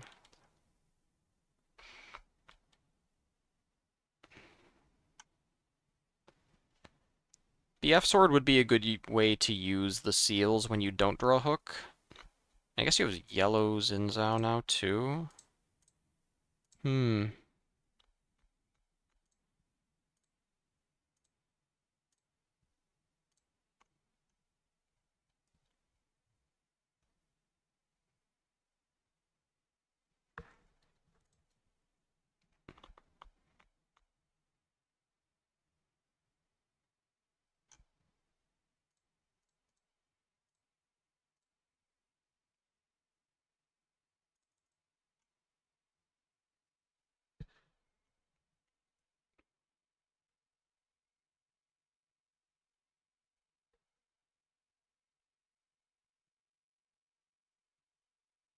So how would this work? You would have to...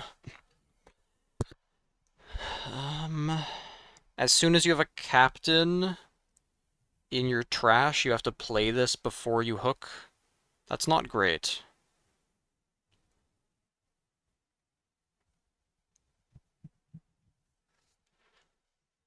Oh, wait. Okay, they've rallied the troops Call to Glory. That's okay. Why did that take so long to click? That makes more sense.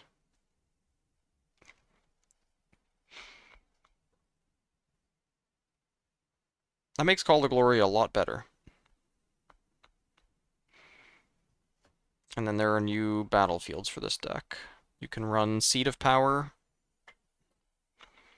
but that's not going to be good against Draven.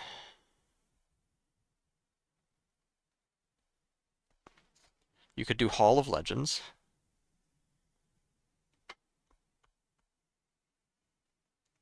Sunken Temple? Probably not. Power Nexus Treasure Hoard, and it's always War Camp. And then it's probably Zon Warrens. And then you probably still just do Candlelit Sanctum.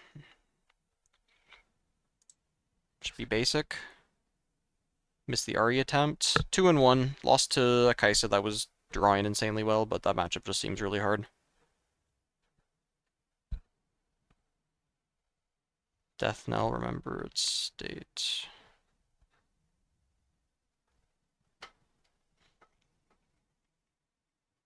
Does the special cleanup cause you to lose control of a battlefield?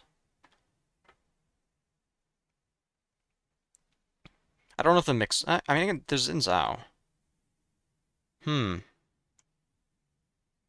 feel like this looks fine.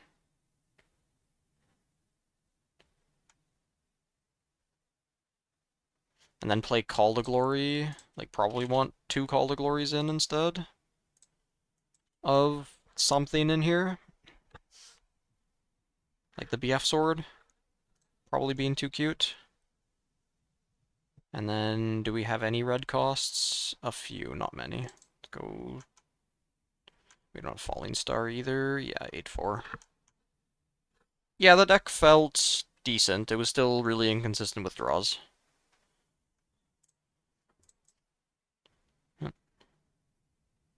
Deck is incomplete. Oh my god. Can't you do that automatically?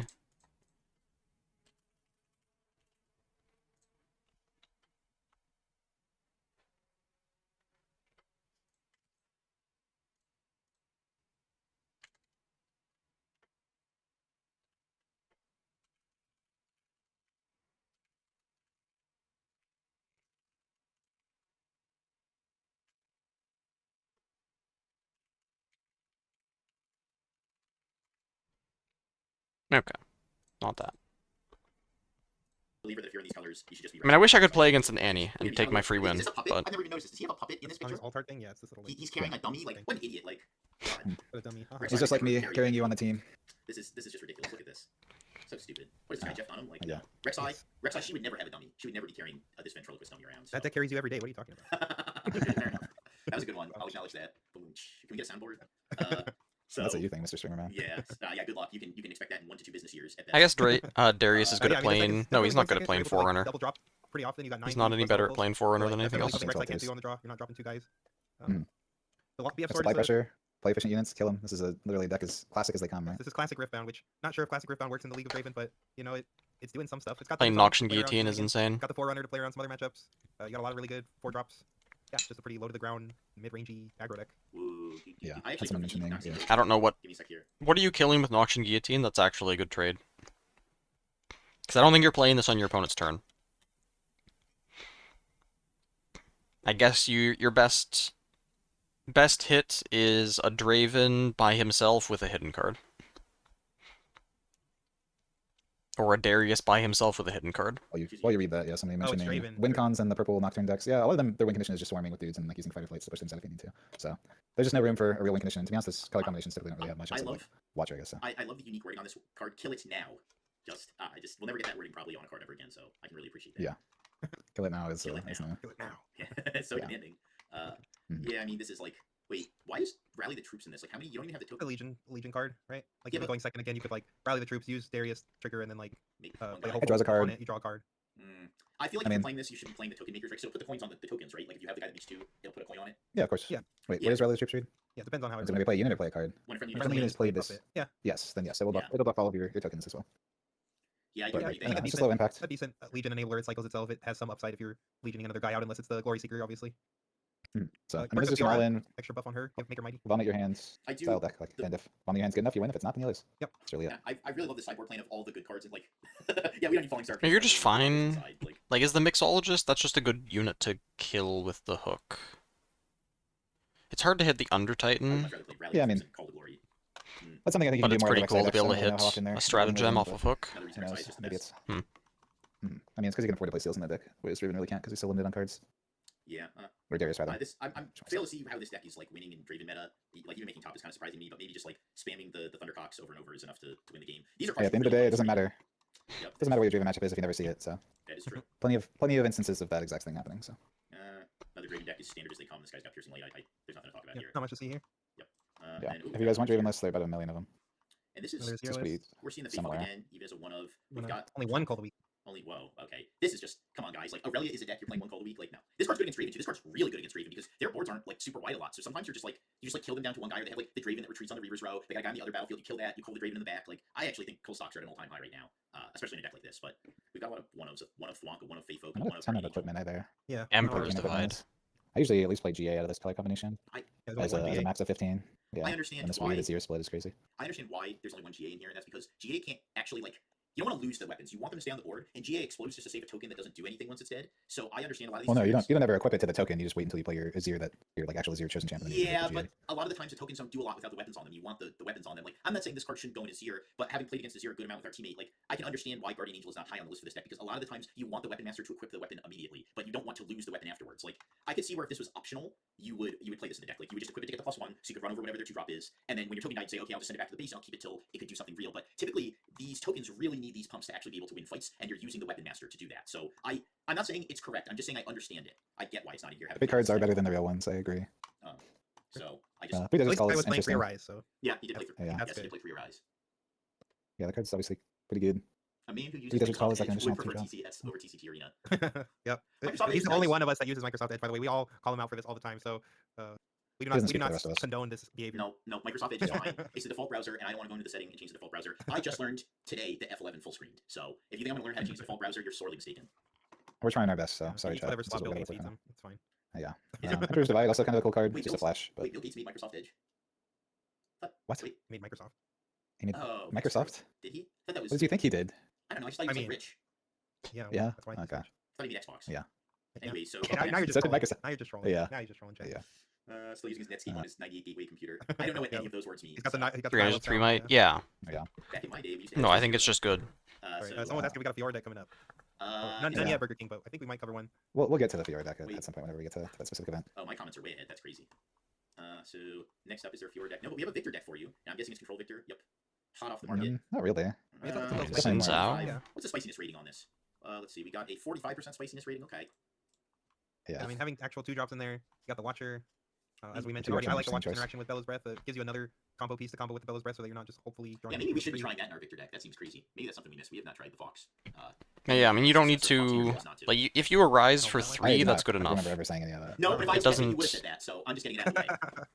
Yeah, I and mean, that's it okay. We doesn't can need test it, to be bud. You for can try it, and 4. then you'll realize it sucks shit, and then you'll have to admit to everybody that I was right. Hey, this I'm deck's always alright in Draven. This deck is okay. We've been testing Zenzao a little bit.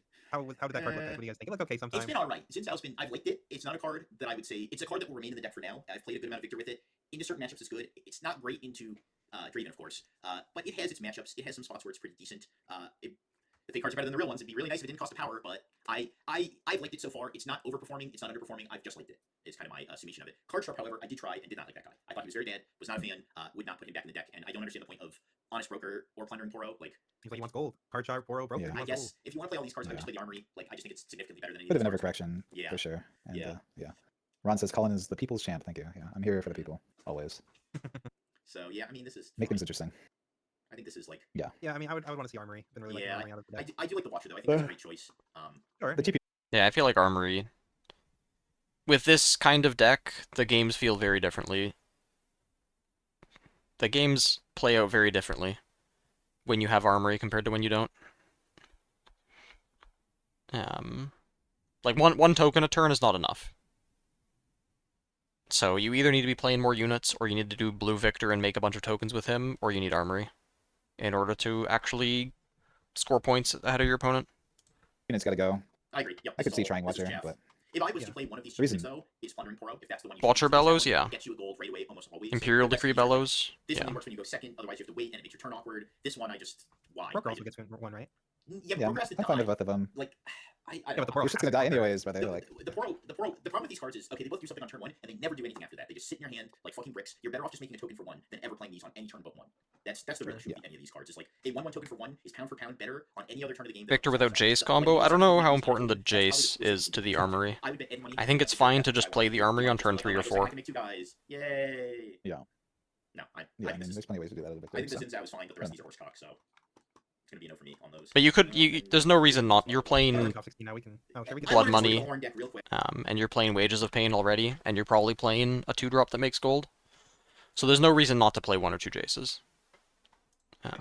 I know we've been cooking up a lot of horns. At I just wanted least. to stop and see what someone else has got going, and it's not too far off of ours. It's actually pretty. I mean, it's 2 Shalongs. Like, what's going on yeah, with that? yeah, okay, no, I've seen enough. Yeah, okay. Bye bye. Yeah, that's the your best card you bread and butter. Like, yeah, you we'd need be to playing find 10 of that that card. We'd be playing 10 of that in our deck if we could. Like, no. Nah, bro, we're playing 2 Auroras in our Aurora deck. It's fine. I've seen enough. What was that? So that was Just have it. Beijing. So I'm gonna try to stick to the ones from. Yeah, we had a bunch from this past weekend. So let's do this one. I mean, we can cover the runes and Rift. Yeah, I don't remember. Yeah, Just find, we can do the runes in Rift at this point. I'll find you the one that actually has. I'm gonna the shit one talk non-Draven my that- Ornn that- deck. That one too. With only 1 blue Ornn. Draven. Guys, the Chinese just aren't inventive. The Americans will do such a better job. Yeah, okay. Yeah, Oh, wait. we were told that Ezreal was the Draven answer. As you can see, there was an Ezreal in top 16. Really good. And Draven was in first, second, and third. So Great answer. yeah, I don't know. Show us, I guess, guys. We're still waiting to see it, but until then, we're sticking by Ezreal is in C tier. Yes, Yeah. Israel C tier. Wait until we do the tier list I mean- review tier list. So Yeah, this is that one I'm excited to do. See if I was right and everything. so we've got This is Cold Shot. Interesting. We've got Cold Shot, but none of the rest of the engine that usually we've seen with Cold Shots. We've got Cold Shot, we've got Vex, but everything else here is completely standard almost. Like nothing too far out of left field here. It's just pretty standard Draven otherwise. Yep, pretty stock. Got Piercing Light instead of Falling Star, Seems to make sense. which Well, is I feel better like this is a main or in the nothing. Draven Is Mirror. this the first place list? This is the first place list. Yep. yes, He's this on is the double first Vex? list. Yeah. Double Vex. Yeah, I don't believe in this Vex card. It has to be in combat, which for those of you, I mean, you all know now how that works probably. But if you didn't, this means it doesn't just have to be a battlefield. There has to be something on the other side fighting it. It's not just when it's going in to try to capture. So like on top of this having to be a battlefield, it has to be fighting against something. So I think this is Yeah. a little. I think this is like. It just gets narrow. pushed out, and then like you got them to spend an extra energy and a power to push out the Vex, assuming that they didn't just like Falling Sword off the board or something. Yeah, it costs a power. I mean, she too. really shines when they're only able to leave like 2 up, right? Because then like most all their tricks are shut off. Yeah, but she doesn't have Accelerate, so like the Vex has to come out a turn before I know that she's gonna be there. So like True. Cosmo I said this would guy just got rather be zero Thundercocking. use. He said he got 0 use for this. Did you watch this? You watch this a lot on stream? I got close to 0 use out of the Vex. Yeah, I mean, that doesn't component, surprise us. yes. We don't Yes. think this card's very good. Yep. Yeah, I think this list becomes infinitely better if you just turn those 2 Vexes into some Thundercocks. Thunder Yeah, literally does no, if exact- they were- better if they were than Bryn Vex. Heroes, Like, yes, then- maybe Vex in the Magical Christmas Land gets to live for a full turn cycle and Would use her just effect win. twice, but probably not. Or you could just play Thundersong and be like, actually, you can't even play the cards Actually, you that you can't have. play any of your cards, no matter how much energy you Yeah. have. Come over to the second place Darius list. then- Oh look, it's a stock. This one has 1 Vex and an Edge of the Night, but again, just a stock Got Darius list. Thundersongs in Draven here. list, not Darius. This guy's Big fan of Yeah. Thundersongs in the main, especially if this was only a 32-man event. They knew it was going to be. Oh, they're gonna look at Togs. High-level players from the previous events who placed well, and they knew a lot of them were going to be on Draven. So I'm a big fan of seeing Thundersongs in the main. That card's just crazy in general, honestly, especially into Aurelia and a lot of other. 3 strategies. Thundersong, Yep, so Yeah, I mean, that's it's just like really- they're more fantastic. more Vex. Vexes. No, Yep. 2 Yeah. more Vex and no more Thunder. 2 Vex on the board. Yeah, none of the. Yeah, none this of the this sideboard's textures kind of are whack. Yeah. Yeah, we've seen some stack decks. 3 with only hopeful one in the stack deck. sideboard. Okay, so ask me this: where do you need stack? Where are you like, well, my deck needs to be more consistent in this one matchup than others. This is like I don't Scroll up think to his battlefields, Alex. But yeah, the only reason is yeah. because he going second. Like this deck is very much so a 2-4-6 type of deck. So like going second, you always have that extra energy you're not doing anything with. Yeah, but just So play 3 I of think that's typically the point of this stack deck. I'm not disagreeing with you. This doesn't. I'm just having one telling in you the board is a probably little the strange, intention. I would say. Trying to get in the mind of the caveman. Nope. It's 3 Yeah, or nothing. I'm just letting you think it's all know or why nothing. I always will play 3. So that's So this is this is Togg's our list. boy Togg's list. So Yeah, Anthony, he's got some crackhead shit. I'm already getting to peak. Yeah, Take a look at his. Yeah. 7/5 He actually purple had a runes. great idea. He had 3 Thundercock. I actually fucked with that. Like he was all in. He woke up right in the morning. He fucking took out his pipe, lit that glass up, and said, 3 Thundercock. This is it. And I believe in that. I'm into the crackhead energy. I actually think I fuck with this three Thunder song. I think that's When he DM'd me, that's exactly what I told him. I was like, that's 3 Thunder Song is some crackhead shit. like So yes, I'm here that's for what it. I told him on I love. This is cooking crack in the right direction though. Like this is like high class whipping up rock. What do they call high end crack? Fucking at normal speed. Cocaine. Right, That's what it is. Can't- Yeah. yeah.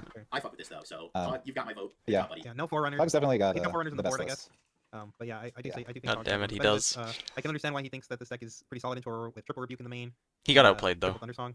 Still think In that losers he finals. slaps, but- Well, outplayed. Yeah. Maybe. All right, next up, I we need to got go back and Faces watch Honorable it. And seeing this new leader in 2 separate tournaments is really cool. It's nice to see some of these set 2 leaders that we've not gotten a preview of rise up. And we've got the Okay, so this is pretty standard actually. We've got singularities, which I actually think is a really good adjustment for this meta. Yeah, really good into Draven. Yep, very good into Draven. I don't know if I agree with cutting down the Acathian Reams in exchange for the singularities, but this is fine. One guns is like I still think these 1-ofs are weird. Like if you're playing a removal spell, like I get you're trying to like dip your toes in the waters and see how they do, but I love this card. I think this card is broken against Draven. I think this card is just crazy. So I think I would play these 2 of this card. It's good into Draven. I don't know what do you guys think. But like I guess they probably just didn't want to target exclusively Draven, so that's why they're a little bit lighter on this. Voidseeker is one that I'm honestly not as big of a fan of, just because like the timing window never really works out that Voidseeker is going to do what you want it to do, because they're just going to like play their axe or something in response because you're trying to cast it on their turn where they have all the energy, so it just gives them the option to just be like, oh, play an axe, got rid of your Voidseeker, thanks for the 3 energy. I was gonna play this card anyways, but so I don't really like. In some other cards, right, or some other decks, right? Yeah, I mean, it's possible that there's other applications for Voidseeker to still make it worth, and you still have to force them to play it at a time that they may not want to. Maybe equipping it to something they don't want to, and they still have to have it. So, but it does feel a little clunky, is my like gut reaction to seeing this card. 1,000 Tailed Watcher, I kind of fuck with, but again, I'm sure Alex is fucking wherever he is right now. He's yelling into the void, being like 1,000 Tailed Watcher. But again, 1,000 Tailed Watcher. No. Yeah, there we go. The one thing that I think this guy's deck definitely fucked up is the battlefield choices. You cannot play Reaver's Row in this format, but I don't know how to be the one to break it to you. But giving Draven an extra game of Reaver's Row, like if there's a reason that this guy still lost to the other Dravens, it's probably that. That is crazy because this list does look good into all of our top Dravens. But like, yeah, you gotta cut that Reaver's Row, champ. Yeah, really good against the Vexes. Yeah, the other thing I was going to say in relation to the Voidseeker is just like I found lately as we started testing more, especially as we started playing a lot more Thunder Songs in our decks, that proactive removal is actually a lot better. One day my hair is going to be longer. Cards like Call the Weak, cards like Falling Star, things that you can do on your turn. Probably to not. Just make sure that they can't swing back on you. I don't know if I can get my hair that long. Interaction to be able to deal with whatever they throw at you on their turn. That was really good in set 1, and it's still like a solid strategy if your opponent doesn't have Thunder Songs. But if you're playing against the red deck, odds are they're playing a lot of Thunder Songs to deal with Draven and Aurelia. I mean, Aurelia's kind of catching strays because it's mostly for Draven, though that matchup can be tough for Draven. So like that just helps you seal the deal against that deck and other decks. It also answers Ornn and other just any kind of control victor shenanigans, like just burning 5 to 8 or whatever of your opponent's energy is really strong. And so it's just really tough to be holding mana up with reactive spells in this format with Thundersong everywhere. Yeah. I've been playing actually Voidseeker 2 in my right side. It'd be wild. It'd be curly and this long. It might just turn into an afro. I've seen pictures of my like dad and uncles when they were like my age, and they basically had afros, Jewish afros. Critical mass now, where like a bunch of these colors got like 1 or 2 more like slow speed interactions that can hit base or 2 for 1 that they didn't have in set 1. So now a lot of these removal based decks actually just have this critical mass of removal, and there's no need for these instant speed removals that are just a little bit lackluster in comparison to like compare Voidseeker to Falling Star. Even Piercing Light, I think Piercing Light's just better than Voidseeker. Like it's just like kind of taking the slot over Voidseeker in a lot of these decks. So I've not been feeling Voidseeker as of recent. I don't think it's it anymore. How far? I'm just trying Halfway? to fuck over Draven and just like get rid of the Voidseekers. No, play some 2/3 of the way. Play some more Singus, play a second Acathian. Hair and Twitch profile pic looks too Too, I good. guess if you really want, but yeah. All right, Anyway, now, Alex, I'll let you about this It's one. been a Give while your since I take. had a haircut. Core deck, it sucks. No, That's actually, what I fuck with happened. This was. There's some things that are just like total crack pipe shit in here, but I think this guy had a good base and he thought of something. So I say this all the time in all card games. Every now and again, a lot of the best decks I've ever played, or decks that someone on my team's come up with, or something I've come up with, it's been some guy played an online tournament somewhere, and I absolutely hated his deck. But then I look at like a package of cards or one card and go, wait a second, I think this guy was onto something. And this is kind of where I feel with this Rek'Sai deck. I had kind of given up on Rek'Sai sort of, but he thought of something that I actually think this was not supposed to be one of. This card, I've been testing Rek'Sai pretty heavily the last couple of days. This card made a huge difference in my opinion. I think the Sun Disc was one of the big things that Rek'Sai was kind of missing to unlock it, because I felt that one of the biggest issues was this was the literal epitome of a Dies to Falling Star deck. I was already testing with the Phoenix. I liked the Phoenix, but the problem was still just it was slow. It couldn't score points. So your opponent would just Falling Star your whole board, and then they would score on you, and it'd be great because you could like kill something, get the Phoenix, play another guy, and it's great. But then you're not scoring, so you're not triggering Rek'Sai's ability. And if they have another way to remove your board, now it's another turn where you're not scoring. Like this was just the epitome of like if my opponent draws two Falling Stars, I literally can't win the game. But with Sun Disc, I actually think you've unlocked some of the what was missing with this deck. Where now you can at least have Sundisk and set 1 keep churning guys out and kind of keep scoring every turn, keeping the tempo. makes Jinx playable. I could not tell you why this was in the deck. I have no idea. You do not cycle through your whole like deck to where you like need to put things back. If this was, I talked about this earlier in our Discord stream. Shameless plug, by the way, where we were doing some Rek'Sai games earlier, live streaming on our Discord, and I was looking at this deck and saying, I don't understand why this played this. If this was instant speed, like you could do this to interrupt their Fizz, their anti-trigger, to throw off their Rasas. Even then, I don't know that I would play it for sure, but at least there would be some merit to it. Where it is right now, I don't understand this. I'm not even like gonna tell this guy he's an absolute dipshit because I want to understand his reasoning before I say that he's a dipshit because I truly don't understand. I truly don't understand. Has to have been like he got traumatized by the Rasa nonsense decks and just assumed that's all anyone was ever playing. I think the Sivir won the last one of these events is part of it, and like I guess he's cycling 4 back so the Rasa is more expensive because you can do it on your turn. So if like all you're targeting is Rasa, then like it always works whether it's instant speed or not. The issue is that Sivir deck played into 0 Dravens, which is the reason why it won that event because I guess nobody was just playing Draven at the event. People still wanted to have fun. It was early on, so I'm guessing that's what they are. Again, obviously given our testing, we've not thought it was correct. I don't think Forge of the Future is a particularly strong card. So my deck, I think you're plenty other too. My Rek'Sai deck looks a little similar to this. I don't play Vengeances. I cut the Void Seeker, just wasn't feeling right. Maybe it'll come back. I up the count on the Sun Discs. I like Vengeance in this deck. My problem with it is it's just so power hungry, and 3 seems like so much to me. Like this deck is so power hungry, and to have to play a double yellow, especially when you're only playing the red seals, it just seems crazy to me. This card was broken. This went to 3. I didn't keep most any of the sideboard except obviously the salvage, but my deck's like probably 10 cards different about than this. But he was cooking with the Sun Disc. I'm gonna keep cooking with the Sun Disc. I fuck with him for this idea. I think this should have just been higher. I don't understand the Forge of the Future. Like I said, I'm not even gonna be a dickhead because I do not understand why this was in here. You're just not cycling through most of your decks, so it's not for yourself. And with it not being reaction speed, it just doesn't have the utility to actually fizzle any of these graveyard things. So I don't get that one. I think he cooked a little bit with the Soaring Scout. I haven't tried this yet, but I am going to probably tonight or tomorrow.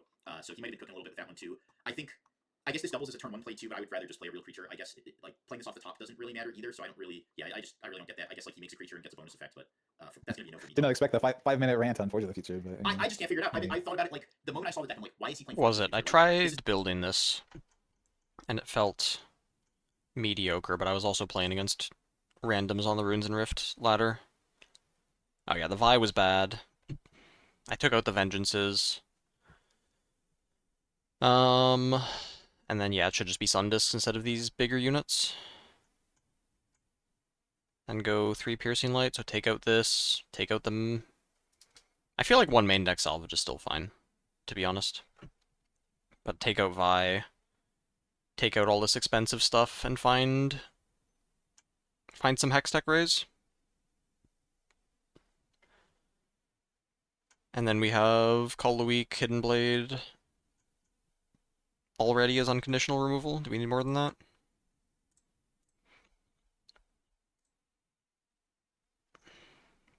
Could even put in Cleaves and try to win combat. Probably not great. Could do Facebreaker.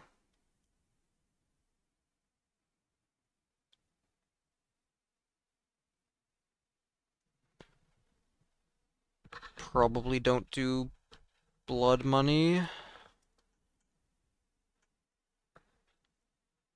Yeah, like Hextech Rays and Cleaves and support the Phoenixes more.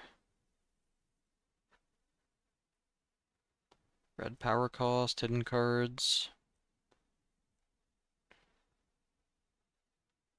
I don't think the Kaisa card draw was ever necessary. You could just do... Maybe Darius is fine. Darius or Draven. Or Bryn... Bryn here's expensive. Ferris Forerunner. Not some like deck that Fair like, ideas. Granted, this wasn't like some crazy prestigious event, but like he still made top 8 with some like I'm sure decent players. Like so, I have to ask myself, why did he do this? This wasn't a guy at my locals that went 0-2 drop. So I just have to. I want to understand. Mm-hmm. Yeah. Well. Then we had a Victor deck. It's just stock. Pretty stock. Was playing the Jace Armory combo. What do you think? Colin's been hating on Jace in our testing sessions quite a bit. We haven't actually tried to be clear with people. Yeah, I just don't see the point. Like you're 25% to see this combo in your opener, right? And then you still need an Honest Broker or Wages of Pain or your Blood Money to resolve, which a lot of times if you're playing a good player, they won't let those cards resolve. And then if you get to like turn 3 and beyond, when you can just cast this Vanguard Armory anyways, like what we're saving 3 energy and functionally discarding a card or making our Rain Blue Conservatory that much worse. Like I just don't get it, man. Like Alex said, his 5-minute rant on Forge of the Future. I'm just like, this just seems so inconsistent and isn't really going. Even when it like pops off and you get your Jace combo and it's so sick that you sack the gold to get 3 energy because this body is not going to do anything anyways. Like you discard a card for 3 energy and the 20% of games that you actually get this off, like. No, I agree. Just play the gear and that's it. Yeah, I'm fully exactly. Just play the armory. You don't need the Jace. I know a lot what you guys are thinking. Jace, when you think about Jace, you think about 2010 Squadron Hawks, Batterskull swinging around, but this is not that Jace. This is he's a shell of his former self. This is a sad man. I think outside of that though, this deck is pretty good. Just again, the Jace doesn't really make sense, and then when you eliminate the Jace, why is the Honest Broker here? So like this is just like another bad creature shell. I think if I'm gonna play creature here, it's gonna be Xin Zhao or the Watcher, because those two actually make sense in this deck, whereas the rest of this doesn't really. And if you're gonna play Jace, commit to it. Like, play more things. I don't know what those more things would be in a deck like this. Like, I don't know, you have to Fortress start playing Future, some seals maybe to crack. Like on turn 2, you draw Jace Seal Armory. You can do that. But... which is still terrible in my opinion. But yeah, sure. Like, I guess Seal is kind of cute because it pays. I don't want to play One guy Soaring that bothers the Scouts. fuck out of me about this base card is this effect is really powerful, incredibly powerful effect. This guy's a 4-might for 4, and he costs no power. But Prize of Progress costs a power, and Prize of Progress is a 3-might for 4. A 3-might for 4 chat. And this guy's a 4-might for 4. Prize of Progress might as well be vanilla. It might as well have no effect. It might say sometimes this card is a 4 for 4 with 1 power. But Jace, They managed to weird print a Jace, card this that's guy worse has absolutely than no power cost. He can summon a 7-might gear on his earliest turn 2. His earliest turn 1 stupid is Green power, Phantom. some way to generate gold that I'm not really aware of. Vanilla But card. this guy just a seal's enough. doesn't make any sense. Yeah, It's just a seal. seal. There you go. You A can seal send in a this seal. guy, boom, instant armory turn 1 with obelisk power. Crazy. Prize of Progress, nothing. Card is absolutely nothing. All right, that's it. This is going to be I on think any Jace of our might be future worth drinking playing. games or I think Jace might bingos. be It's worth going playing in to the be future. Alex mentions Prize of Progress. Yeah, we just need a That's coming bigger up. bigger selection of like actual gears that he can cheat out that are probably like 5 energy or I higher. don't think this Not deck really- ever has a Eventually that card will be problem broken. with. It is Do you even have the units for Zinzo? Later on, you do. Yeah, I could see Zinzo and Watcher. What do I have in my deck? Because I built one of these two. Or even.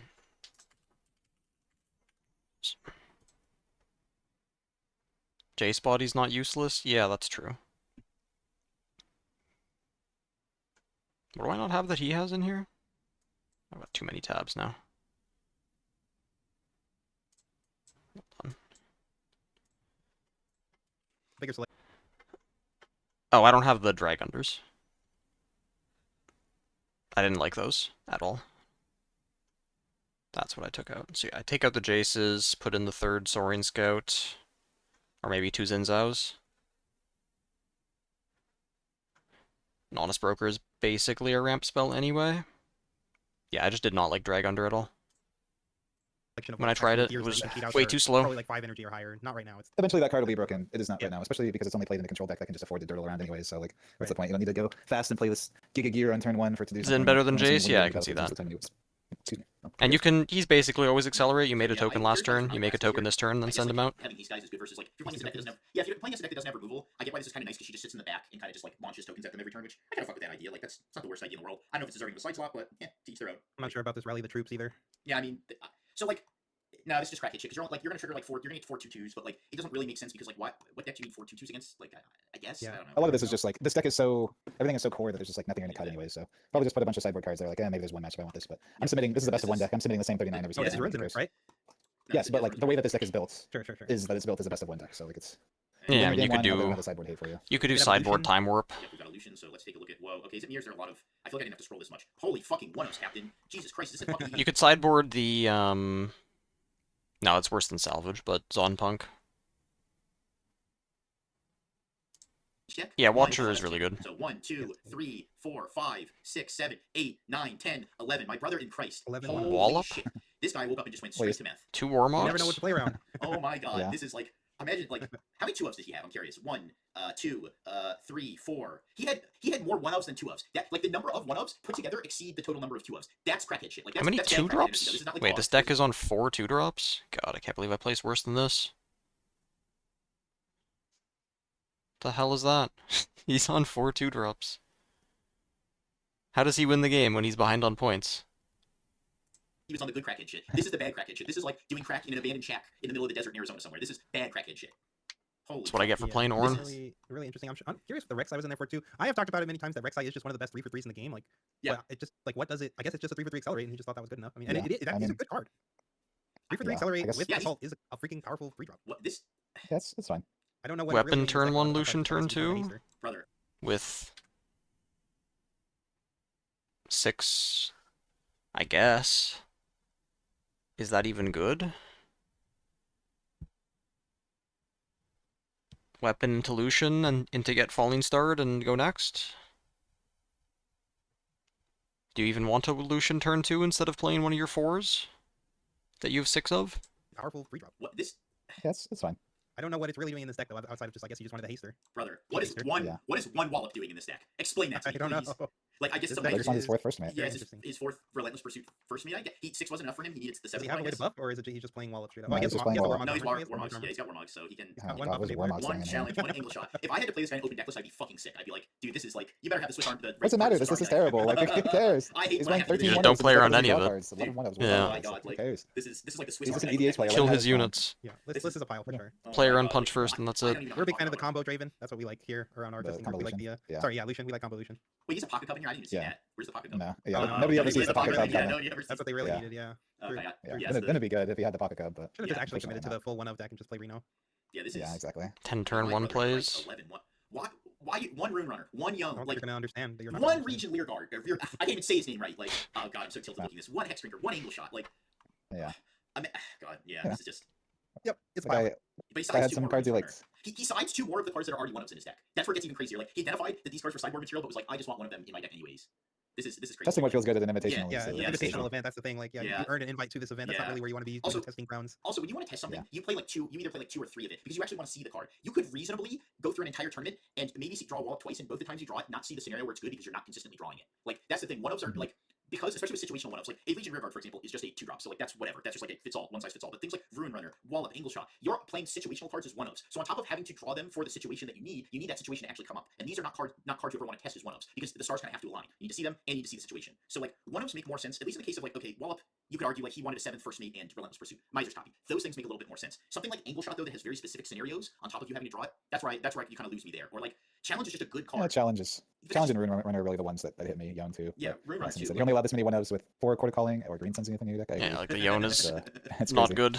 Yeah, if you have Yeah, you can play this at minimum. I mean, I like the one ups out of the purple deck that draws its entire deck too. I think the one ups are fine Yeah, there. if you're but, capable this of is the deck that drawing draws. out Yes, your yeah, deck, sure. yes, I agree. This deck draws the least amount of cards in the game, so it's like in the down well, why? like turtle your deck decks, that stuff makes sense because you're seeing your whole deck, so you need to just by the end of your deck see these cards for specific scenarios. This deck doesn't draw. How many cards do you draw a card in this deck? What, two card? I think it's just Kaisa. Kaisa, Kaisa, Kiana. no? They're playing Kiana too. Yeah, Kiana. Kaisa, Oh, okay, there you go. and I guess the one. That's their draw engine the every time they one conquer. Angle Shot, yeah. They got Ooh. 6 of those, so they do have 6 draw engine cards. Which is Wow. interesting. They don't I mean, even draw play the engines and quotation marks. Yes, so have to conquer. If they draw a card every time they conquer, like great.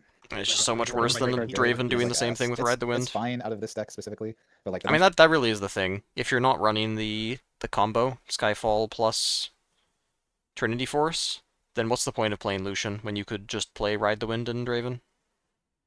What are you getting from Orange? You get Punch first, and maybe you have to pay a Warmogs. power. He's gonna send me my address on Yeah. Twitter. Punch first, Warmogs challenge. Tread lately, bud. Sleep with one eye open. Maybe so Ruin that's- Runner, on my deck list. if you would rather be playing that Yeah, than I'm Fervent not playing Forerunner, this one. Sorry, Yeah. Kira King. which I guess you I'm would gonna against Victor- Draven. Victor I do love the tier 0 Aurelia and that made top 16 of the 32 people. That one's Yeah, Lansky, I believe. that one I is the gotta who see. said S tier Aurelia, but yet there's no Aurelias in sight. Curious. and imagine that. I wonder why. But he also said A tier Ezreal. Where's the Ezreals at? Where's the A tier One Teemos at? Salvage, two Vengeance, Hmm. Almost like these Seals. Challenger TCG guys predicted something like this. You participate in the meta, but you also hate Has the meta. Very Consults. curious. So once again, we've got Jace. None of the At least here it makes a little more 2-drops. sense. This guy's got the seals, so we're getting closer. Like this is the monkey is evolving. Like this is we're at like the first stage where we're like the fish hopping out of water, turning into the monkey. So this is good at least. But there's Yeah, no we haven't fully gotten there. yeah, we're not quite bipedal yet, but we're getting there. But yeah, I mean, I don't know why not max the seals. Like, I think if you're gonna do this, you go all in on the seals. One thing I do fuck with is the one salvage main. I really wanted to put one salvage main in my Victor deck forever. It's very cute in the mirror too, because like they probably only draw like one armory early enough for it to make an impact, and you actually get to crack it. So I actually think that's pretty cool. So I'm a big fan. I'm a big fan of salvage in the main. Yeah. The rest of this Don't is worry, pretty. don't worry, Nova Riftbound. We're okay pointing fingers here at Challenger TCG. Yeah, we will call people Call out. out our but meta opinions if you don't want us to call you out when you're freaking wrong and we're right. We're always right is the thing. Like we're Here's never the wrong. thing, though. Here's the thing. When we're wrong and we have to do the apology video, it'll just be me here. It'll be me by myself. Like, yes, guys, we were Yeah, wrong. because you'll be the one who was wrong. I'm never wrong. I have been never wrong. Excuse me? Excuse me? You know what? You can go on the wrong video now. Just for that, now you're sign. When our tier list is wrong, I'm Hey. like calling me this whole tier list. We're the Green like, tree. he's the guy that knows everything, so he can go on and apologize and say I was wrong. I mean, there's definitely some stuff on the tier list that looking back at it, I'm not sure if I put it there, but We're for sure going to be Yeah. wrong about things. Well, There's no Yeah, way. we some might not stuff's call gonna it be all the wrong. way down the line, but if you guys go look at our Houston tier list video and what we said was going to be, I guess you have to blood money your own tokens pretty early on. yeah, We were completely Yes. correct. That was the entire top yes, list. you were 100% And correct on that one. so far, based on what we've just looked at, we've seen a lot of Victors. We put Victor in A tier this time around. We saw a lot of Draven. We saw some Kaisas in the top 4s as well. Those were our 2 tier 0 decks. All the guys that we put in C tier, we've seen nowhere. So Yeah, Yeah, I exactly. think we're not batting 1,000 by any means, and we're not infallible. I will be the first one to say when I'm wrong. Like I said, I'll probably be the only one on here saying when we're wrong. But I will be happy to. We will be happy to admit and shut the fuck up when we are wrong about the meta. And being wrong, to be clear, does not mean I don't want to see, haha, Victor won, you guys are Aurelia won, you guys were wrong, and then the top 8 is 7 other Dravens. It's like, were we though? I mean, we like, still come put her on. in 8 tier. Like, Yeah, we or like Ezreal makes top 8, and you guys are like, haha, you're wrong, and it's 2 Aurelias, 5 Dravens, and 1 Ezreal, and we're like, okay, were we though? Like, yeah, we said C tiers could pop. Some people make a deep run. Like, there's people just have to understand that's one thing I hate in TCGs is people are like, everybody said Kai'Sa was the best deck, but there were none in top 4. It's like, yeah, and it also had the highest conversion. Yeah, unless they give you a 2-drop to target, there's not that much to do. It means people figure other things out. Especially once they start this beats everything 100% of the time. putting too many units in play because they have no reason to hold spells. TCG players. So Yeah, especially because it's more of like a, like this is the other thing than you gotta look out for most, and if your deck is not beating this, then you're probably Whirling not Axe, going there's back nothing to else for them to hold so- mana up for. They're not going to fight or flight a token. You play 9 Kai'Sas in a row, and your deck 100% win rate, you beat all the Kai'Sas, and then in top 64 you play 1 Victor, and you're like, oh, well, that's it. It was fun, but so. Or like literally the server that won the last Runes and Rift event, they had won like I don't know how many people it was, but they played into 0 Dravens. Like these things are possible. It's a TCG game. No, that was a different one. So the one list I want to look at. This Is this actually? No, it's that one. That's that one. There's one that was, I think it was on the first. Is that when this Fiora list was? That's the last list I kind of want to cover here. The Fiora? You said it was on the first? Yeah, the Fiora list. I want to say it was an event on the first. Let me see if I can find it. So many, pretty much so many everything you're Fiora saying, I lists. agree with Nova. That's yes. Correct. Let's see. Yes, the Shenzhen City Challenge on the first. Let's go down to that one. City Challenge. Yeah, yeah, that one. I mean, we made sure to say that with the tier list too. Like, we made sure to clarify that B tier and C tier does not mean cannot ever make top cut. That's not what that means. Yeah, people like see that and they see him like far down and they're like, oh well, they think this deck is terrible. Yeah, but this is the only deck that wasn't Draven that won one of these events on this weekend. So I figure it's at least worth talking about as our last point here. How does work Aurelia deck with Ezreal's plus Spirit Wheel? I've been testing it and it gives a lot of free. I don't know what Spirit Wheel is. Spirit Wheel's Oh, I played against this exact list on Runes and Rift ladder. Yeah, it does draw a lot of cards. Yeah, that's what my Aurelia list has been on. Although not Ezreal because the deck's already so power hungry, but I do like Spirit Wheel. The issue with Aurelia is just that she can't be Draven. And this so until I find a way to is beat Draven, I think Aurelia's off the table for me. Another but yeah, it is like a good engine. low 2-drops list. That makes sense. Alex, take your. I know you're a Fiora lover, Fiora believer. Take your. Yes, I'm not much. I wouldn't use the word believer, but I mean, I like some stuff. One thing I've noticed about a lot of these Fiora lists is The Kato is actually strong with the yellow Fiora. Because you play it, But if she gets Falling Starred, does your deck do anything anymore? But it's just something interesting to note. And even if she doesn't, do you beat Draven when you're getting... I think he's supposed to work the good way. It's the bad way. He works the bad way. So for those of you who don't know, Kato the Arm says when I move to a battlefield, give a friendly unit my keywords and plus equal to my length this turn. The good way is when he can target himself, which makes this an actual good card. The bad way is when he has to target something else, which makes this card not so great, especially considering that he dies to Falling Star and Yeah. power. So, but when he can target himself, I think this card is actually reasonable because he's just like a one. He's good when accelerated out, but not against purple. 6, so he taxes a 6. He did a lot when I had a blue Ornat. He auto triggers Fiora, which is really nice. But when he can't target himself, he requires another unit, and then he has to give that unit, who's ideally in your base, ready to attack, the ability to get pumped and get deflected, whatever. So now you need 2 readied units. You need him readied, and you need the other unit readied. He has to be able to attack and move into a battlefield where ideally he can win the fight. But it's kind of an Orange Watcher. He can't win. Then he gives it to the other unit, who then ideally Finisher, is able to win a fight which, that I don't know, you're already in yellow, you already have Stratagem. But how long is this guy going to survive as a 3 might by himself on the battlefield? So when he can attack as the pump, If you have a yellow Fiora set up and another unit in play. and it has a little other upside where he can target another unit. Maybe you can put weapons on him so he gets bigger, so he can pump that unit more. But the requirements on this are steep. The cases are niche. For those reasons, I'm out on Kato the Arm. I appreciate his service, but I don't think he's it. I think this might be a case of Sen was these asking- are small events. True. Sen was asking why he can't target himself. There's been an errata, like it's a, I think Mohammed had kind of covered it, but yeah. Yeah. There's been an errata. There's It's just an in the Chinese FAQ, so it's already been confirmed that it's going to be changed. So Yes, same with like the blood rush saying it gives. Had a big plus debate with assault and doesn't Kuvi save in turn until about the whether or rest, not he I could think throw they're gonna himself. card, so. So the rest of this, a lot of this I like. She said I that really there like was the no overall. way I've seen some decks not using this. that he I know can this do is it, Chosen Champ right now. which I like this a little more. As the he first was one, until they routed him, to begin with. but This unlucky. This is competing with a lot of things. Competing with Kiana, the Fiora, Akshan. I don't think Kato's it. Even if he did, to be clear, even if he did work the good way, I still don't think he should be played over a lot of these other units. But at least there'd be an argument. Whereas right now, I don't think there is one. Yeah, obviously we don't know. I think if he because worked the it's good not way, just then that would be a really good card in Lucian. Because then he can do stuff like go one battlefield, and then, how does it actually work? When you conquer, go back to base is... So you could even... Is there a difference? No, you walk him to one battlefield, and then you Relentless Pursuit him to the other. And then if he conquers... I mean, then he's on... He's on Deflect 4 on the second battlefield, and if he conquers, he goes back to base where he's safe. Just like and that would be pretty sick. sick. The way that it's written. Yeah, they may have not known. The errata, yeah, the people who played this like didn't know. I mean, yeah, there's a lot of cities all over China that these events are happening at. You know, there a Deflect lot of these are local 4 12 events. Like, might. I went to multiple events already. In fact, where I've heard incorrect rulings happening. I remember hearing in Vegas. I was told directly by a judge, the head judge, in fact, so I appealed it, that you're not allowed to float energy in this game. That's obviously incorrect.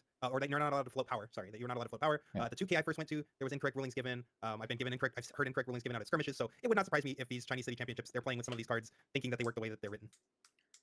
Most judges do this at a very casual level, so you can never trust things exactly. So at least until we get to the regional level events, that will at least have Would a be large amount too of players. broken. A lot of these deck lists are going to be anecdotal.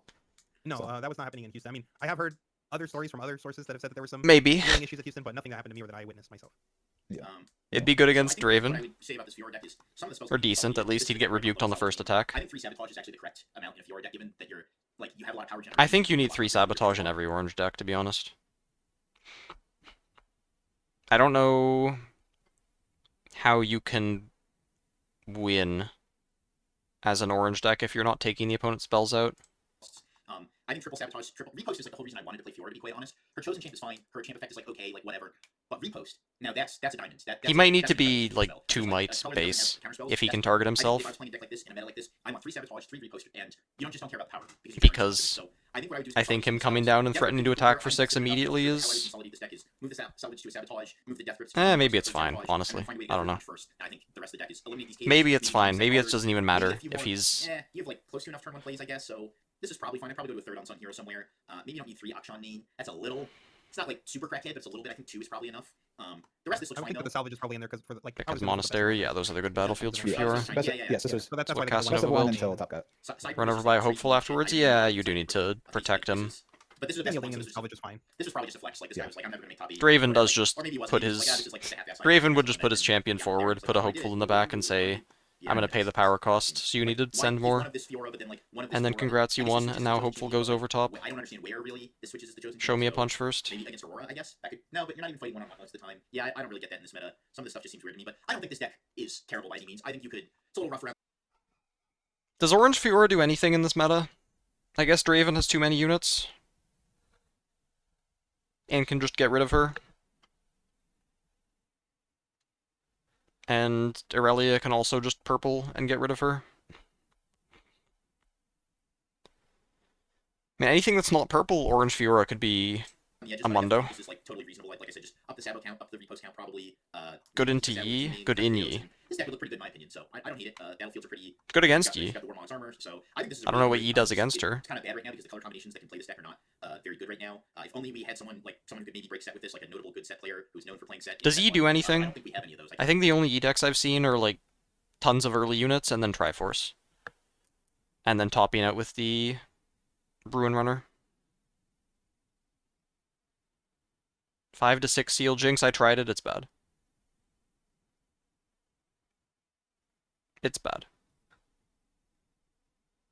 Even when things were working perfectly, it was still just bad. I mean, the build was definitely not optimal. I put in like all of the 1 mana gear, 1 mana equipment as well. To completely hand dump. Like, probably need Rassas in there and some other stuff, but... I mean, maybe with Rassas and then battering Rams. And then do, like, stack deck, called shot. Probably can't do called shot, but, like, stack deck, merchant. Think of one, so, but I think this Flame Chompers, Hopefuls. See if I can find something. I think this engine is Can't good and underrated. I just don't think there's a lot of decks. Really do Nocturne if you're not doing called shot. I'm a big fan of that game one, and then of course the Dreaming Tree. I mean, the battering rams are terrible as soon as your hand is empty, so but yeah, maybe you need to, unless you have an active merchant, so that is something to consider. Which you're never going to be able to protect. Yeah. Anything else we want to go over, guys? No, I think that mostly covers a lot of it. We're still looking cool. into brew and all that sort of stuff. So as we come up with deck ideas, yeah, I mean, there's still videos out on it or join our Discord over a month post all until the updates anything live and all that important is stuff. happening. And So we're currently cooking with for the people curious. Yep, if you guys are curious, as Colin said, what we're cooking with, basically we have in our Discord, which you can access through our Metafy, we have all the testing decks in our gauntlet, all the deck lists, and they're always kept up to date. So any changes that we make, every single day we're making changes to a lot of these decks too. Like you will see the live changes. You'll also see us testing with them in the Discord. So if you guys are interested in any of that and just having access to our competitive deck list, including the deck list that we will be taking straight to events, we will give you access to those deck lists weeks before we take them into the event. And you gotta put the link to your Metafy. Check out our Metafy. You can subscribe there if you want to support. Yep. All right. Oh, there it is. All right. Yeah, go check out their Metafy if you're interested.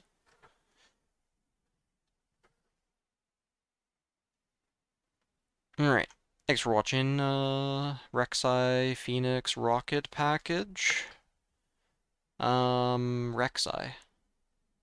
If you were going to do Accelerate the Phoenixes, then you would play Sundisk. Which I think I also have that deck built in here somewhere. Yeah, this. Jinx with Sundisk and Phoenix. And Red Seals. But then the problem is if you're doing that, then you need to play kill spells other than Death Rocket. I don't think you can rely entirely on Death Rocket. And then you need to put in... How about, like, Incinerates in here? I don't even know what's going on in this deck. So, like, Chompers with Rek'Sai... Yeah, but you have to pay for it. And then you're paying Seal plus 2 mana plus a rune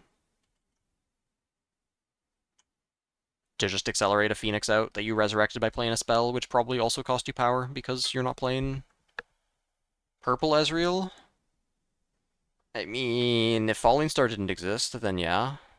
But then you're playing Purple Ezreal and you have that card draw, and then you probably put Called Shot in, and then you wonder, and then why aren't you playing a different legend? Because at that point you're not even triggering Jinx sometimes.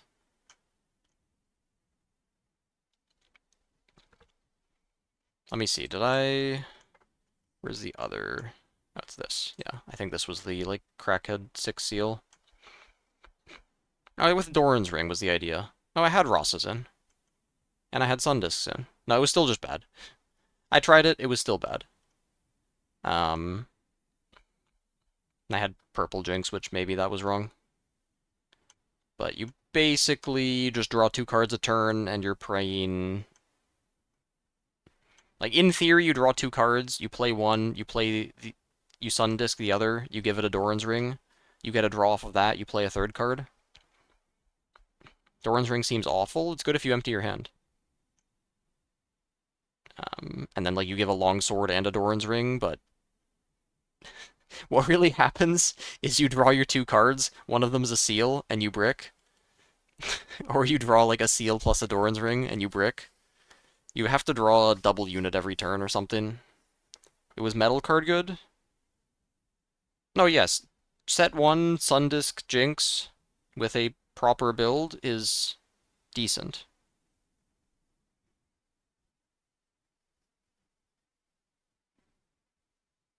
Probably use the red Zon. Oh god, no, you don't do that. It's not a Zonya's. It doesn't work on the opponent's turn.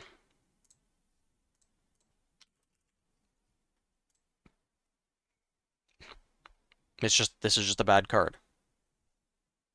This is like Zonya's, but you also have to discard a card, and you have to pay a power cost. It's good to activate the Jinx. So? Dead Bloom is bad now? Was Dead Bloom ever good?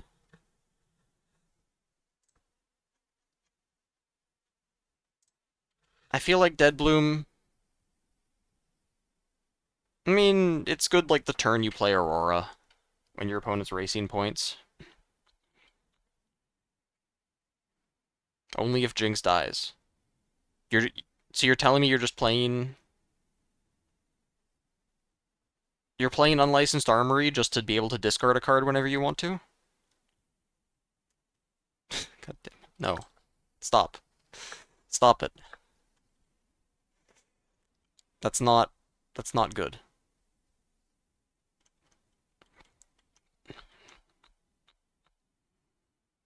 Not be worried about Jinx dying to clear the board.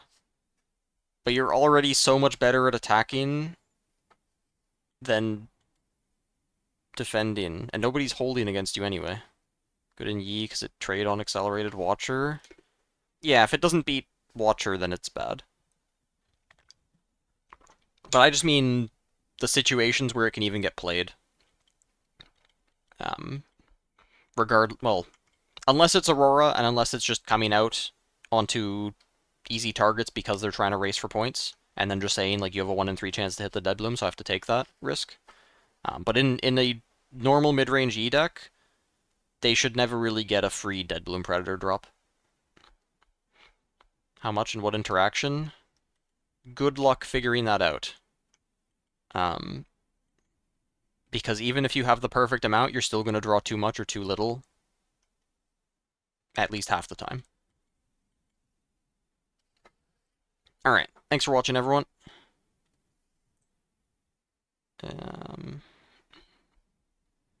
Ghosty and Sasuke. Is Sasuke streaming? He's probably streaming on YouTube. Irelia versus Draven? Sure, let's raid this. Ghosty TCGs. Alright.